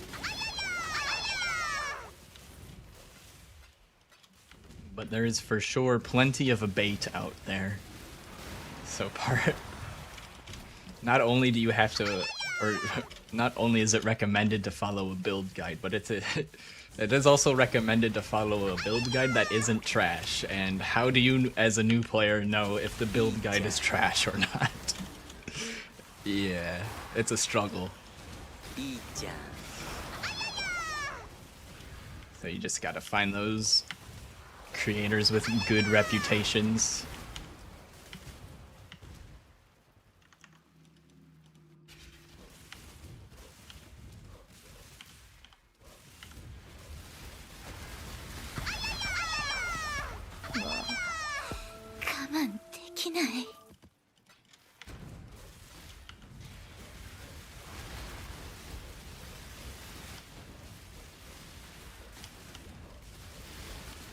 I need to get more used to chatting and playing at the same time, because for the life of me, don't remember what I did in this map. All I did was yap. Did I even open the strong boxes? Probably.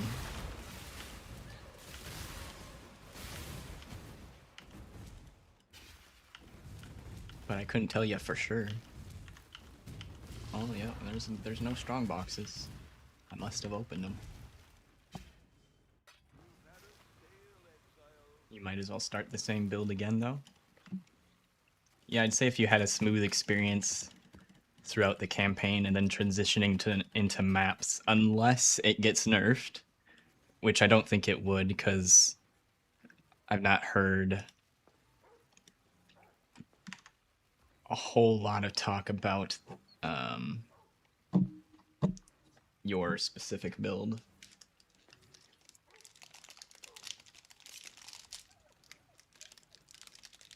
Mine might get nerfed. We'll see. I don't think it was popular enough to get nerfed, though.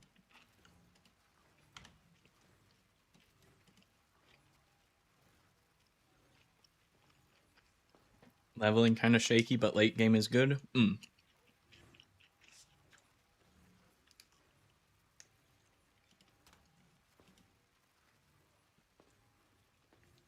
Then you'll probably be fine. There's plenty of stuff that works like that, or, you know, that people play like that.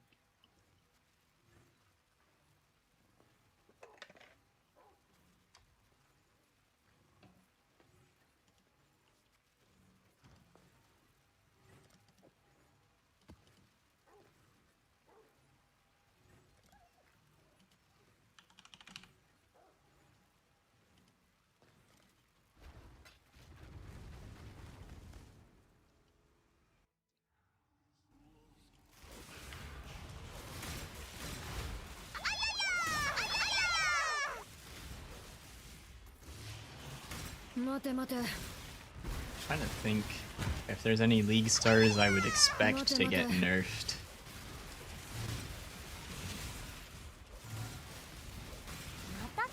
I could probably think of some high-end endgame builds that are probably gonna get nerfed. 待て待て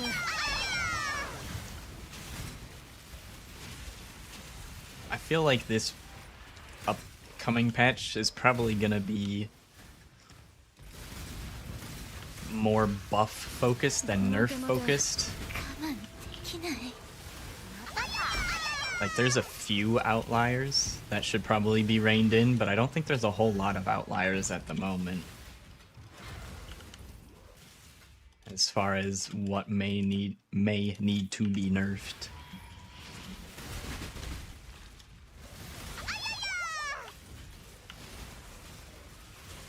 Smite and Arc. Those will probably... Smite will probably be nerfed. I'm unsure about Arc. 我慢できない I'm trying to remember if Smite already got nerfed. If it did, it certainly wasn't enough because it is still one of the strongest skills. 待て待て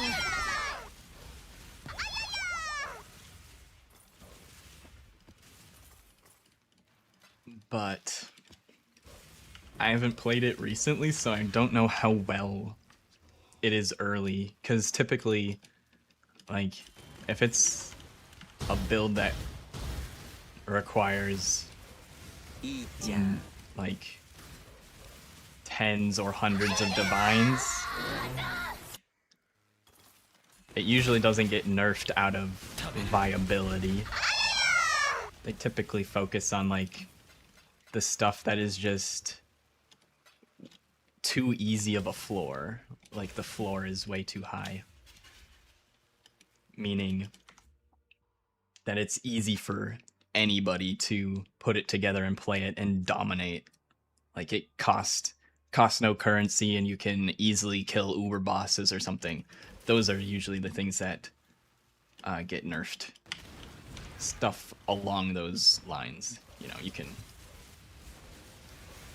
you can measure the quality of the build in different ways other than killing uber bosses, but along those lines, right? Of a build being ultra cheap and being able to handle very difficult content typically gets nerfed. Not always, though. There have been some metas that have stuck around for years before getting nerfed, so it's really up in the air. I would expect Smite to be on the potential list of nerfs, though. And I've heard Arc's really good too, so that could be up there. 気まずい我慢できない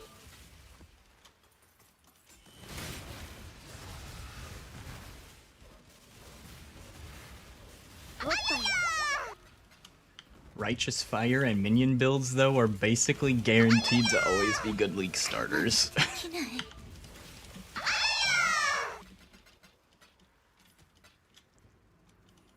Like, I don't think Righteous Fire is gonna change much anytime soon or ever.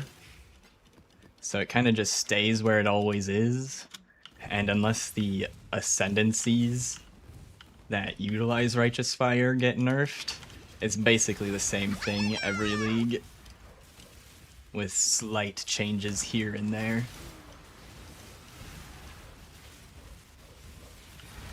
And there's so many different options for minion builds that there's like at least one, if not multiple, that are good league starters. そうだよそうだよ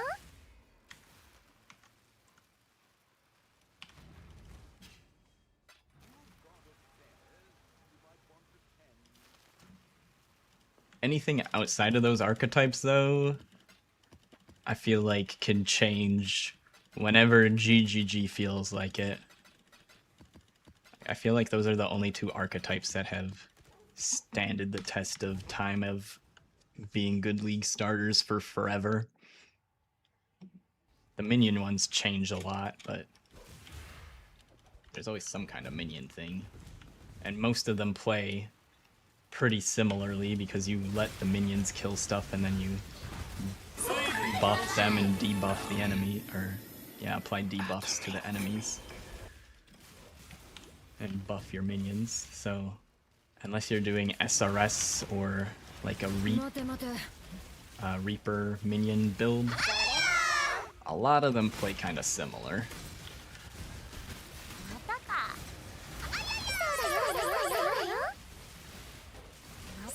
Guy just walking, exactly. That is the minion build. Guy just walking. That is also Righteous Fire, is Guy just walking. I'm not a huge fan of most minion builds though, because at least early the minions lag behind you and you have to wait for their AI to attack and stuff. High budget minion builds are pretty much like any other build and can be fast and clear things really quick, but typically League starter minion builds are not the gameplay I enjoy.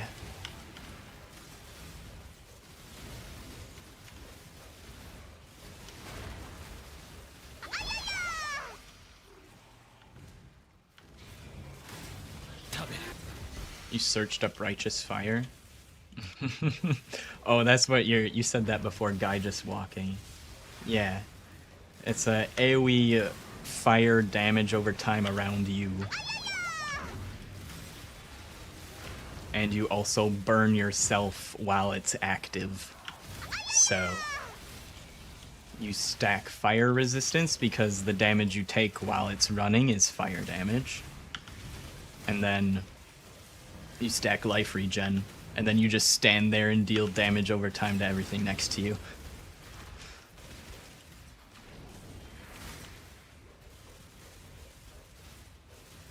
So it gets recommended a lot for new players, or for,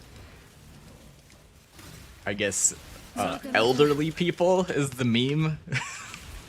If you have slow reaction times, or you don't want to try, you don't want to be like, you know, going all over the place, like trying to aim at things and dodge things, you just play RF and you be a tanky guy that just walks into the enemies and they die.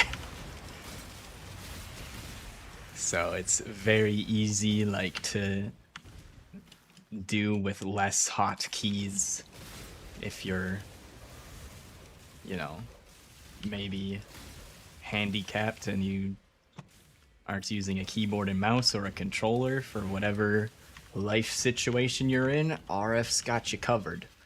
You just need to be able to do some sort of input to move your character. Move your character and press one button to turn on Righteous Fire and you're good to go.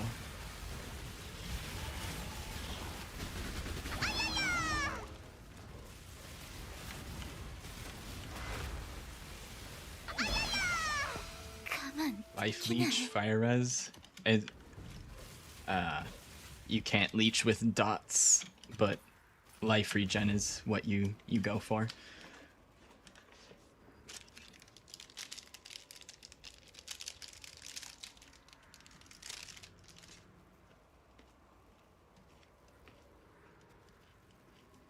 Or I should say you can't leech with dots unless otherwise specified specifically. There are some dots that can leech, but most of them can't.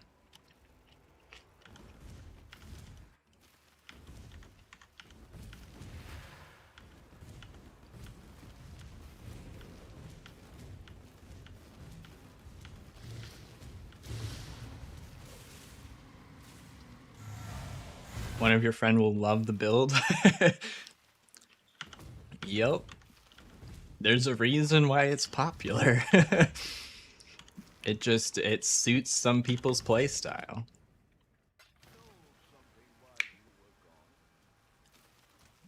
I've also taken an RF character to level 100 because I wanted to get to level 100 in SSF, and that seemed like the easiest way for me to do it at the time.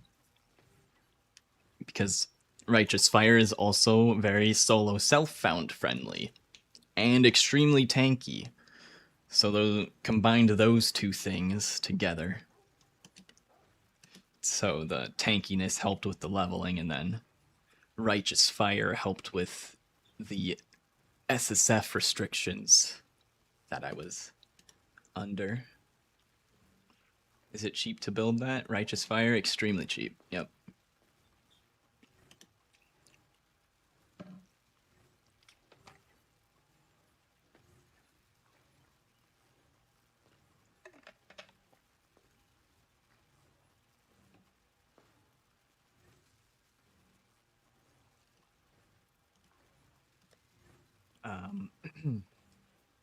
Let's see, do I have any random scepters? I can show you how to make the Righteous Fire weapon in like 5 minutes. Okay, so you wouldn't use this scepter base. There's a scepter base that has 40% increased elemental damage. So you take that scepter base.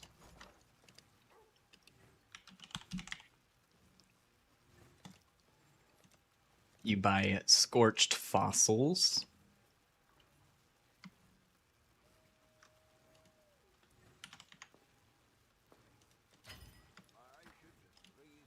Or you farm the Scorched Fossils yourself.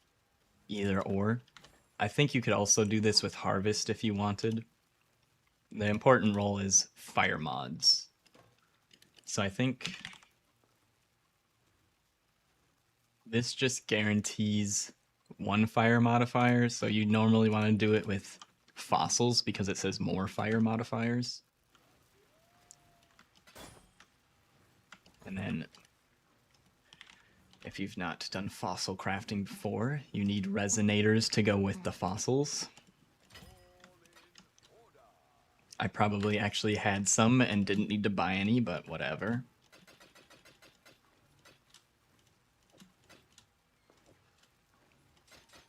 You put the fossil into the resonator. Reforge a rare item with new random modifiers. More cold, or more fire, no cold. Fire damage to spells. That one doesn't look too great. Okay, we did 1 fossil. Nope, that one's bad too. 2 fossils. This one you would probably use as a starter one. +1 +1 fire spell skill gems, decent flat fire, a little bit of increased fire damage. Normally you want to try and get fire dot multi or burning damage or something, but I would probably stop here on in a league starting scenario and use this, and that took 4 fossils, 4 resonators and 4 fossils to get, and these are typically pretty cheap and easy to find if you don't want to trade or if you can't trade. So you got your weapon, and then your gear, you stack life, armor, and fire res on everything, and that's the build for Righteous Fire. Fire damage over time, life, fire res, and armor, and you're good to go. You can do some fancy things with blocking as well, but yeah. Righteous Fire is very easy.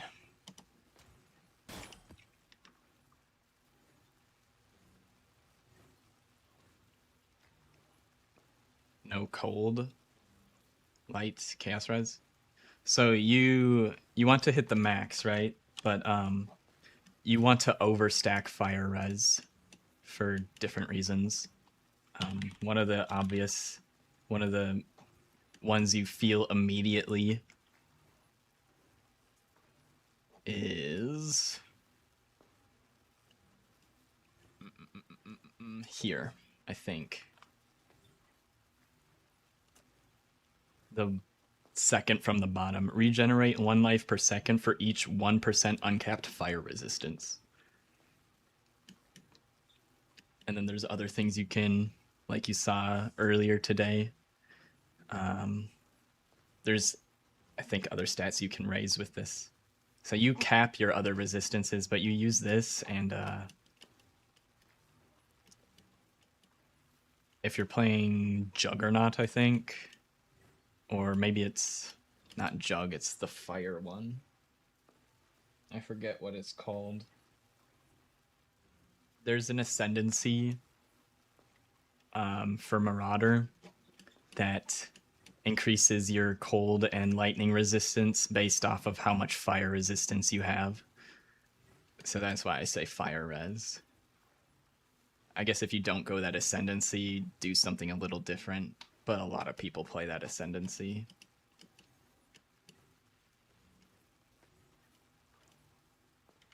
For Righteous Fire.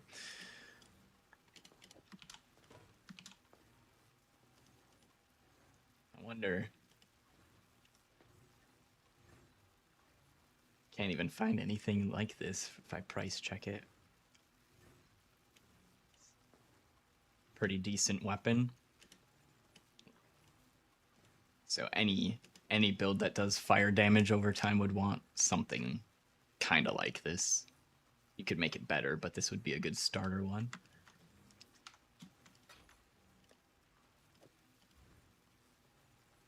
Give that away to somebody for cheap. Cheap starter weapon. Oh, I didn't have any resonators. Found your league starter? Did you also find Pox? He'll be the source of all the Righteous Fire knowledge.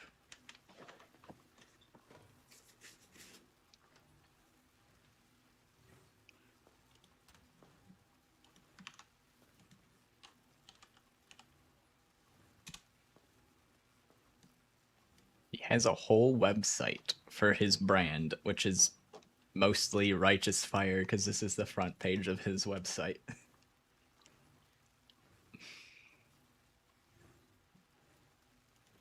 There's FAQs for basically any problem you might have with a Righteous Fire build. Chieftain, that's the one.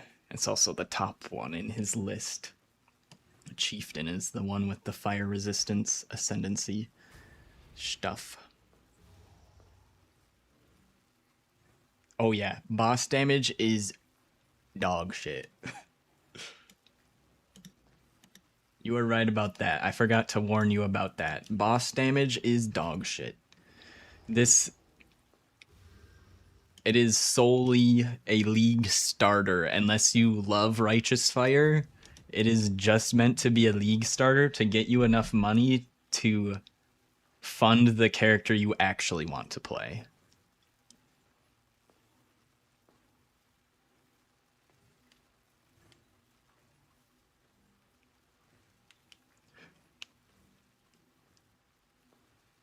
Just use it for that? Yeah.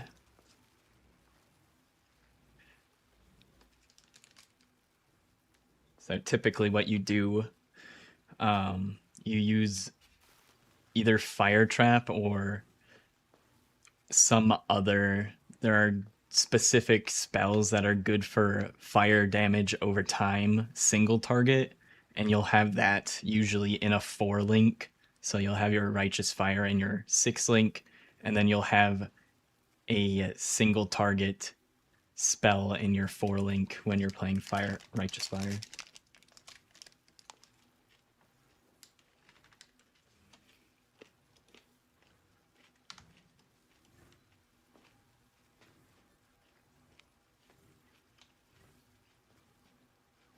Mm-hmm.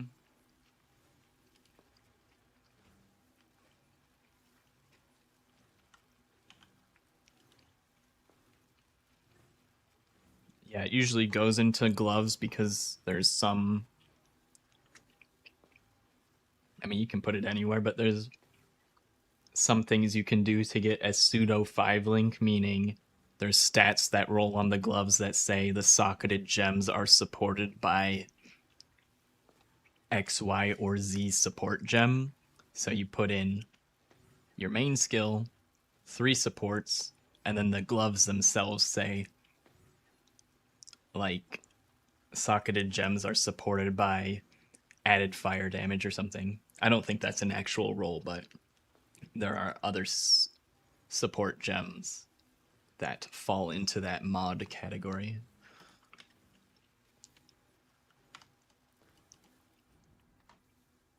Molten Strike, probably a bad idea. Actually,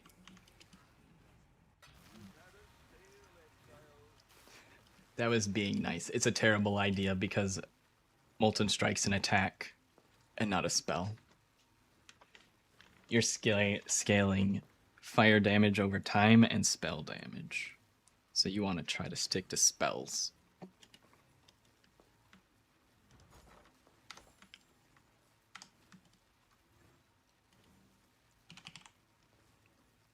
I believe last time I played Righteous Fire, my single target was...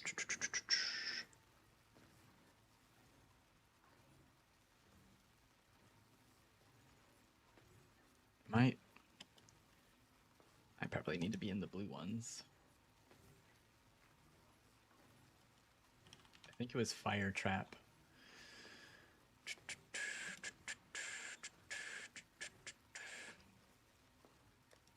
Why can't I find these skill gems? Explosive Trap. So it's either Explosive Trap or Fire Trap, I forget.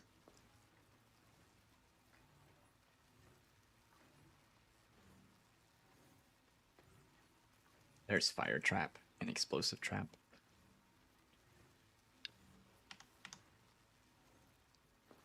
Duration, AoE, Fire. AoE Fire Fizz. So I think it's or Fire Trap because it has the duration tag on it.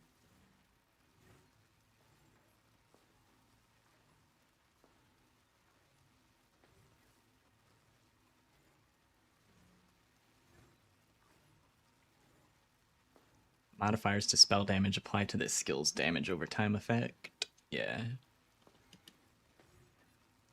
No melee. No attack. In PoE, skills, except for there's probably a few niche ones, fall into 2 categories. They fall into attack or spell. If you look at the tags at the top, right underneath where the skill name is, attack, melee, strike, physical. So it can be a melee spell if there are any.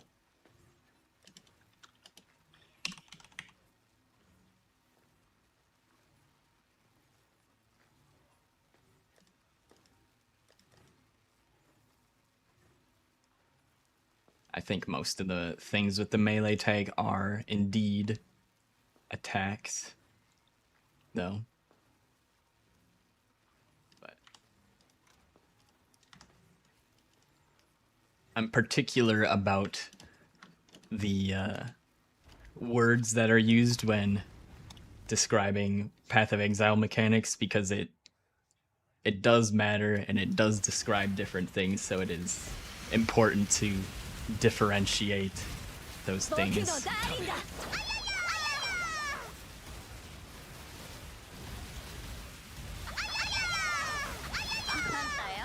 It's not just being pedantic for no reason. There is a, there is a difference and it does matter. Although I think in this specific case you're right 99% of the time anyways, so.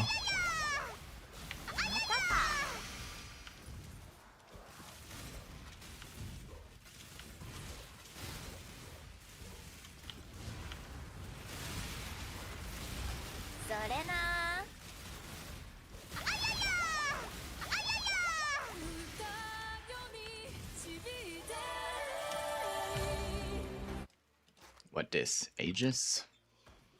20C, alright.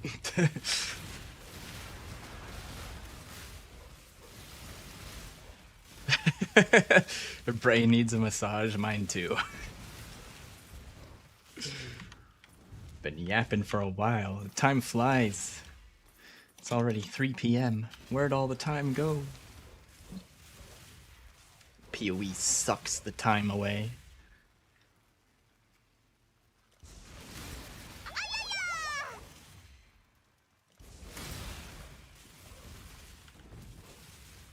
Elementalist Golem. I have not tried it. I have heard of people playing it though, so I know it's a real build. I've seen people play it. I haven't played it though.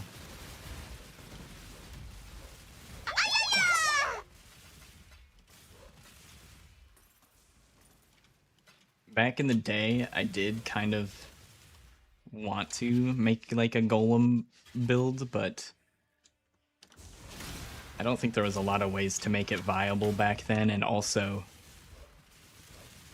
I have come to realize since then most normal minion builds that play how most minion builds play, I don't enjoy the play style, so I'm probably unlikely to play it ever, really.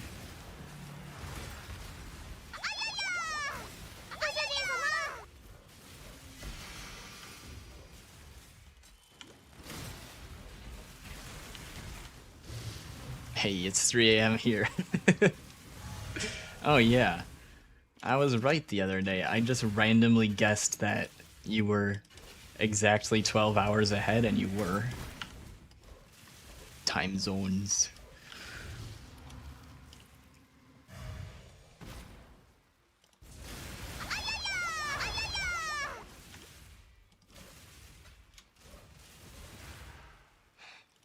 You know what sucks for you? The league starts at the same time for everyone in the world. And it normally starts between my time, 1 p.m. and 3 p.m. So for you, it's going to start between 1 a.m. and 3 a.m.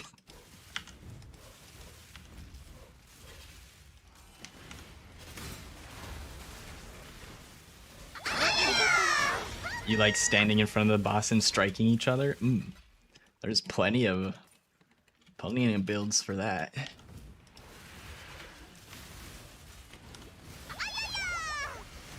You don't mind not sleeping for a day or two? Well, there you go.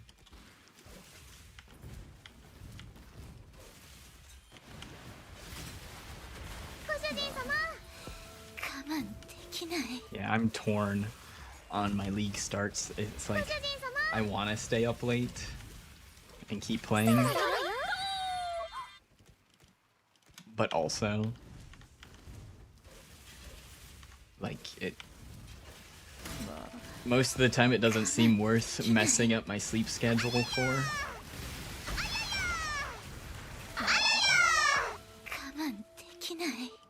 Because I normally also don't want to play if I'm really tired, because then I just play worse, and it would just be more time efficient for me to sleep and play while I am well rested. So that's always the struggle of, I could get a little bit more ahead if I stay up a little bit later, but then I'm gonna be more tired and playing worse. And finding the right balance. It's a struggle for me. I know for some people, they claim that not sleeping doesn't affect them. Even though there's scientific studies that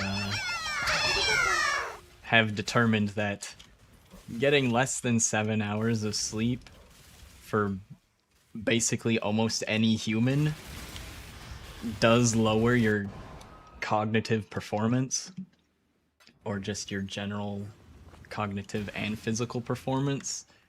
The thing is that most people feel like it doesn't affect them because the part of the brain that tells you that you're not performing well forgets what it's like to not be sleep deprived, and it becomes your new normal, but you're still performing worse than you would if you got enough sleep.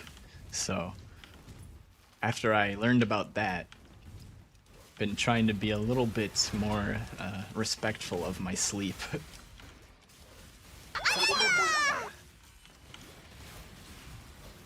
Because it's like, you'll swear to the moon and back that you feel normal, but if you've been working off of 5 or 6 hours of sleep for years, you probably don't even know what it feels like to be fully rested.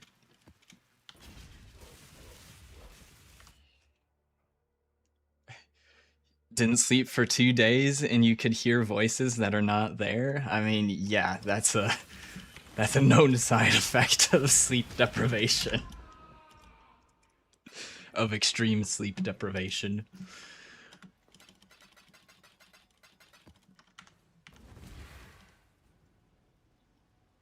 Like, that's like the super extreme.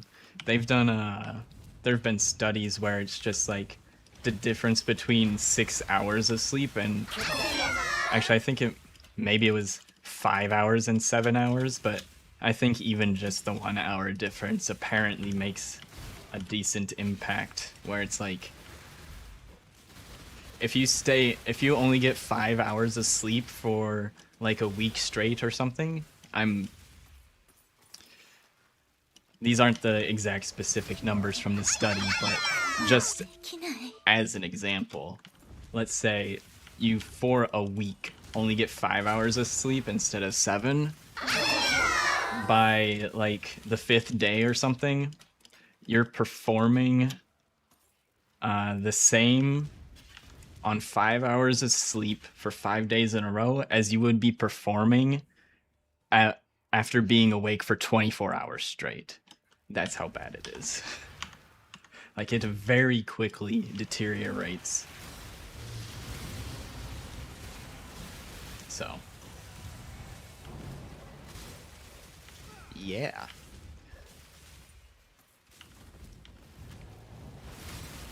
Fun science with Garfum today. And I mean, you can choose to not believe me. I suppose there's worse scientific things to not believe in, so if that's one you choose to not believe, fine with me. Half the fucking planet is sleep deprived, most likely, so wouldn't be alone. Every day you get about 7 hours nowadays. Same here.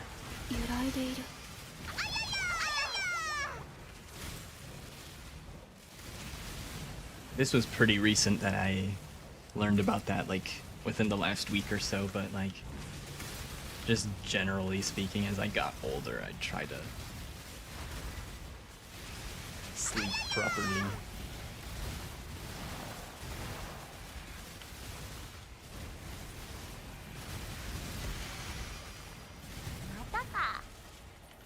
But yeah, for years I also would, like, it wouldn't be unusual for me to go for long periods of time of getting only 5 or 6 hours of sleep a night. You know, I thought that was fine, but apparently it's not fine. I also, like, you know, it's stuff that you learn from others. Like my dad.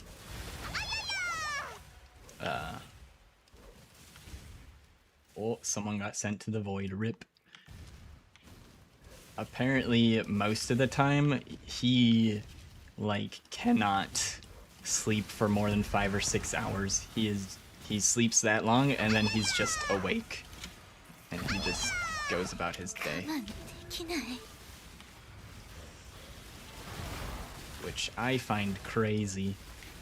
Because I thought people only slept that little because they were either could not fall asleep or they jam their schedules so tight that that's only, you know, they could only get that much sleep. But he apparently does not, like, have the urge to continue sleeping more than 5 or 6 hours most days. Where if I never had any time constraints, I would probably sleep 7 to 9 hours every single day if I had that choice.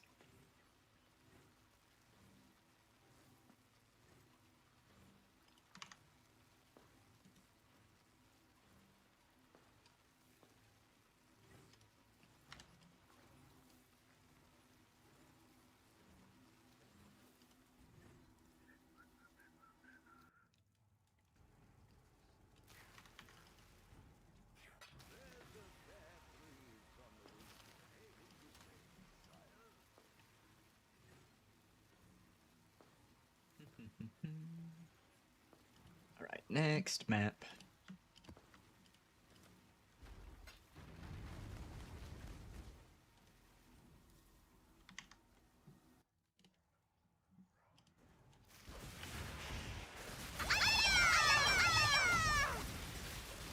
Oh, this was one of the few deli maps I bought that had currency rolled on it, and it looked like I got, so it, as a base, you put on one delirium reward and then you get a second one as a bonus for free or something. Sometimes, I don't know why, but you do get a bonus one a lot of the time. We got double currency. Saw TFT? Yeah, I used to play it a lot. I still play it here and there, but I'm pretty bad at it now.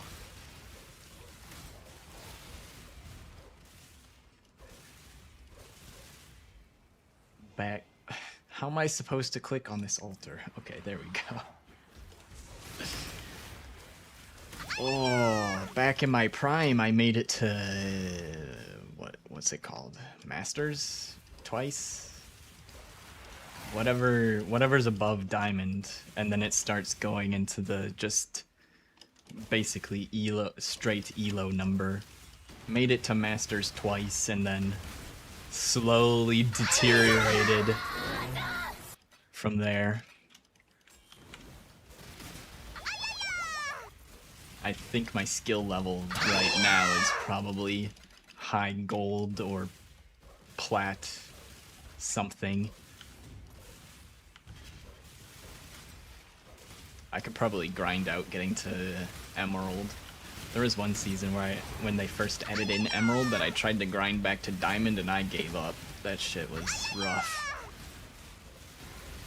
Got 2 divs? Hell yeah, I did. So the Arcanist strongboxes are guaranteed to give currency, so the one I just clicked on is Arcanist, right? And then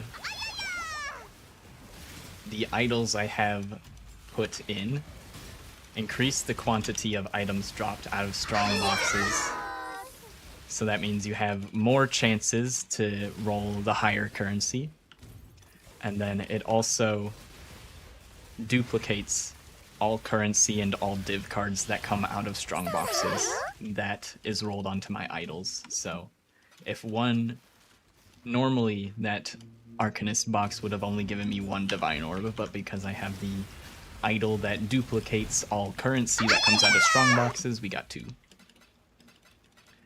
And then, yeah, we just have a lot of strong boxes and a lot of quantity and map effect. So the chances of us getting divines out of them are pretty decent. Doesn't happen every single map, but it's pretty high chance to happen.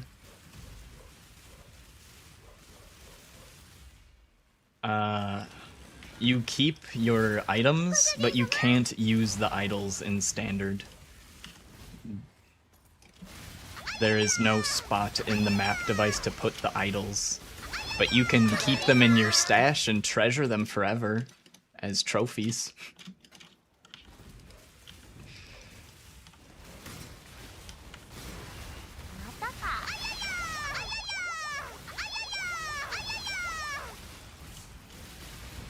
But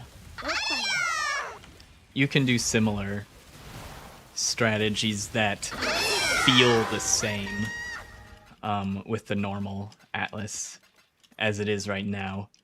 That may be something that gets nerfed and or changed in the next league, since we're expecting some tier 17 map reworks potentially, and most of the strongbox strats for the normal Atlas rely on tier 16.5 or tier 17s to be profitable. So if those are going to change, then the strongbox strategies might change. But as it stands right now, you can do similar things with... You just have to do a different combination of stuff for the current Atlas tree. もし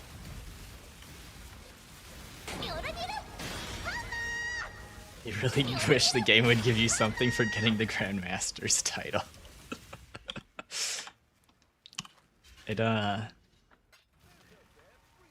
Oh man, this got changed a long time ago, but I'm almost certain Hall of the Grandmasters used to be required for map completion.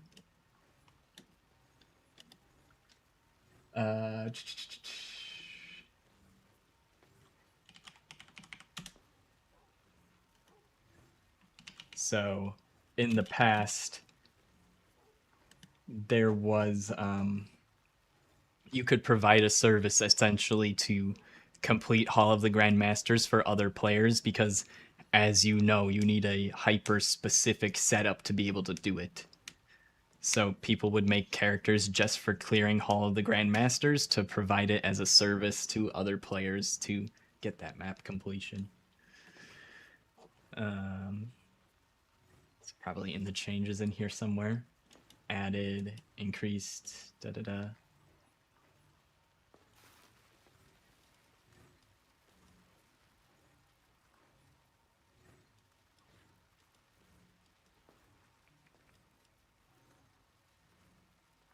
Hall of the Grandmaster's unique map has been removed from the Atlas. It can still drop as loot, it just does not need to be completed to complete your Atlas. 3.13. When was that change? 2021. 5 years ago. So if you wanted to get full Atlas completion, you used to need to complete that in some manner. A lot of players never completed it. They just sacrificed the one thing you would get from completion and not do it. But also the benefits you got from full Atlas completion in the past were completely different, and I can't even remember what they were, so... But I don't remember completing it, so I'm pretty sure most players just didn't complete it. Was how that went. You, unfortunately joined PoE too late. The days of Grandmaster carries is over for now. Do you know how you defeated GG Noobs 1 and 2? Nope. All I know is there's something in there that needs the block reduction support gem or some bullshit. Because I leveled it one league and someone asked me if I was farming Hall of the Grandmasters, and I said no, I just leveled these because they were valuable on PoE Ninja, and then none of them sold.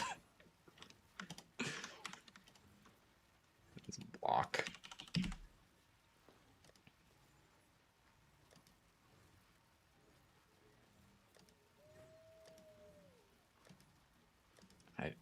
Yeah, I don't even know what support gem it was. Can't remember what the fuck it's called. You can't kill each other. You just stand there and he just pops. He just dies by you not doing anything. I find that hard to believe considering they were designed to be unkillable. Unless they put in like a secret thing where they just die. Oh. He kept attacking, so you just need to be able to survive for 3 minutes? I see.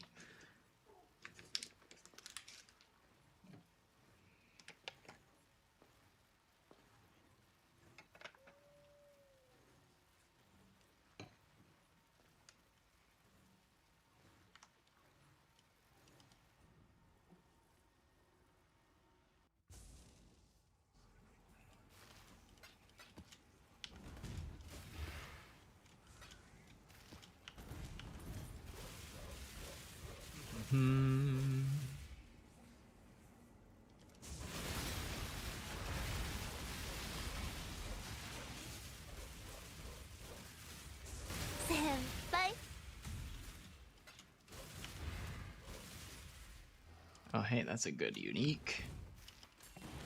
Fractal thoughts. そうだよそうだよ Only thing you got damage reflection was the Heart of Flame.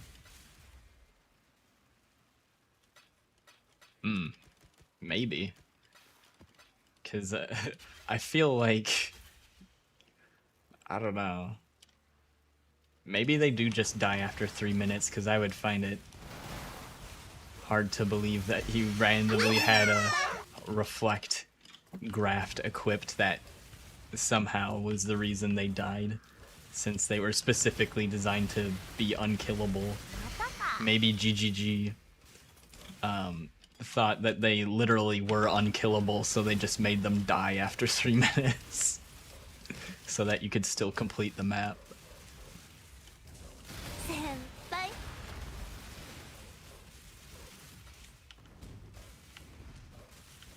I wouldn't be surprised if they found a way to make those characters immune to all damage that a player can deal. 以上です我慢できない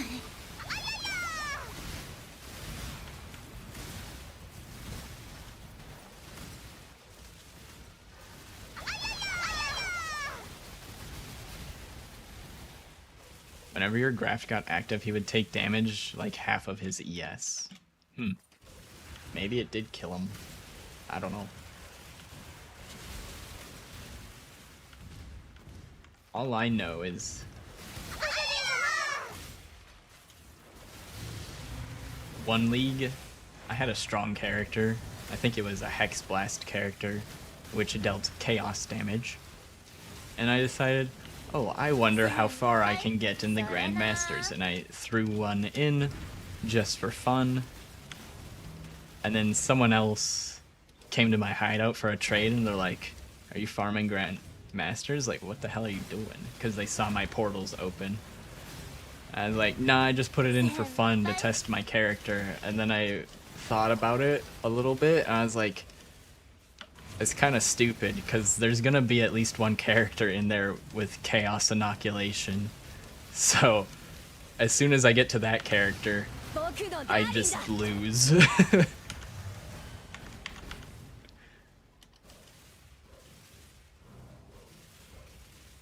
It'll still be in your stream? Yeah, if it's in one of the VODs, be interesting. Be interested to see.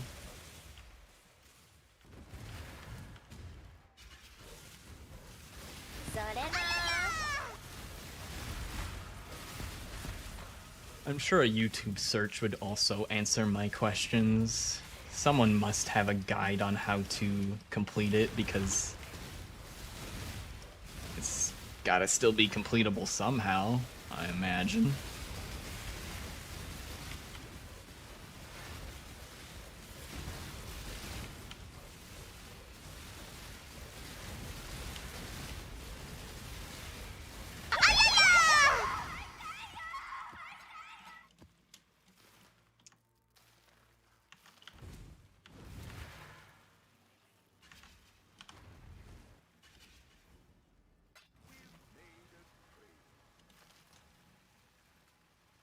They kept saying you got 4 seconds to kill him.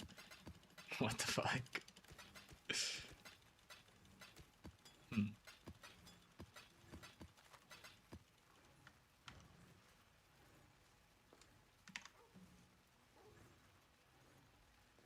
still have that wiki page open. I just hit the X on it.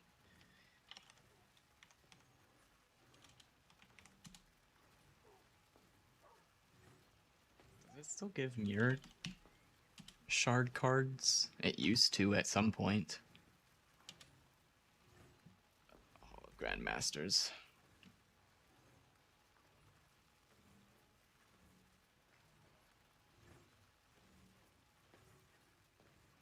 Drop restricted items can drop in this area. The Immortal. House of Mirrors. Okay, so it gives a card that gives a card that gives mirrors. Or mirror shards.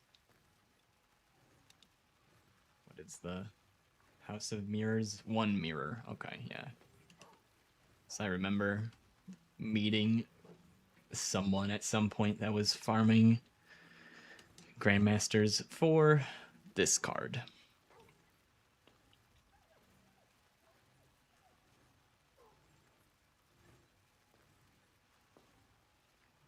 Oh, it changes over time. They replaced some of them.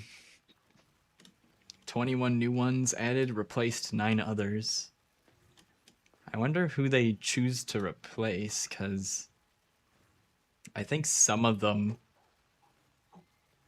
get added in because of supporter packs.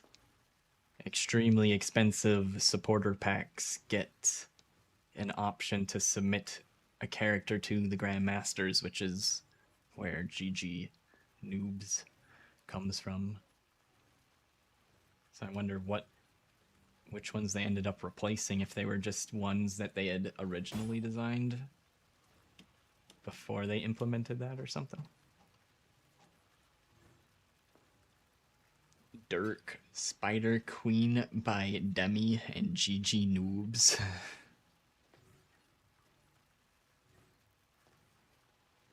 Chaos skills are not recommended.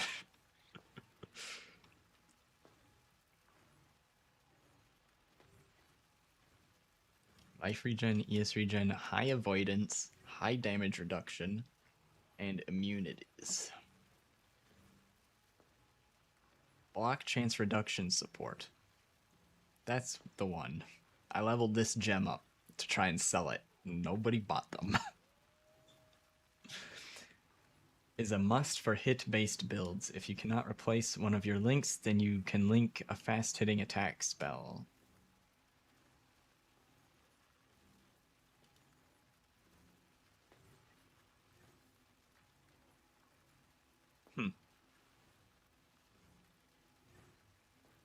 Honestly, there's not a lot of notes in here. If that's all you need for the strategy.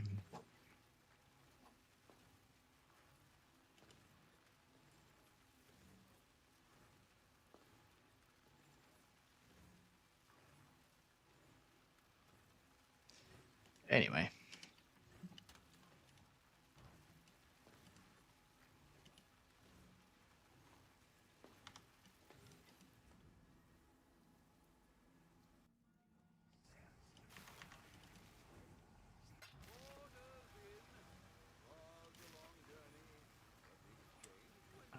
I think we got more. Yep, discernment scarabs right there.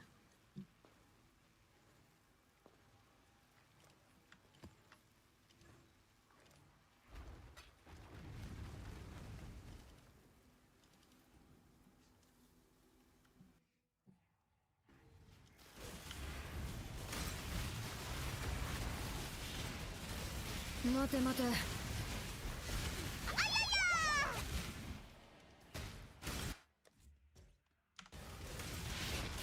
Mate, mate. I'll say though, if you want something... This is probably a terrible recommendation. But if you want something similar to the challenge that Hall of the Grandmasters poses, maybe look into characters that can run Valdo's puzzle boxes maps. Mate, mate. Because there's a lot of maps in there that need very specific builds. And if you do take the time to make those characters, it can be very lucrative.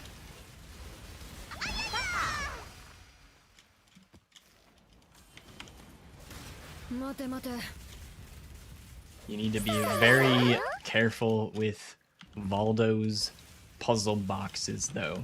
Because if you've seen the call-outs for people being sent to the Void, it's because they were running Tier 17 Valdo's puzzle box map that had the mod character is sent to the Void on death. Which means your character is deleted out of the game forever. It doesn't go to standard, it doesn't go anywhere, it goes to the Void. It doesn't exist anymore if you die. That is what being sent to the Void means.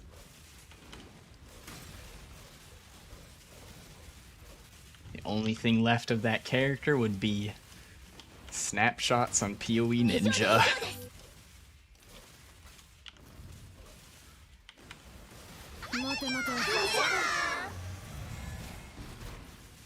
Or any video recording or whatever, but you know.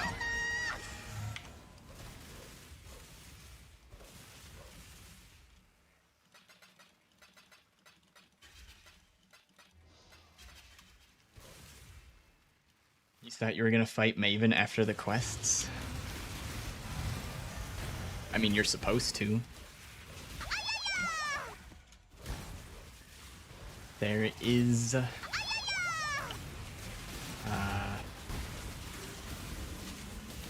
end game progression power locked behind the Maven fight. Essentially, the Void Stone. If you want all 4 Void Stones, you need to kill Maven, or someone needs to kill Maven for you.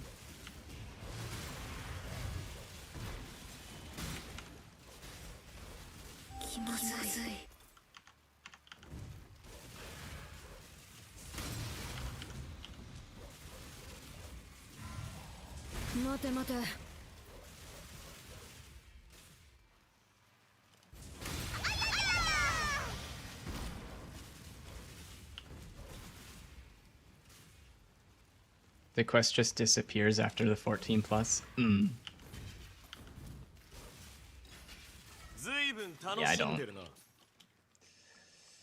I keep the quest log turned off because I find it annoying, so I don't even... I honestly don't remember where the quest tracker thing starts and ends. Well, I know where it starts, but I don't know where it ends. It's pretty obvious where the quest tracking starts. Enable quest tracking. Apparently I have things to do. Which is why I keep it turned off.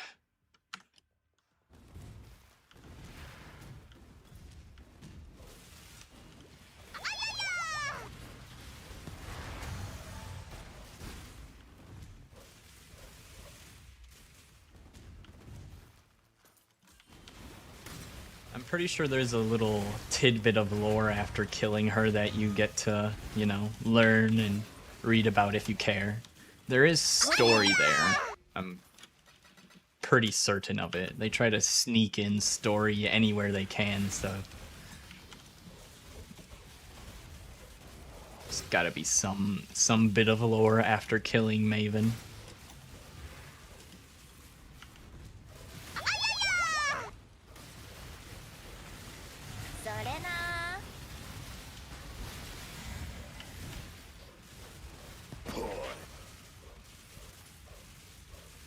It got a drop chance for the invitation for the fight.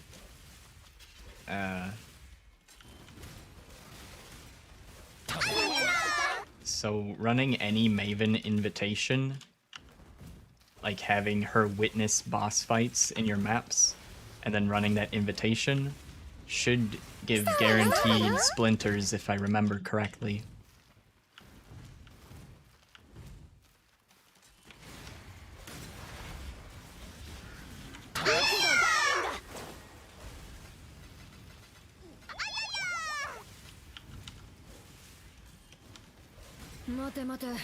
But you need to earn... You do need to earn your right to fight Maven.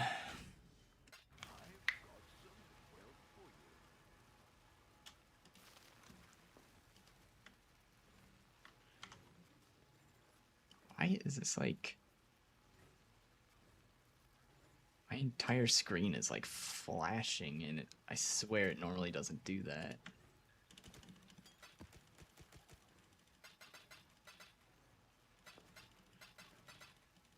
Maybe I've been playing PoE too long today and I'm just tweaking out.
Yeah, you're guaranteed splinters. I don't know if you were looking at this page or not. But what it's saying is when you're doing invitations, you can apply currencies that change their rarity. So you can apply transmutes or alchemies to make them magic or rare, which gives them quantity. So if you have 0% quantity, you will get 1 splinter. If you add quantity, you'll get 2 to 3 splinters, and then these are just break points for how many splinters you get per fight of the different invitations. So you're guaranteed to get a splinter per invitation.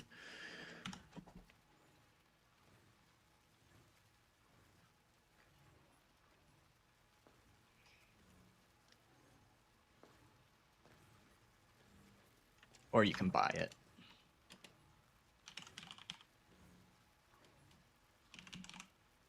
Maven's Writ.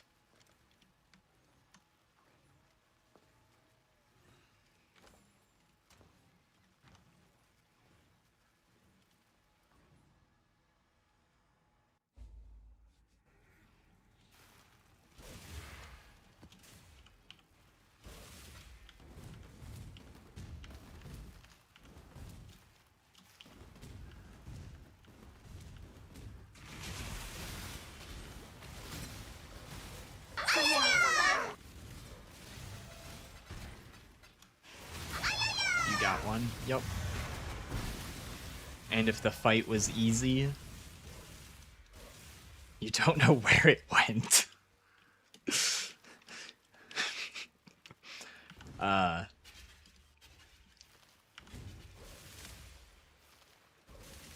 If you have the fragment tab, it might have gone in there. If you don't, then I don't know where the fuck it went.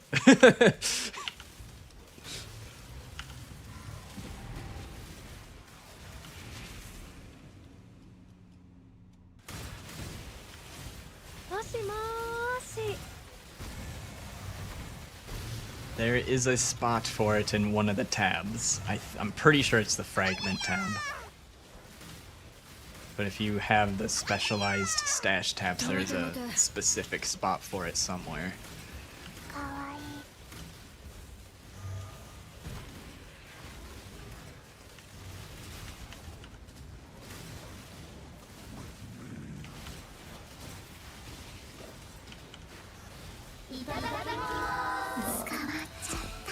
Look at all those glaciers. You found it? It is not lost forever. The splinter has been found.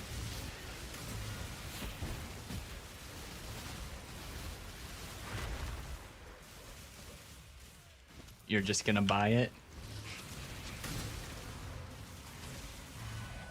I'm just curious. I'm not suggesting that you do anything specific. I just am curious. Have you seen the Maven fight before?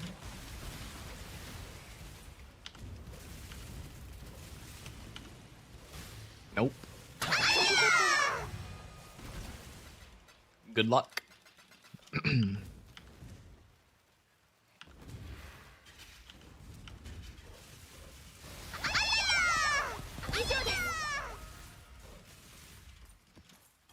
I will say there are 2 void stones that are easy to get and 2 void stones that are hard to get, and that's one of the hard to get ones.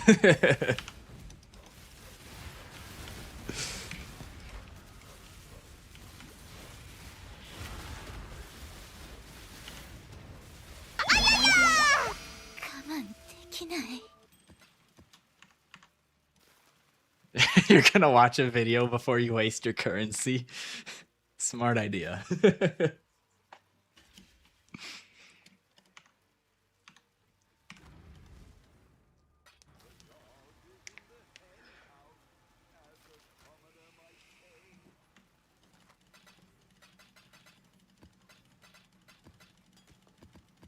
Yeah, it is.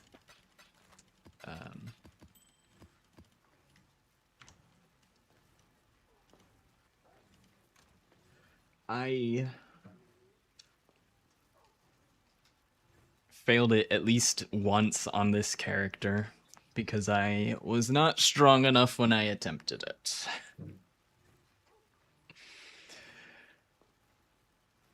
Well, I think I actually was strong enough. I was not skilled enough. I could have killed her if I was more skilled, but I lacked the skill.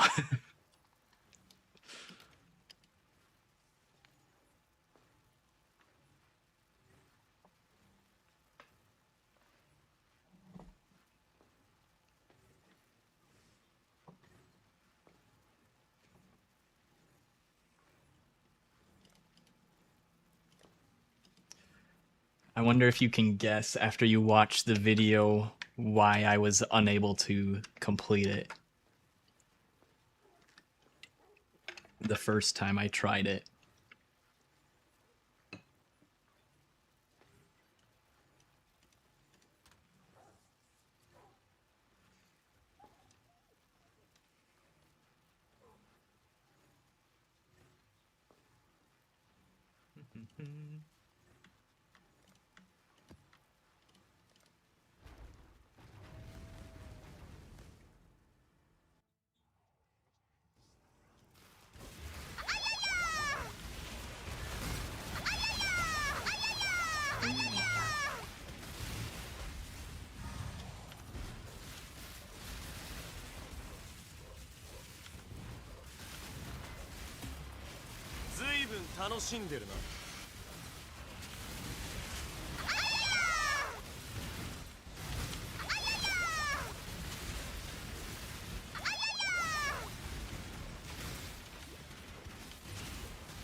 What? Ooh, additional arrow. Okay. That is so random and kind of lucky. I don't know if the rest of this is rolled well enough for it to be worth anything, but the odds of this strong box dropping items identified and then this quiver having an additional arrow on it is so rare. And it's still not worth that much. But the odds of that happening are pretty damn low.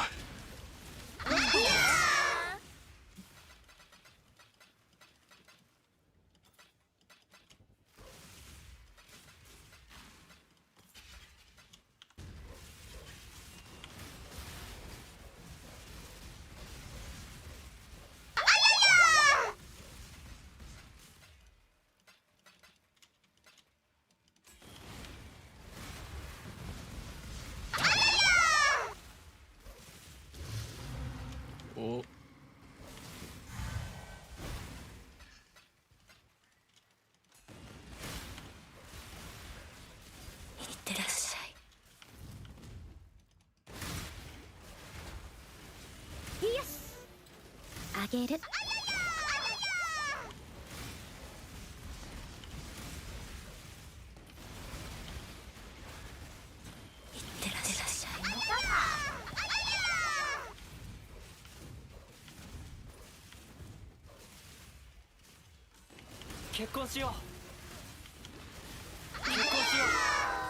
Another player sent to the void.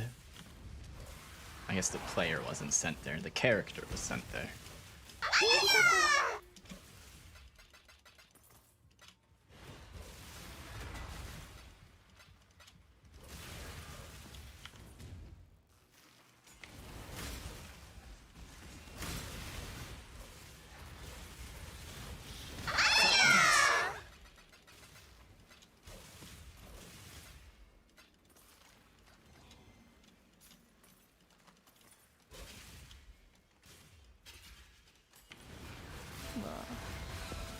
我慢できない。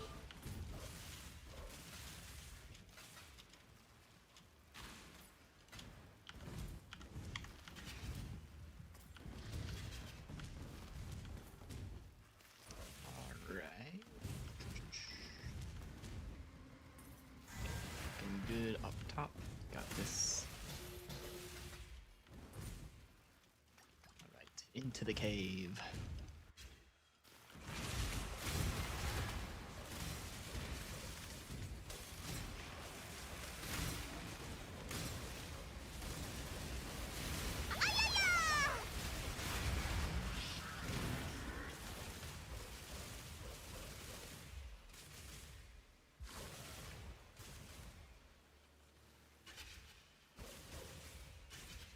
Just openable again. I'm dumb.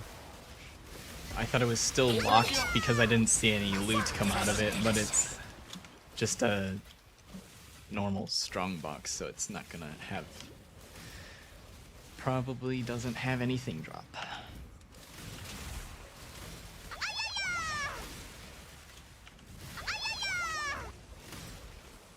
This Arcanist box, though. That's got items in it.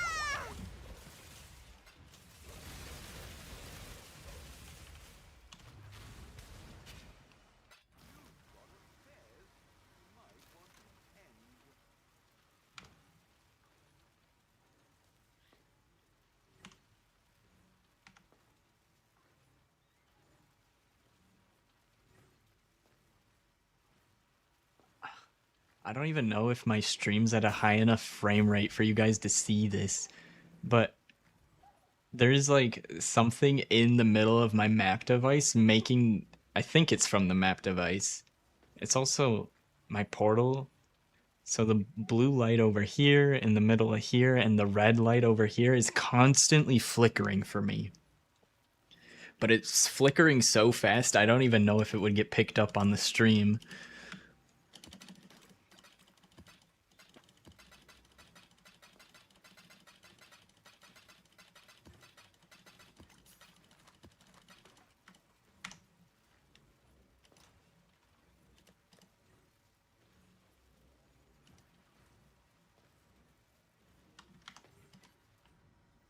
I almost opened a new map. This one's... I'm technically not done in this map. I mean, I could be done. Most of the boxes are open. But I'd like to get the extra couple of boxes that are in the cave. Ow, ow, ow, ow, ow. Everything hurts. I also like to kill the boss for Searing Exarch progression. Sell the invitation.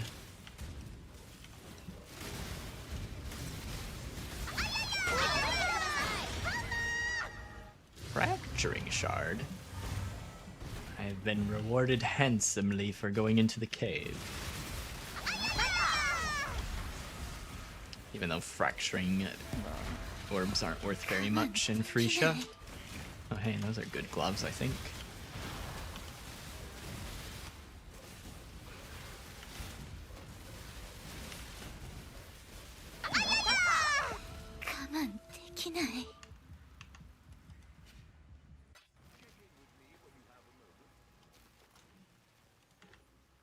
Doriani's? Yeah. Doriani's fist. That's a pretty high lightning damage roll.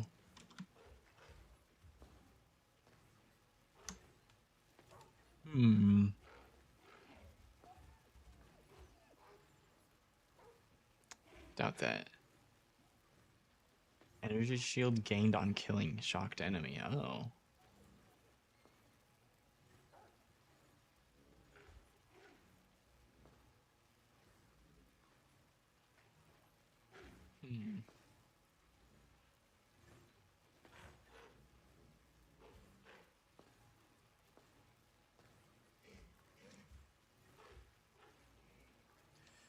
It's an interesting unique. I'm pretty sure you can make builds that are centered around this, or that this is a key part of. Kind of interested in maybe making one of those builds. I think that'd be a next league thing, not for the current one, but it's pretty interesting.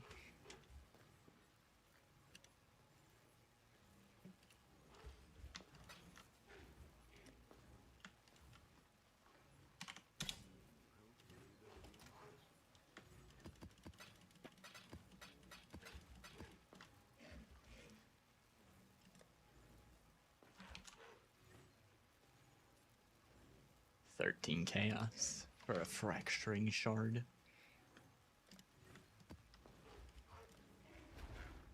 You did it! Congrats! Easy.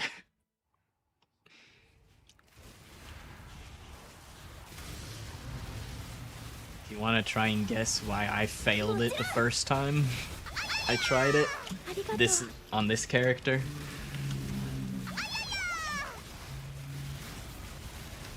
The blue lasers at the end, I could not do the memory game while dodging the blue lasers at the same time. The blue lasers turn off all regen, so I can't attack, and if I get hit by anything, you know, I have to wait for the debuff to fall off before I can regain my health.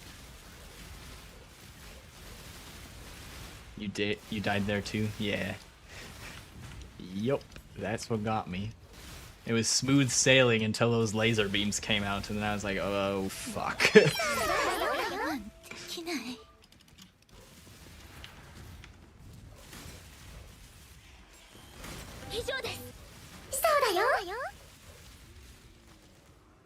But also, maybe I'm crazy, but I think they added extra stuff to the Maven fight in Phrecia, because they did that for some of the other bosses. Because when I went into that Maven fight, it felt different than what I was used to. I was like, I don't remember it being quite this intense. Like, it's a pretty intense fight, but something felt different in Phrecia. Maybe I was just out of practice, I don't know.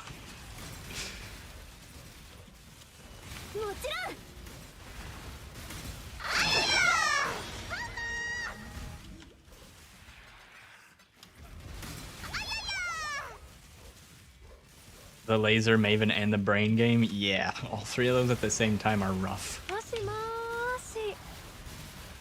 I also didn't set up my arena correctly.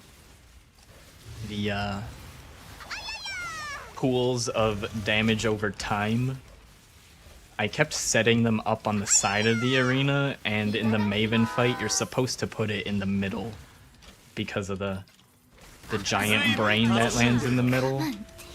You actually don't spend a whole lot of the fight in the middle of the arena, so you're supposed to put those degen pools in the middle, but I kept putting them on the side because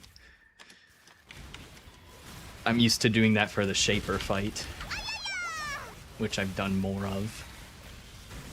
So I just, like, out of habit, put it on the side. Fucked myself over. Getting some good drops out of this map. 2 divines, 2 puzzle boxes. Pretty juicy map. And you just have to fight Shaper and Elder. If you want the Void Stone, you need to fight both of them in the same fight, yes. So the way the progression of those boss fights work, there is a single boss fight for Shaper that gives you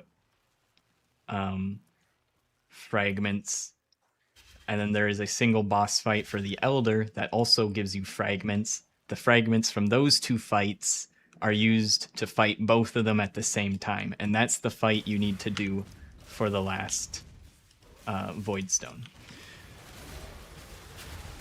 and you can skip the process of the first 2 boss fights by purchasing those fragments from other players if you so desire. It is roughly the same difficulty as the Maven fight. It kind of depends on your character which fight's easier, but they have a lot of the same things you need to watch out for. Ground degens, giant one-shots. So they pose roughly the same difficulty. You defeated the Shaper? Yeah. Yellow plants will give you the free ticket. Yeah, you can also convert. I think if mostly used by SSF players, but yeah, you can change a stack of these into something else or whatever. I never use it myself, but I know it's there. Yo. Buckin Gaming. Thanks for the follow. Welcome on in.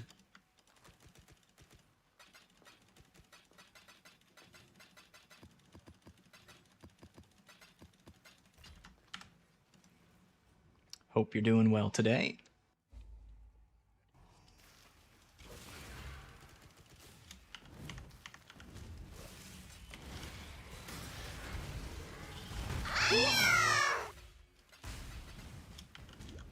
We're just chilling, farming some strong boxes.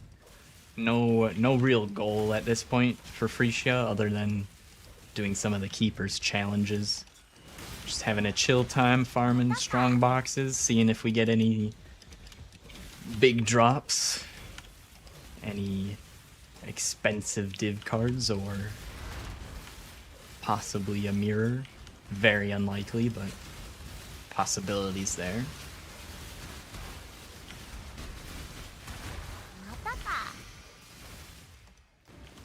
Maybe some Headhunter or Mage Blood cards out of the Diviners.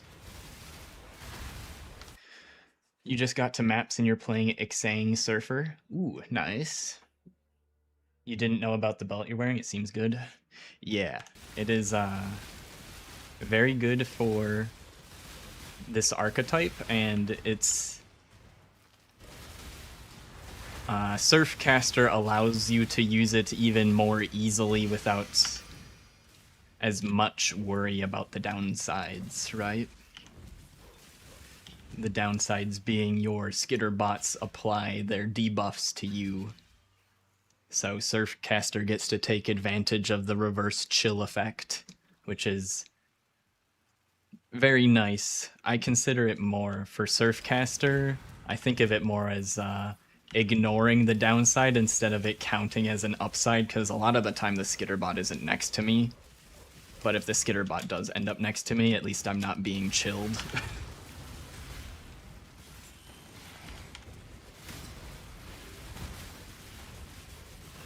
You're gonna switch when you get the 4th Ascendancy? Yeah. It is very nice. It's a little bit trickier to use without the Surfcaster Ascendancy, but there are ways to make it work.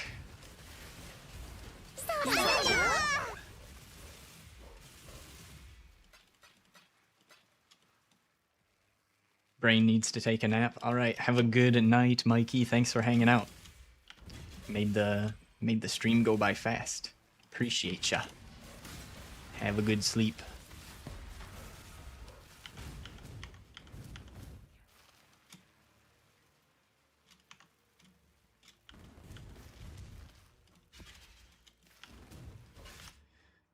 Do you have an idea of what are good idols to start with if you're just starting now to make a few starter divs? Starter ones. So I would say for like, oh, look at that, cost breeze. getting just literally any idol for progressing your completion 我慢できな would い be step 1. もちろん After that, I'm not really familiar with the prices of the different strategies.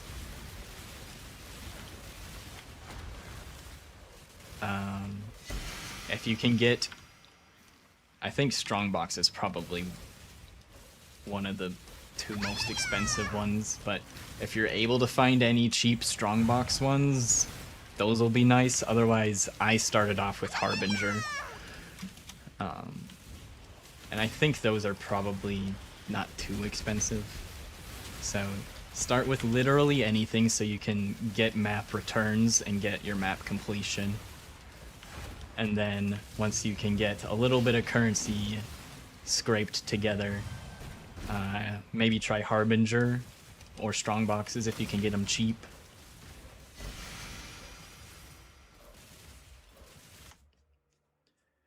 Last Phrecia you ran Strongbox, but they were expensive. Did Ultimatum, because it frees everything. Yeah, I expect the good Ultimatum idols are probably also expensive. そうだよ The other thing you can do, the way I made... It's hard to quantify how much, but like a decent chunk of my currency was made from selling idols, right? So if you see an idol drop, you pick up every single idol if you have the stash space to do so, and then sell all the idols you get, or at least price check them and sell the expensive ones. I list them in bulk, starting at a high price and then lower them, so I don't have to sit there and individually price check all of them. But you will randomly get idols that are worth at least a divine, or sometimes more if you're lucky. I have sold several for a divine and a handful for more than 1 divine. 揺らいでいる So I definitely got a decent chunk of my starting currency from just selling the idols. 桜マジックだ Let's harvest.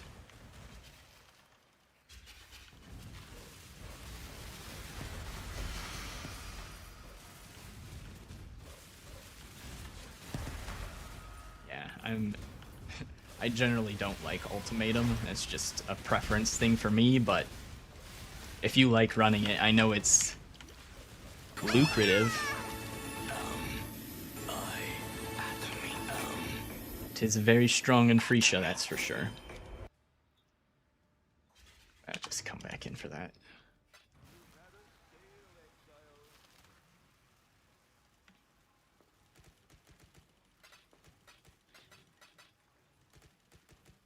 Just POB'd yourself at 1.5 mil. Just killed Kitava, and it's not bad for having just killed Kitava. That's pretty good DPS. Yeah, it is a very strong build. That is why I played it. My type of build is just playing whatever is the strongest because I want to be able to crush as much content as possible. I don't want to see a particular strategy somebody's running and be unable to do it unless it's like a hyper niche thing. Like, I don't expect to be able to do super niche stuff like deep delving or anything that would be equivalent to that, but being able to just crush all generic tier 16 content is what I aim for.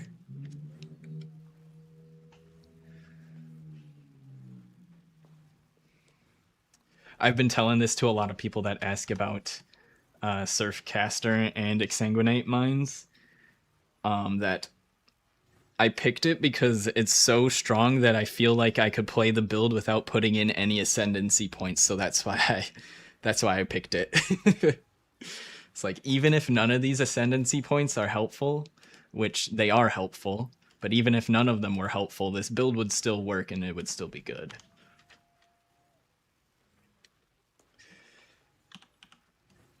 Let's go get our T17 map out of here. Citadel, yep. take the Citadel. Yeah, as long as you get 100% cold convert. There are requirements for it to work, but the requirements aren't too bad.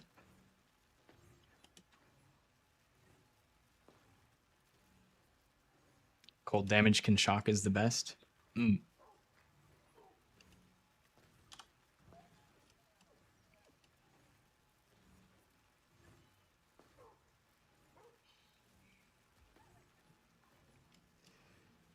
Yeah, I don't know. It just made sense to me. The reverse chill, so you can use Archon's tools more easily. You know, you're chilling them by just hitting hard, and so that, you know, just makes sense. More damage, take less damage, of course.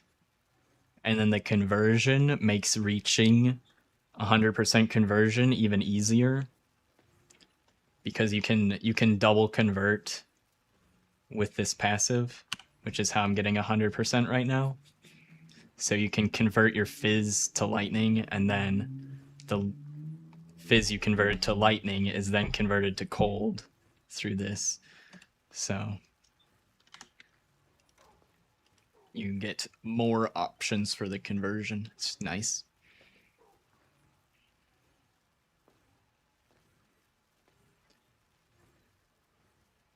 But you did hop in towards the end of my stream. Normally end about 10 minutes ago from now. So thanks for hanging out, everybody. Buckin Gaming. Mikey was hanging out pretty much most of the stream. I'm trying to scroll back up. I can't get to the top of my chat. Normally I'm able to get to the top of my chat. I think we had some other chatters from YouTube as well earlier. Appreciate all y'all hanging out with me today. If you want to help support the stream for free, you can hit the follow on whichever platform you're watching on. If you're watching on YouTube, YouTube loves engagement, so if you hit the like button, it helps me a lot and costs you absolutely nothing. And yeah, if you're interested, you can follow the other socials as well. I normally start streaming at 10 a.m. Central pretty much every day, but this weekend I'm going to a convention, so I might do a quick early stream tomorrow, but there will not be any stream Saturday morning or Sunday morning. I might do a late night Sunday stream. I'm not sure yet. So that is the plan for this weekend, and then it'll be back to my normal 10 a.m. start on Monday for sure. Thanks, Buckin. Hope you have a good one as well, and hope all the lurkers and everyone else, you all have a good rest of your day or night. And I'll see you guys in the next one.